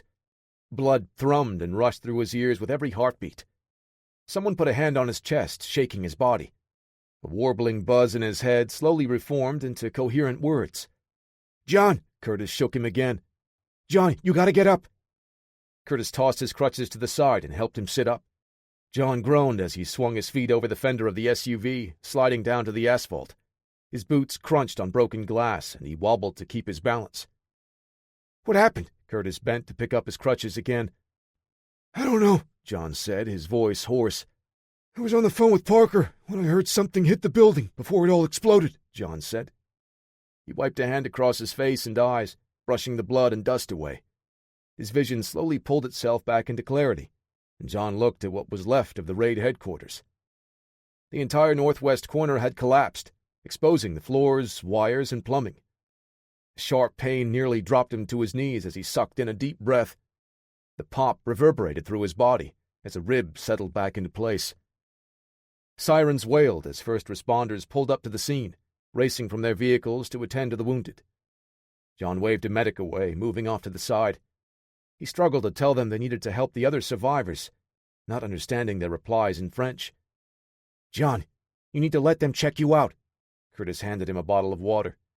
John swished a mouthful, spitting the bloody, dirty water out before draining the rest of the bottle. "Did anyone else make it out yet?" The solemn look in Curtis's eyes told him plenty. John pushed ahead, but Curtis and 2 of the medical techs tried to hold him back. "We need to help Gavreau and his team. Let me go." John shrugged the hands off and ran toward the building as another large chunk of concrete fell free, smashing apart in front of him. He staggered back a step, covered his mouth with his arm, and ran through the cloud of smoke inside the wreckage of the raid HQ. Helping the first responders, John and Curtis spent the next hour pulling people out of the building. News crews swarmed as the crowd outside grew. John lifted a woman out of the rubble, setting her on a nearby gurney when someone called out from inside, emerging from the stairwell. "I need some help here," Gavreau said, speaking French as he carried a man on his shoulders. "He's lost a lot of blood." Sylvestre pulled a chunk of concrete to the side and disappeared back into the stairwell before emerging with a woman leaning on him, an arm draped around his neck. Her face was bloodied, and her right leg looked mangled. Another 2 hours passed. Then, police and medical responders no longer let John or the others back toward the building. The woman kept shouting at him in French as John tried to push past. She grew angry and shoved him hard in the chest, speaking sternly and waving for him to move back. "She is saying it is not good for us to breathe the air," Gavreau said. "Too much smoke and dust. Please, John, let them take a look at you." John's shoulders sagged as the words sank in. He looked up to see the large crews working quickly to pull survivors out of the building, helping those they could, and evacuating the ones in more serious condition. With a nod, he relented and turned back, heading to the ambulances. "At least a dozen were inside the section that collapsed," Curtis said.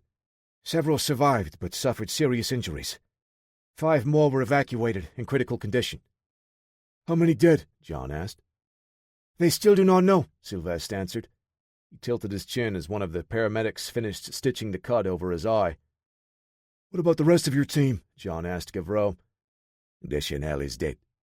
His words were almost inaudible. Sylvestre looked over, a mix of fire and pain in his eyes. Gavreau looked up at John. Lucier was evacuated half an hour ago. He may lose his arm. He swallowed. What happened? Curtis asked. Kinetic strike javelins, John said. The serpents are still active. I don't understand, Curtis said. We captured Ben Hashim. We've got his drone and the tungsten rods. Where is Ben Hashim? John asked. Dr. Takata. Dead, Sylvestre said, spitting. Both of them were in the northwest corner. I watched them pull out what was left of that terrorist filth. That rules out an attempted prison break, John said. You think they were trying to silence him? I mean, the doctor already spilled his guts, Curtis said, looking at the ruins. Figuratively and literally. I have to make a call, Gavreau said. The raid commander pulled a phone from his pocket and scrolled through his contacts as he walked away. Sylvestre nodded to John and Curtis before going his own way. I should call Parker, John said, patting his pockets. Curtis handed his phone over. Yours didn't survive the fall, he said. You were still holding it when you totaled the rental parked outside. John pulled up the recent calls and selected Parker's number. Curtis, what's happening? Parker asked.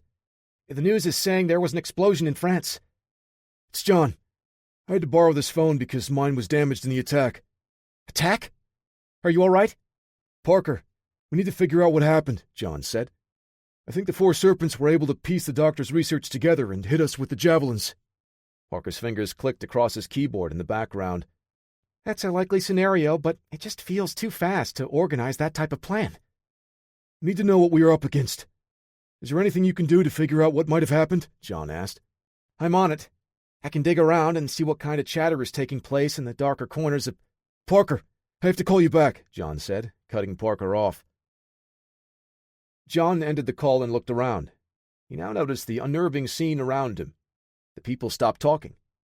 Everyone around him fixed their eyes to the nearest screens. Most were looking down at their phones, but John walked over to one of the news vans, where the crew gathered around the monitors set up in the back. As he got close, he saw a man seated at a table with a flag behind him.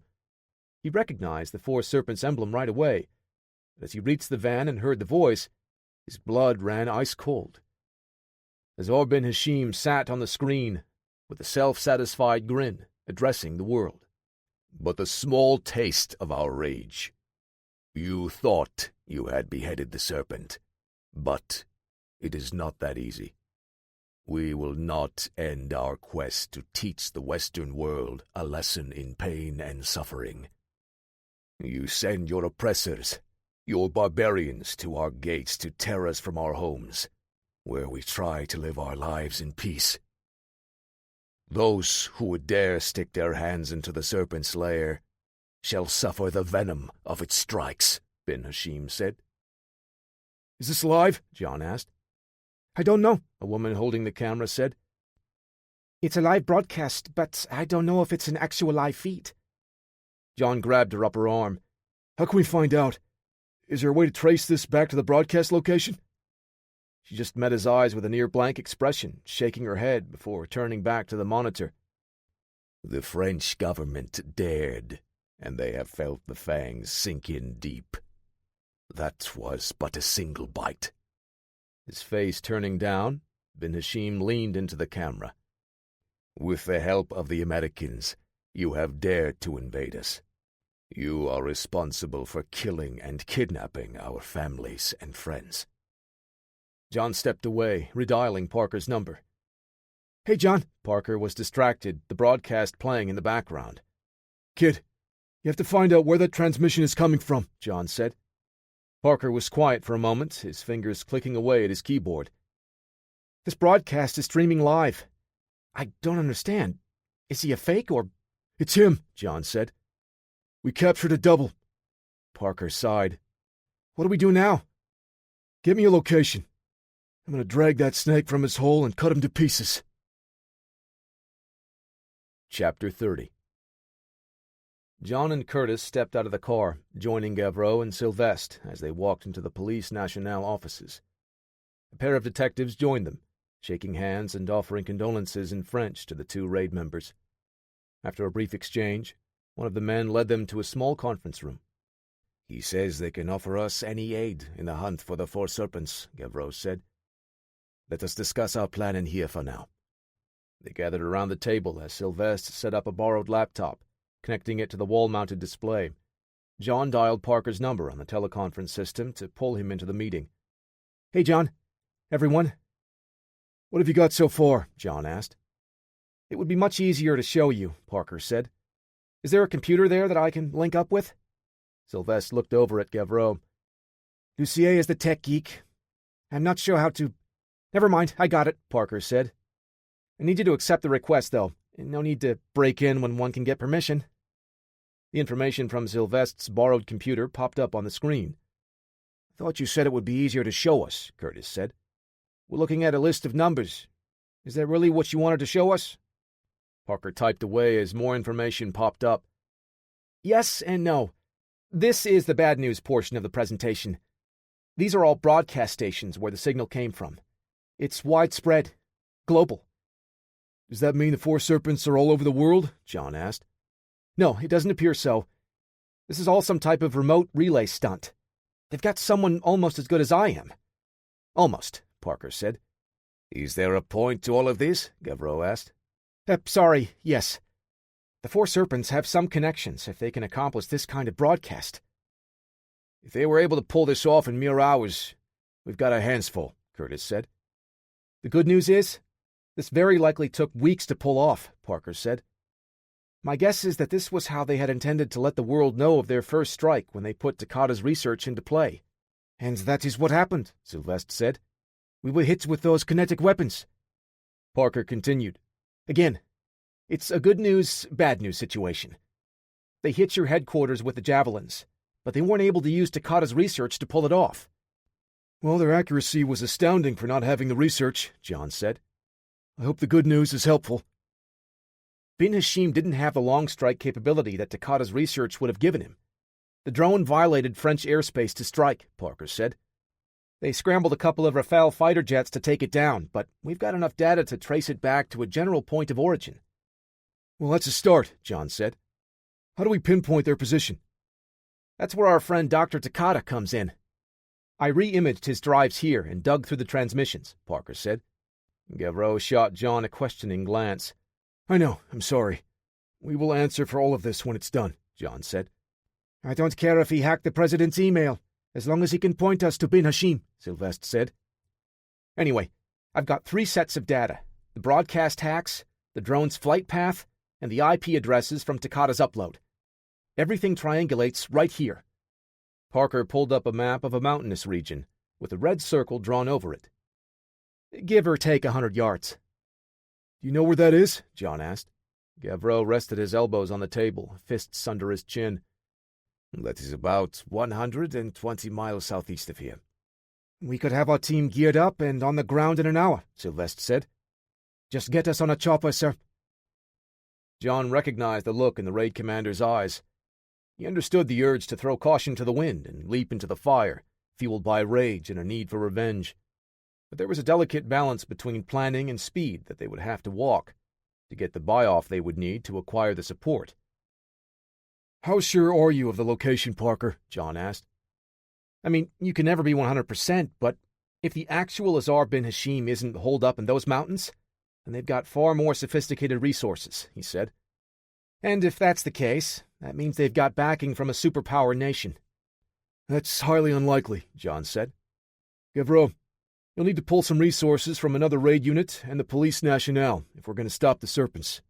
"We?" Gavreau asked. John met his steely gaze. "You're going to need all hands on deck. Curtis and I have the same level of experience and intel as you do. We can't risk going in with less than optimal fighting strength." Gavreau brought a hand to his mouth, thinking about John's words. "Perhaps you are correct. It will take some convincing, but I would pull some strings." Curtis raised his hand. I feel like maybe I should point out that I'm going to be pretty damn suboptimal in the field with a hole in my leg." "You can provide support from the air," Sylvester said. "In the choppers." "You will be joining us in the helicopters," Gavreau said to Curtis and John. "The other team will be mostly police and military support. This is all an off-the-books operation, with French and German military support on deck if things go badly for us. "What's the plan, then?" Curtis asked.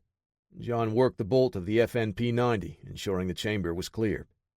"We're going to fast rope in, drop any opposition in our way, and defang the snake." "And how will we know that this is the one and only Azar bin Hashim?" Sylvester asked. John tapped his helmet next to the camera.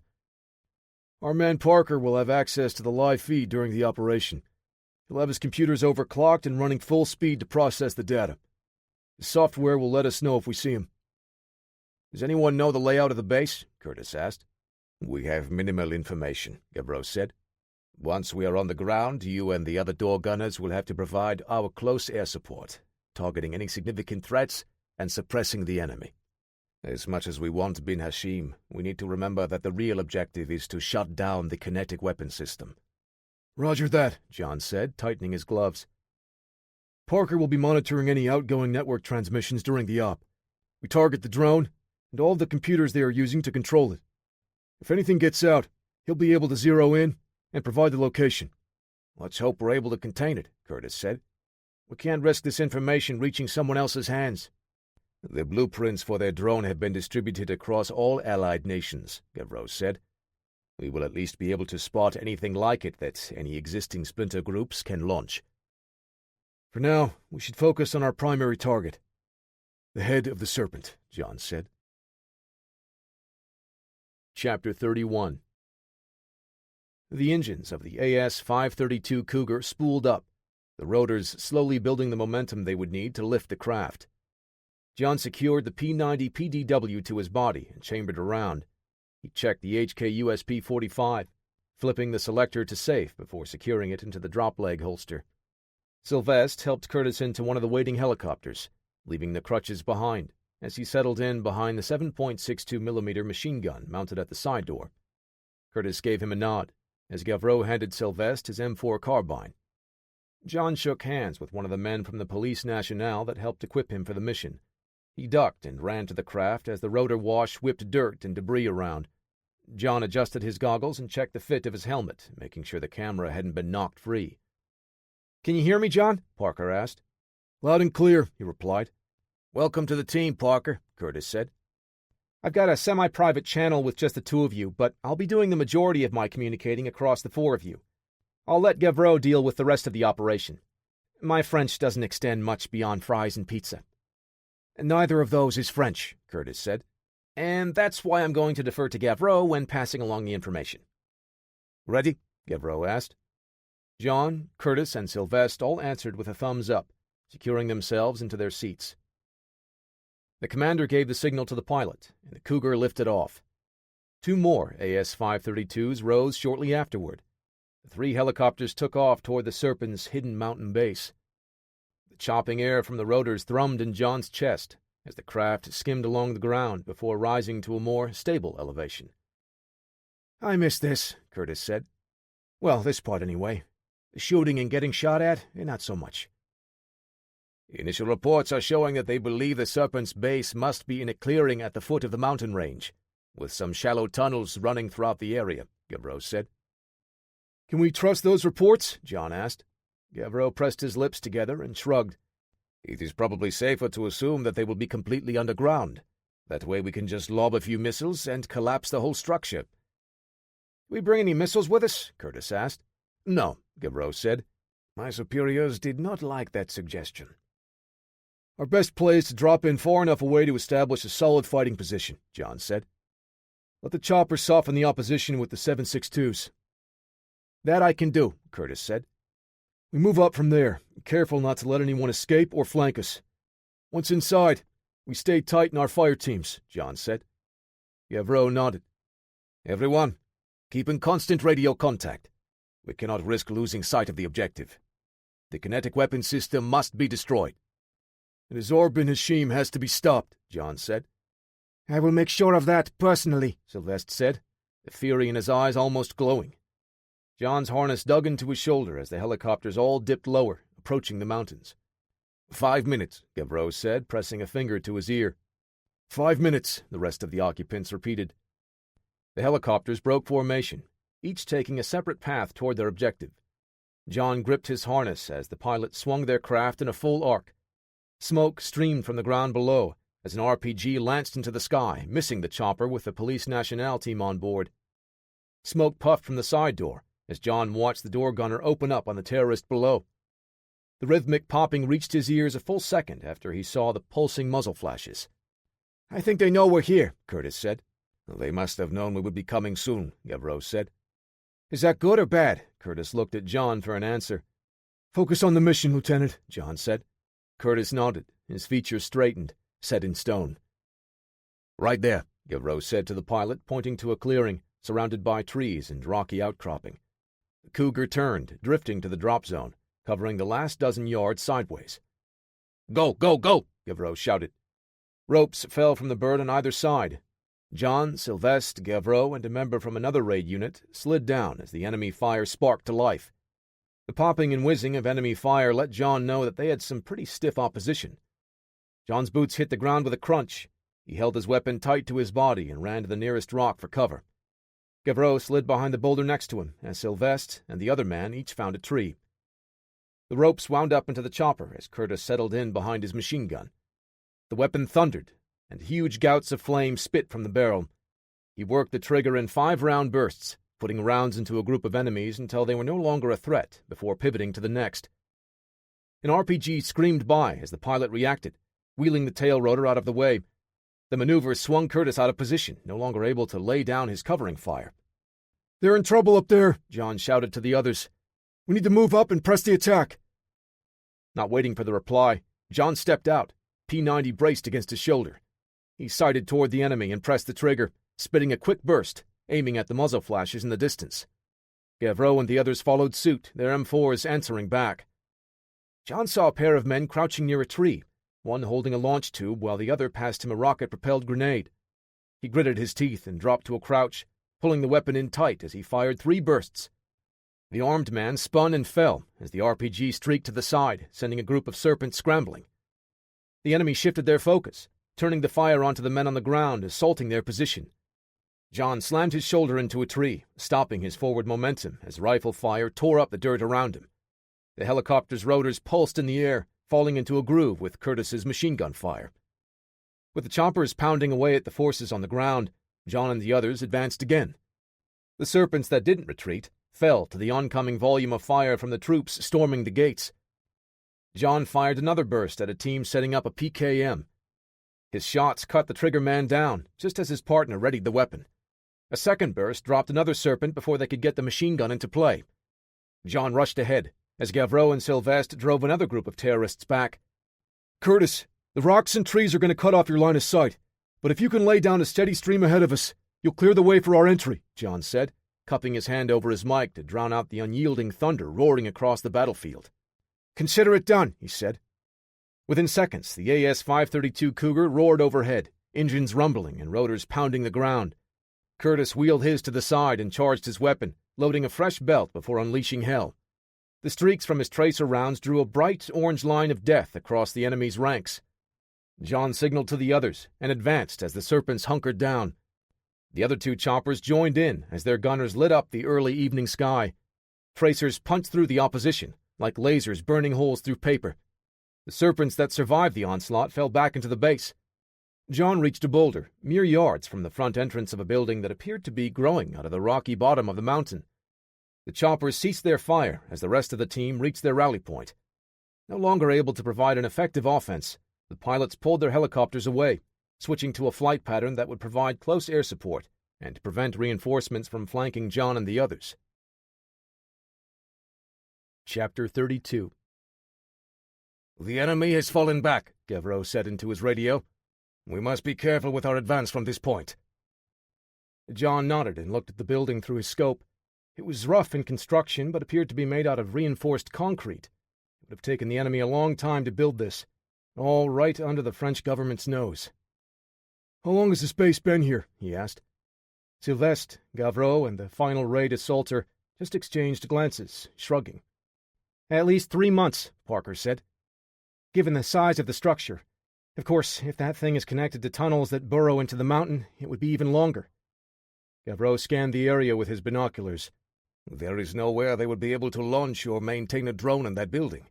We must assume that they are inside the mountain, in a series of tunnels. Wonderful, John said, checking his weapon. If they have built that structure to repel an attack, they will cut us to ribbons while we cross that open field, Sylvester said.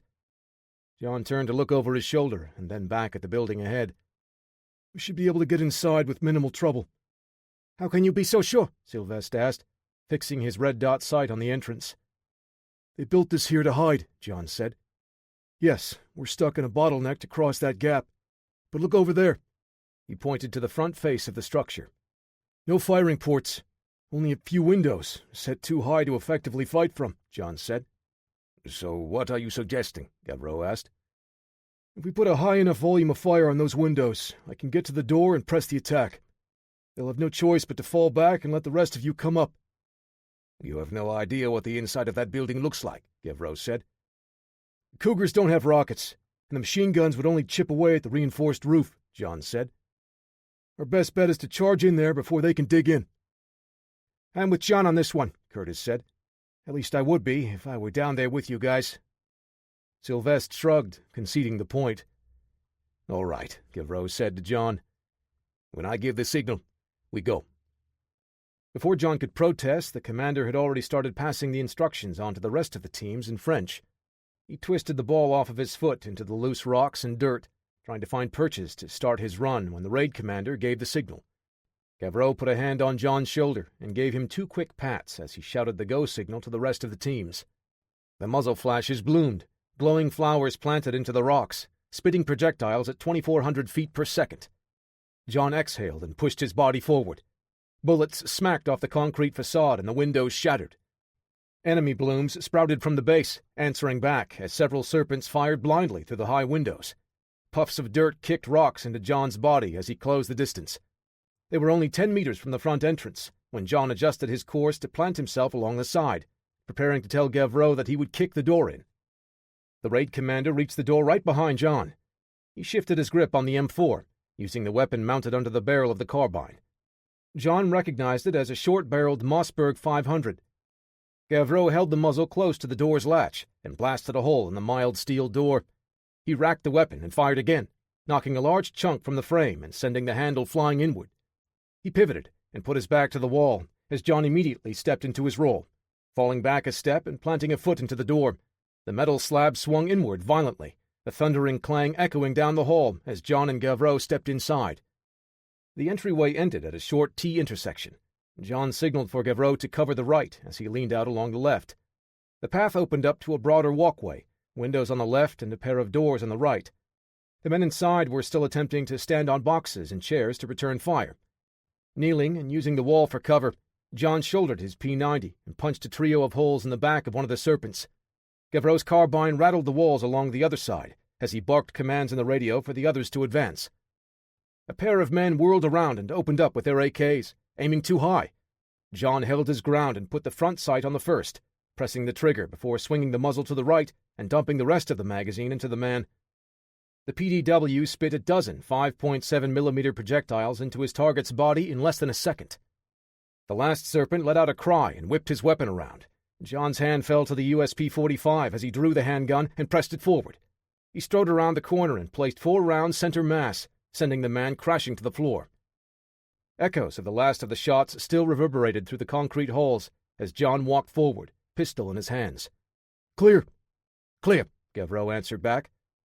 Sylvester stepped through, followed by the other raid man, limping from a wound in his leg. The police came in afterward as they all assembled in one of the wider passages. John holstered the .45 and swapped mags in his P90. "How do we proceed?" Sylvester asked. John looked at the wounded man with Sylvester. "You two stay here and hold this corridor. There are 2 doors on each side, so we should check them out in pairs, all at the same time." Gavreau translated, and the rest of the men acknowledged. John and the raid commander stacked up on the far door in the left passageway. As the other teams entered their doors, John eased his open, keeping his weapon close to his body, turning at the waist to sweep his muzzle across the dark hall. "It's a tunnel," he said. Gavreau stepped past John, flicking his weapon light on. "It looks like they are all inside." John clicked his light on and nodded at the commander as he took point. Shortly after entering, the top of the tunnel sloped down, almost brushing against their helmets. Both men hunched as they moved forward. Their beam swept side to side when John noticed a deeper shadow along the right side. "There's a path that branches off," he said. With his weapon up, John advanced one step at a time, drifting to the left to take the corner in slices. A shadow flickered across his view. "Tango!" he shouted, pushing Gavreau against the wall as he pinned himself against the other side. A man turned the corner and ran straight ahead, shooting his rifle blindly behind him. Bullets tossed chunks of stone at them. They advanced, firing as the muzzle flashes and bouncing light beams obscured their target. At the branching path, another man lunged from the shadows. John had his weapon up in time to deflect the blade thrusting at his chest. He twisted his body and whipped an elbow across the man's jaw, sending him sprawling ahead in the tunnel. John rushed forward as the serpent rose to his feet. A metallic thunk rang out as something wobbled along the ground past John. "Grenade!" He grabbed the man's collar and spun him around, putting him between himself and the explosive as he backpedaled. Gavreau darted into the branching path, getting clear of the weapon's blast radius as it detonated. The air shook, hitting John in the chest like a battering ram. His human shield fell on him as they hit the ground. Deep rumbling and crackling rocked the tunnel. A chunk of the ceiling broke free, falling near John. He kicked the dead man's body off and crawled away as more rubble dropped down, blocking the passage. Footsteps echoed as he rolled onto his stomach, punching a trio of holes in the back of the man that threw the grenade. "Gavreau, are you okay?" he asked, pushing himself up to a crouch to cover the tunnel. "Gavreau?" John stood and put a hand on the wall of rocks, blocking his way back. "Parker, can you reach Gavreau?" He tapped the mic. "Curtis? Anyone?" "Just great. The mountain is blocking the radio signals," he thought. John switched to several different frequencies, trying to reach the team. He set his radio back to the original channel and took a deep breath, exhaling through flared nostrils. John switched the weapon light off, letting his eyes adjust to the darkness. A faint glow from the far end slowly revealed the details of the textured walls as his pupils dilated. He eased ahead, careful with the placement of his feet with each step. At another branch, he stepped slowly around the corner until he could see a large hollow, this one unoccupied. He nudged the crate on the floor along the back wall, looking at the flares inside. He took a couple and stuffed them into a pouch on his left thigh. "Could come in handy." At the end of the tunnel, the path curved to the left. Only this time, instead of the rough-cut tunnels he emerged from, this was more sophisticated, with lighting fixtures every 10 to 12 yards, casting a yellow glow from each. Someone had set up sturdy supports, and the ceiling rose to a slightly more comfortable 7 feet high. John rechecked the radio signal. "Parker? Gavreau?" The tunnel shifted directions again, curving ahead. John noticed the lighting fixtures had a tendency to wipe his shadow across the walls ahead as he walked. He moved only several feet at a time before crouching and leaning his body slowly to give himself a better mental image of what he was walking into. The rounded end of a shadow poked out across the floor before receding again. Echoing footsteps followed close behind. John pressed his body against the wall and slid along, easing around the supports as he traversed the bend in the tunnel. John used the support at one of the lighting fixtures for cover. The light would illuminate him if anyone looked carefully, but it wouldn't throw his shadow forward, giving away his position just yet. The figure returned, walking to a stack of crates as it lifted one up and walked away again. John fished the monocular from one of the pockets in his vest and leaned out for a better view. He lowered the monocular, confused for a moment before raising it up again. The tunnel ended about a quarter of a mile ahead, expanding to an expansive space. "How long have they been building this?" he thought. This was not the type of facility he had expected the Four Serpents to have constructed. What John saw would have required far more resources than they had expected. In the open space, he saw a pair of temporary buildings, like the kind used on construction sites, set up end to end. "What are you up to, Ben Hashim?" John tucked the monocular back into his vest and raised his P90, pulling it into his shoulder as he walked ahead. The man returned to the stack of crates. John crouched in place, hoping to minimize his shadow, disguising its silhouette. The man hoisted the box and walked away. John hurried, making it to the open space. The muzzle of his weapon following his gaze, John reached the first temporary office. His boots rang softly on the diamond plate steel steps as he approached the door. John put his ear against the wood, listening inside. He spotted the crate mover returning and eased the door open, slipping inside before someone spotted him. The buzz of fluorescent lights and faux wood-paneled walls almost made John forget that he was in the heart of a mountain. He approached a desk, rifling through some of the papers in neat stacks. Shipping manifests? John raised an eyebrow, folding one of the pages up and slipping it into his back pocket. A faint voice echoed in the distance, someone shouting in Arabic. More voices joined in, answering or acknowledging what the first man said. Serpents on alert and rushing to battle stations. John crouched underneath the window in the trailer as the group moved away. Looks like the others were putting up a good fight.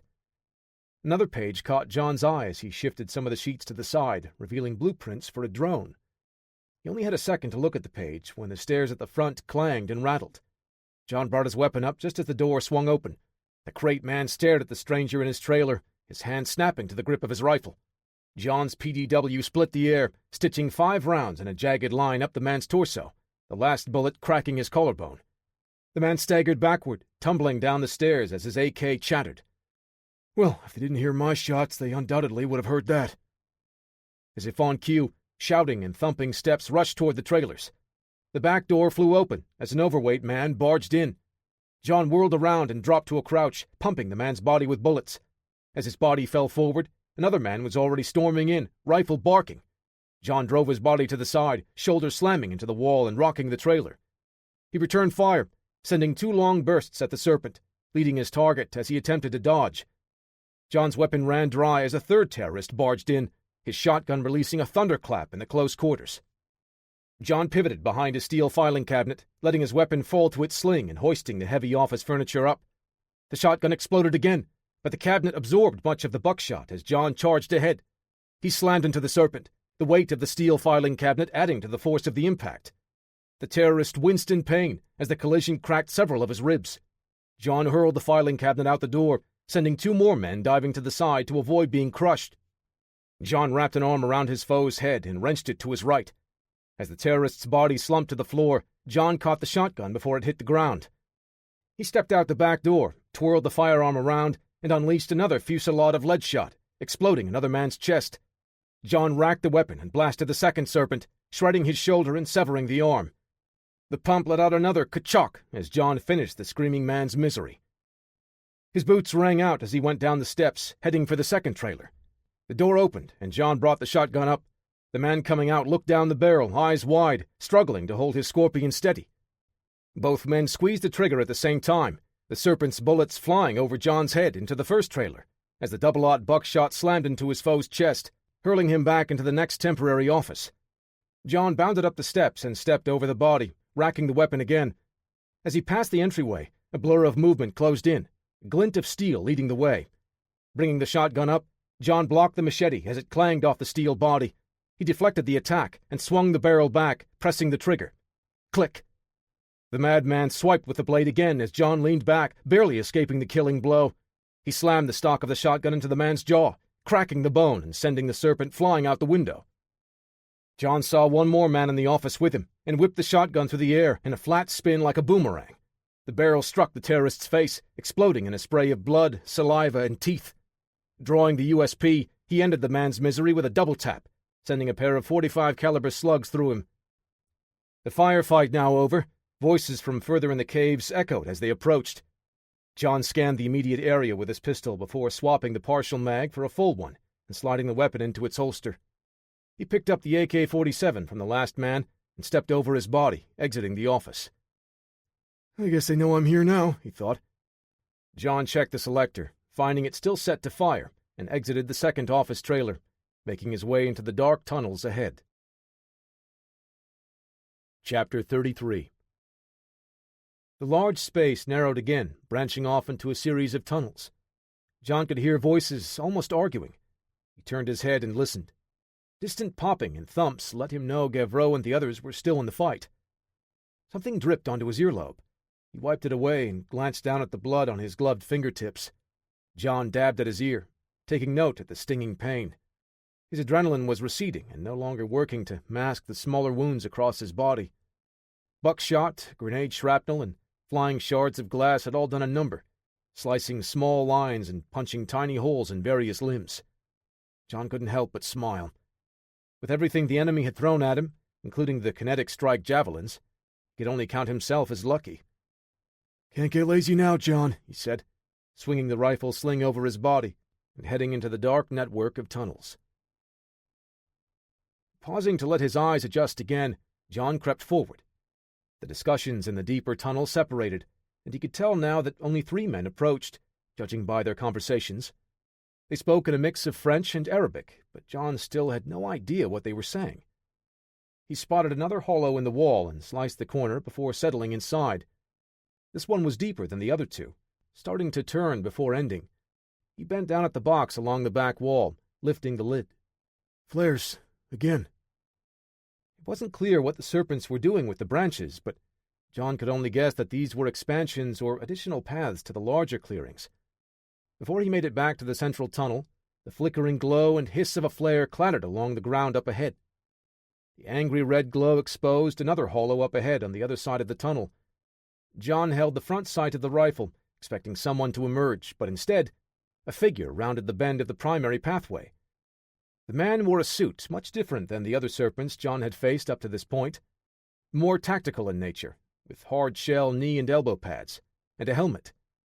The man had a bullpup weapon of some type close to his body, optimal for fighting in tight spaces like a network of tunnels. Perfect, John thought. Another figure followed behind, and a third, with the same loadout as the first man. As they approached the hollow up ahead, the serpent in the lead shifted his angle to cover anyone that may have been hiding in there, while the other 2 kept their aim straight ahead. He wouldn't be able to stay hidden while they pass, even with the short bend in his side passage. John had no other choice but to engage while he had a half-decent fighting position. He held the front sight on one of the men in the back, aiming in his direction. John tucked his elbows in, braced his rifle, and let out a slow breath as he pressed the trigger. Chaos erupted from the muzzle as the flash pulsed in the darkness. As the light faded, John saw the man stagger away in the flare's light. The other 2 spun and opened up on his position. The report from their rifles came in precise 3-round bursts, the muzzle flashes constrained to the sides, like the wings of a phoenix. Bullets carved gouges and knocked dents into the stone walls. John dropped to a crouch and leaned out again, opening up. His shots hit the wall in the distance as the lead serpent ducked into the hollow. The second man had also crouched, pressing his body against the wall. The third man rose to his feet again. Body armor. He cursed and opened fire once more, rewarded with a puff on the chest of the serpent, knocking him down again. Stay down this time, he shouted. John knew the man was still in the fight, but getting hit in the chest with a sledgehammer, even in body armor, had a demotivating effect that he hoped would sap some of the enthusiasm out of the man. The other 2 returned fire, a series of tight bursts lighting up the tunnels. John took cover again. He could hear the men talking. If he had to guess, they were planning to rush his position. No doubt the third man surviving multiple hits only served to confirm the effectiveness of their armor. He leaned out and fired another pair of bursts. The serpents answered as all 3 men carved away at the wall. The leader shouted something, and the shooting stopped. Rocks and pebbles falling and bouncing along the tunnel surfaces blended with the approaching bootsteps, gravel crunching as the serpents slithered forward. John cradled the AK in his arms and retrieved one of the flares from his pocket, pulling the cap. I surrender. Please don't kill me. Come out. Hands up, American, one of the serpents snapped. Snapping the striker across the tip, the flare hissed to life. He leaned out and tossed it at the lead terrorist. The second man hadn't come as far, and the third took cover in the distant hollow. The flare's glow flipped end over end, playing tricks with the shadows. The serpent knocked the light to the side with his weapon, sending a shower of sparks as it struck. John had the AK against his body as he stepped out fully, advancing as the rifle roared to life, shaking more debris loose. The heavy slugs didn't penetrate his foe's body armor, but a half-dozen jackhammer blows to the sternum had its own distinct flavor that John could use to his advantage when cooking up chaos. Dropping the now empty AK, he grabbed hold of the lead man's weapon, using it to spin him around and pin their bodies together. The second serpent raised his rifle, but hesitated, not wanting to kill his own man. That falter cost him, as John drew his pistol and raised it up, squeezing off 3 shots. The first round cracked the lens of the goggles in a blood-spattered spiderweb. The next 2 rounds sparked off his helmet as the serpent crumbled. The third man leaned out, ready to fire. John, hoping for more luck, shifted his aim. Before he could press the trigger, his hostage struck his wrist with a hammer fist, knocking the USP-45 from his grip. John tried to grab hold of the man's free hand when the serpent drove his helmeted head back into John's face. He heard a crunch and felt a wet spray splash over his mouth and chin. A bright flash pulsed in his head as his eyes watered. John blinked away the pain as the terrorist spun around. Before he could fire, John forced the barrel down and away with one hand and pushed forward, launching a powerful elbow across his foe's face, returning the kindness. The serpent fell, tugging at the weapon in John's other hand. He maintained his grip, reaching down with the other hand to wrap around the rifle. He watched the third terrorist emerge from the hollow with his weapon raised. John hoisted the injured serpent up by the weapon sling as he brought the front sight up. Both men fired. John held his ground, ready and steady as his foe leaped to the side, sending his shots wide. John tracked his movements and sent another 2 bursts, stitching holes through his target's body. To John's relief, the rifle's rounds penetrated the armor, dropping the serpent for good. The leader reached up to wrench the weapon free of John's grasp, but he brought a boot down, stomping the man's head into the ground and tearing the clasp from the sling, freeing the rifle. He triggered a final burst to finish the man and tore the other end of the sling free from the weapon. He ejected the empty magazine and found another on the man's body, glancing down at the odd appearance. Caseless ammunition. This is a little sophisticated for some snakes hiding in a mountain, he said, reloading the rifle. Chapter 34. Following the trail of flares, John clutched the rifle close to his body, leaning to the side as he rounded the corner. Like before, this tunnel also opened up, but this time when he reached an area where he could stand comfortably, the path ended in a steel door. Checking the handle and finding it unlocked, John stepped into the entrance, keeping his weapon trained ahead.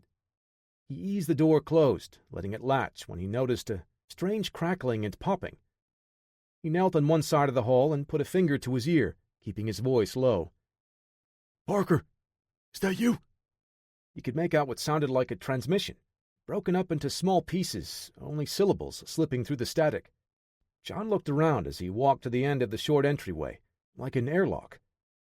A second door greeted him, this time with a tall and narrow window along the upper right corner. The glass had reinforcing wires crisscrossing diagonally. The room on the other side was massive compared to the first area with the trailers. The window allowed him to see how high the ceiling went, looking more like a natural cave about 20 feet high. But it wasn't wide enough for John to see very far on either side. Like the first door, this one was also unlocked.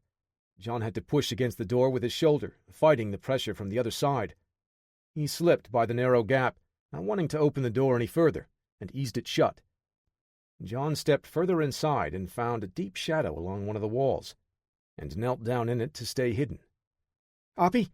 I repeat, this is Parker. Do you copy?" "Parker, good to hear your voice again," he said. "Is the rest of the team okay?" Parker asked. John turned his head to one side, listening for the distant battle still raging on. "I think so. The serpents have their hands full fighting against someone." "Where are you guys? Is Gavreau there?" "We were separated. I pushed ahead and ended up in a giant cave." John looked around, finally noticing a couple of men working to move some parts from one area, full of opened crates, to the far end. "I can see your feet again," Parker said. "What are all those cables for?" John scanned the floor, spotting the large bundles snaking along the ground into a side tunnel. Unlike the other passages, a bright light cast its glow from the depths, brighter than where he was. "Give me a minute. I'll find out," he said. John stood up just enough to see over some equipment where the cables disappeared into the darkness in the distance. He saw a faint bluish flickering glow on the far end of the area. "I think it's computer equipment," John said. "This could be our primary objective." "Fantastic. John, you have to make sure nothing makes it out of there. No flash drives, no floppy disks, nothing."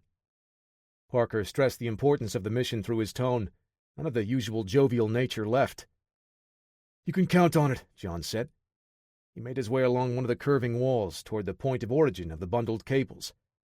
As he moved deeper into the cave, his eyes pulled more details from everything inside, aided by a semicircle of work lights. "Is that a truck?" Parker asked. "Yeah, looks like a fuel tanker," John said. "The only way they could get that in here is if that tunnel with the cables heads outside." "That's got to be it," Parker said. "It explains why you've got a signal again." John raised his weapon, sighting down the barrel as he stepped further into the cave. He kept his focus on the fuel tanker parked close to the center of the massive cavern. Reaching the cable bundle, John turned to peer down the tunnel, seeing a series of work lights, like the one set up inside. In the distance, he could see trees and a sliver of the night sky. "This tunnel leads outside," he said. "I don't see anyone there. They must all be inside working." Pivoting to follow the cables to the equipment inside, John moved quicker, stopping next to the truck as he heard some more voices. He saw two younger men in the distance, grabbing more parts, but someone else was yelling something at them. On the other side, he spotted part of a drone. The fuselage was mostly assembled, but the wings were sitting on a separate rack. "Probably won't fit through the tunnel if they left the wings on," Parker said, finishing John's thoughts. John swept the area, looking for the man shouting at the young serpents. He found a large, muscular man and put the rifle sights on him. The man wore an outfit similar to the three he just fought in the central tunnel. John saw a rifle like the one he held, strapped to his back. He broke clear of the truck and ran in a low crouch next to the rack with the wings. He moved again, making his way next to a cart with various tools and bundles of wires, kneeling to stay out of sight. The whine of electric motor announced the arrival of an off-road vehicle of some sort. A second man, just as big as the first, and dressed the same, stepped out and walked into the glow of the work lights. John froze, watching the leader step out and walk quickly to the computers. He turned and pointed around, barking more commands. For another minute, John watched the man walking around, hurriedly making preparations at the drone. "I'm sure your gut is telling you the same thing my software is. That's Azar bin Hashim." "This ends here," John said. "Look, I know what you're going to say, but don't you think you should wait for the others?" Parker asked. "You and I both know that there's no way to let them know what I see here."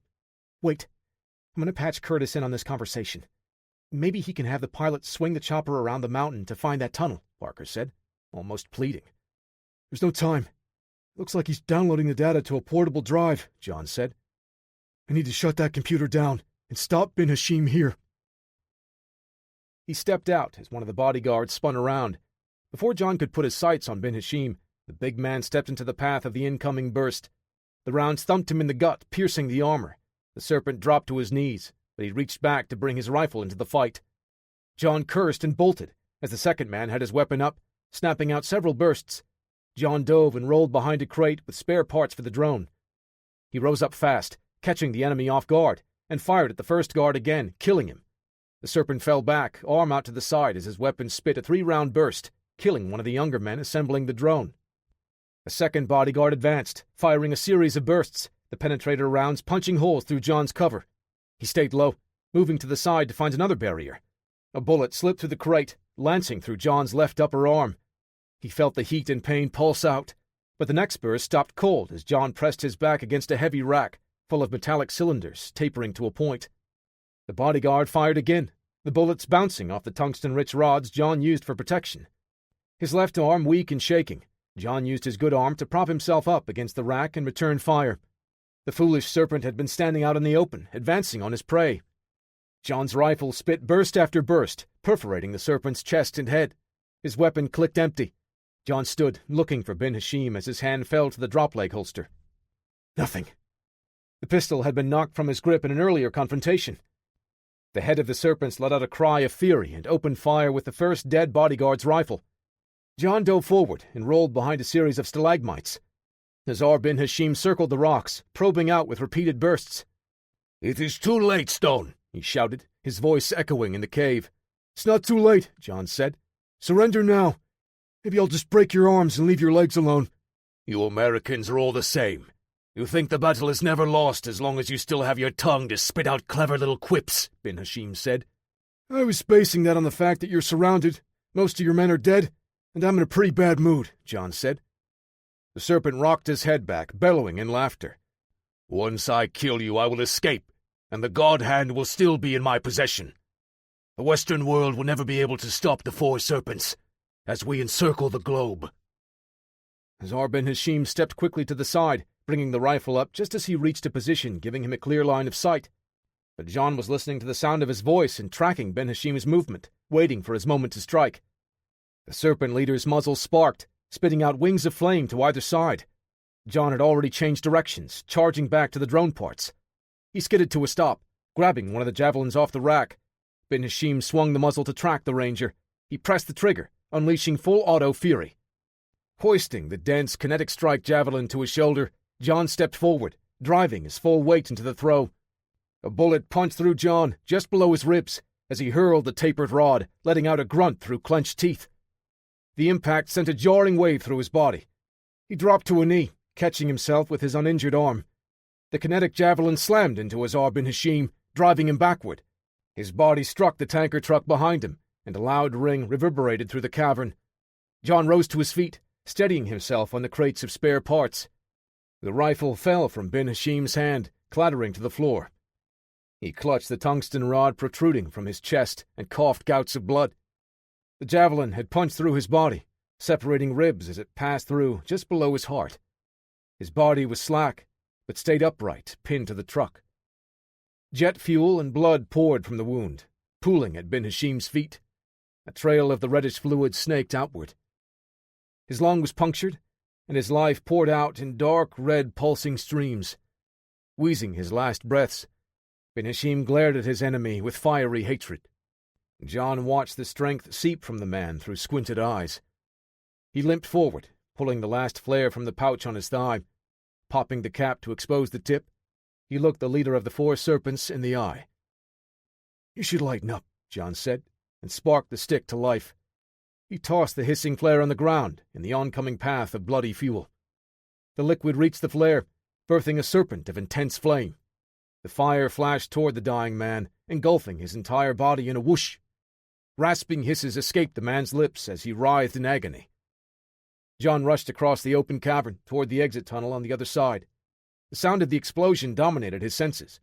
The solid rock walls shook and crumbled as a wave of heat washed over his body. The flames swirled around inside the cave, following him into the tunnels. John's legs were pistons propelling him forward as he dove around a corner. Fire splashed off the walls all around him before the intense burning heat finally subsided. John groaned as he stood, casually patting a small flame off his pant leg. He used the loops and clasps on his vest to support his left arm and clutched a hand over the wound in his side. John continued through the tunnel until he emerged on the other side of the mountain and headed for the tree line in the distance. "What about the computers? The drone?" Parker asked. John felt the rumble deep in the mountain's heart. Popping and crackling rattled the air. He looked over his shoulder as he stepped out into the fresh night air. "That's all taken care of." John made sure Parker had a clear view through the tactical cam of the cave collapsing, crushing the god hand underneath a literal mountain of rock. The tunnel followed shortly after. John raised an arm to shield his face from the dust cloud that belched out. "Whoa," Parker said, drawing the word out. "Is that it? Did we win?" "Yeah, kid. We won." Chapter 35. "I see you," Curtis said. John waved at the chopper as he walked to a clearing in the trees where the pilot would be able to land. "Have you reached the others yet?" John asked. "One of the police guys reached an area with a better signal," Parker said. "I struggled for a bit with an online translator, but then Gavreau came back out, and I let him know what had happened." "Did anyone get hurt in the collapse?" "No. Gavreau and Sylvestre were able to reach the other teams and pull them back. I imagine feeling the mountain around you shaking had to be pretty unnerving," Parker said. "You have got that right," Gavreau said, joining in on the conversation. "Please do me a favor. If I ever say something crazy like suggesting to bring you on another operation, slap some sense into me." "That I can do," John said. The AS-532 Cougar sat in a clearing in front of the remains of the Four Serpents' hidden base. Inside the helicopter, a medic bandaged John's arm and worked to stop the bleeding in his torso. "Are you sure you do not want any painkillers?" the man asked in a heavy accent. "Ask me again once we're sure this mission is over," John said. Gavreau checked on his men as another medic tended to other injuries. He shook hands with everyone nearby and tucked his helmet under an arm before walking over to John. "You are sure that it was Azar bin Hashim in there?" he asked, pointing a thumb over his shoulder. "My gut says so," John said. "But since I know you're more of an evidence guy, Parker's mob recognition software places the probability at about 99%. "Good enough for me." Gavreau pulled his gloves off, tucked them into his helmet, and tossed it into the chopper. "Is that it, then?" John asked. Gavreau looked up toward the peak of the mountain with a sigh. "Dr. Takada is dead. Azar bin Hashim and all of Takada's research is buried under that. He looked John in the eye. But we can never be too sure. John nodded, agreeing with the sentiment. Thank you, my friend. Gavreau extended a hand. With a firm grasp, the two men exchanged nods in mutual respect for one another. John watched him as he rejoined the others. Curtis limped over and climbed into the cougar with a grunt. "So, bin Hashim is twice dead," he said. "What next? Hunt down his pets?" John smiled and pressed a hand on the bandage over the wound through his triceps. "If his dog learns to pilot a drone, then Fido is on the list." Epilogue. "Kind of like in the movies. Overcast skies at a time like this, isn't it?" Parker asked. John didn't answer, only looking down from the top of a hill at the large crowd gathered below. Word of Marvin Van Pierce's death spread fast through the network and other government agencies. The sea of people below had turned out for the man's funeral. Full military honors. John and Parker watched the ceremony from a distance, and Curtis joined shortly after, leaning on a cane. Dr. Miranda Spencer held his other hand, helping him climb the hill. She gave the others a small, sad smile. "He had some career," Curtis said, leaning on the cane with both hands. "I would consider my life a huge success if I had half that turnout at my funeral," Parker said. "A quarter, even." Still stoic, John just watched as the honor guard folded and presented the flag to a woman off to the side. He didn't recognize her, having almost no exposure to Van Pierce's personal life. John knew virtually nothing of the man outside of the work they had done together. Riflemen lined up, firing volley shots on command, saluting the man that they had come to honor. After a while, everything ended, and the crowd thinned. John just stood, still as an oak, watching and waiting. Curtis put a hand on his shoulder. "Marvin was a great man. This is a huge loss for the world." "How many lives did he save?" John asked. He looked at Curtis. "How many more are in danger without a man like that doing what he did every day?" "I'm not so sure it can be measured that easily," Curtis said. "People like that don't come along too often." "It's up to us to fill that void," John said. "What do you mean?" Miranda asked. "You're not talking about joining another government team, are you?" Parker looked at the others in turn, a mix of confusion and concern twisting his features. "No, I'm not just talking about us," John said. "This world has grown complacent," Curtis said. "Apathetic to the battles happening around them everywhere, every day." "And society has to start small," John said. "But when men like Azar bin Hashim or the Four Serpents rise up, we've got to strike back. Together." "Right," Parker said. "It's a team effort." "And we'll be there to answer the call," Curtis said. "For MVP." John looked at Curtis, the corner of his mouth turning up in a hint of a smile. "Like you said, it's not every day the world has someone like that watching over them." This concludes Head of the Serpent by Alan Manning and Brian Manning. Narrated by Roger Wayne. Copyright 2018 by Alan Manning. This unabridged audiobook is published by arrangement with Alan Manning and Brian Manning, and it was produced in the year 2019 by Tantor Media Incorporated, a division of Recorded Books, which holds the copyright thereto. Please visit Tantor.com for more information on our growing library of unabridged audiobooks.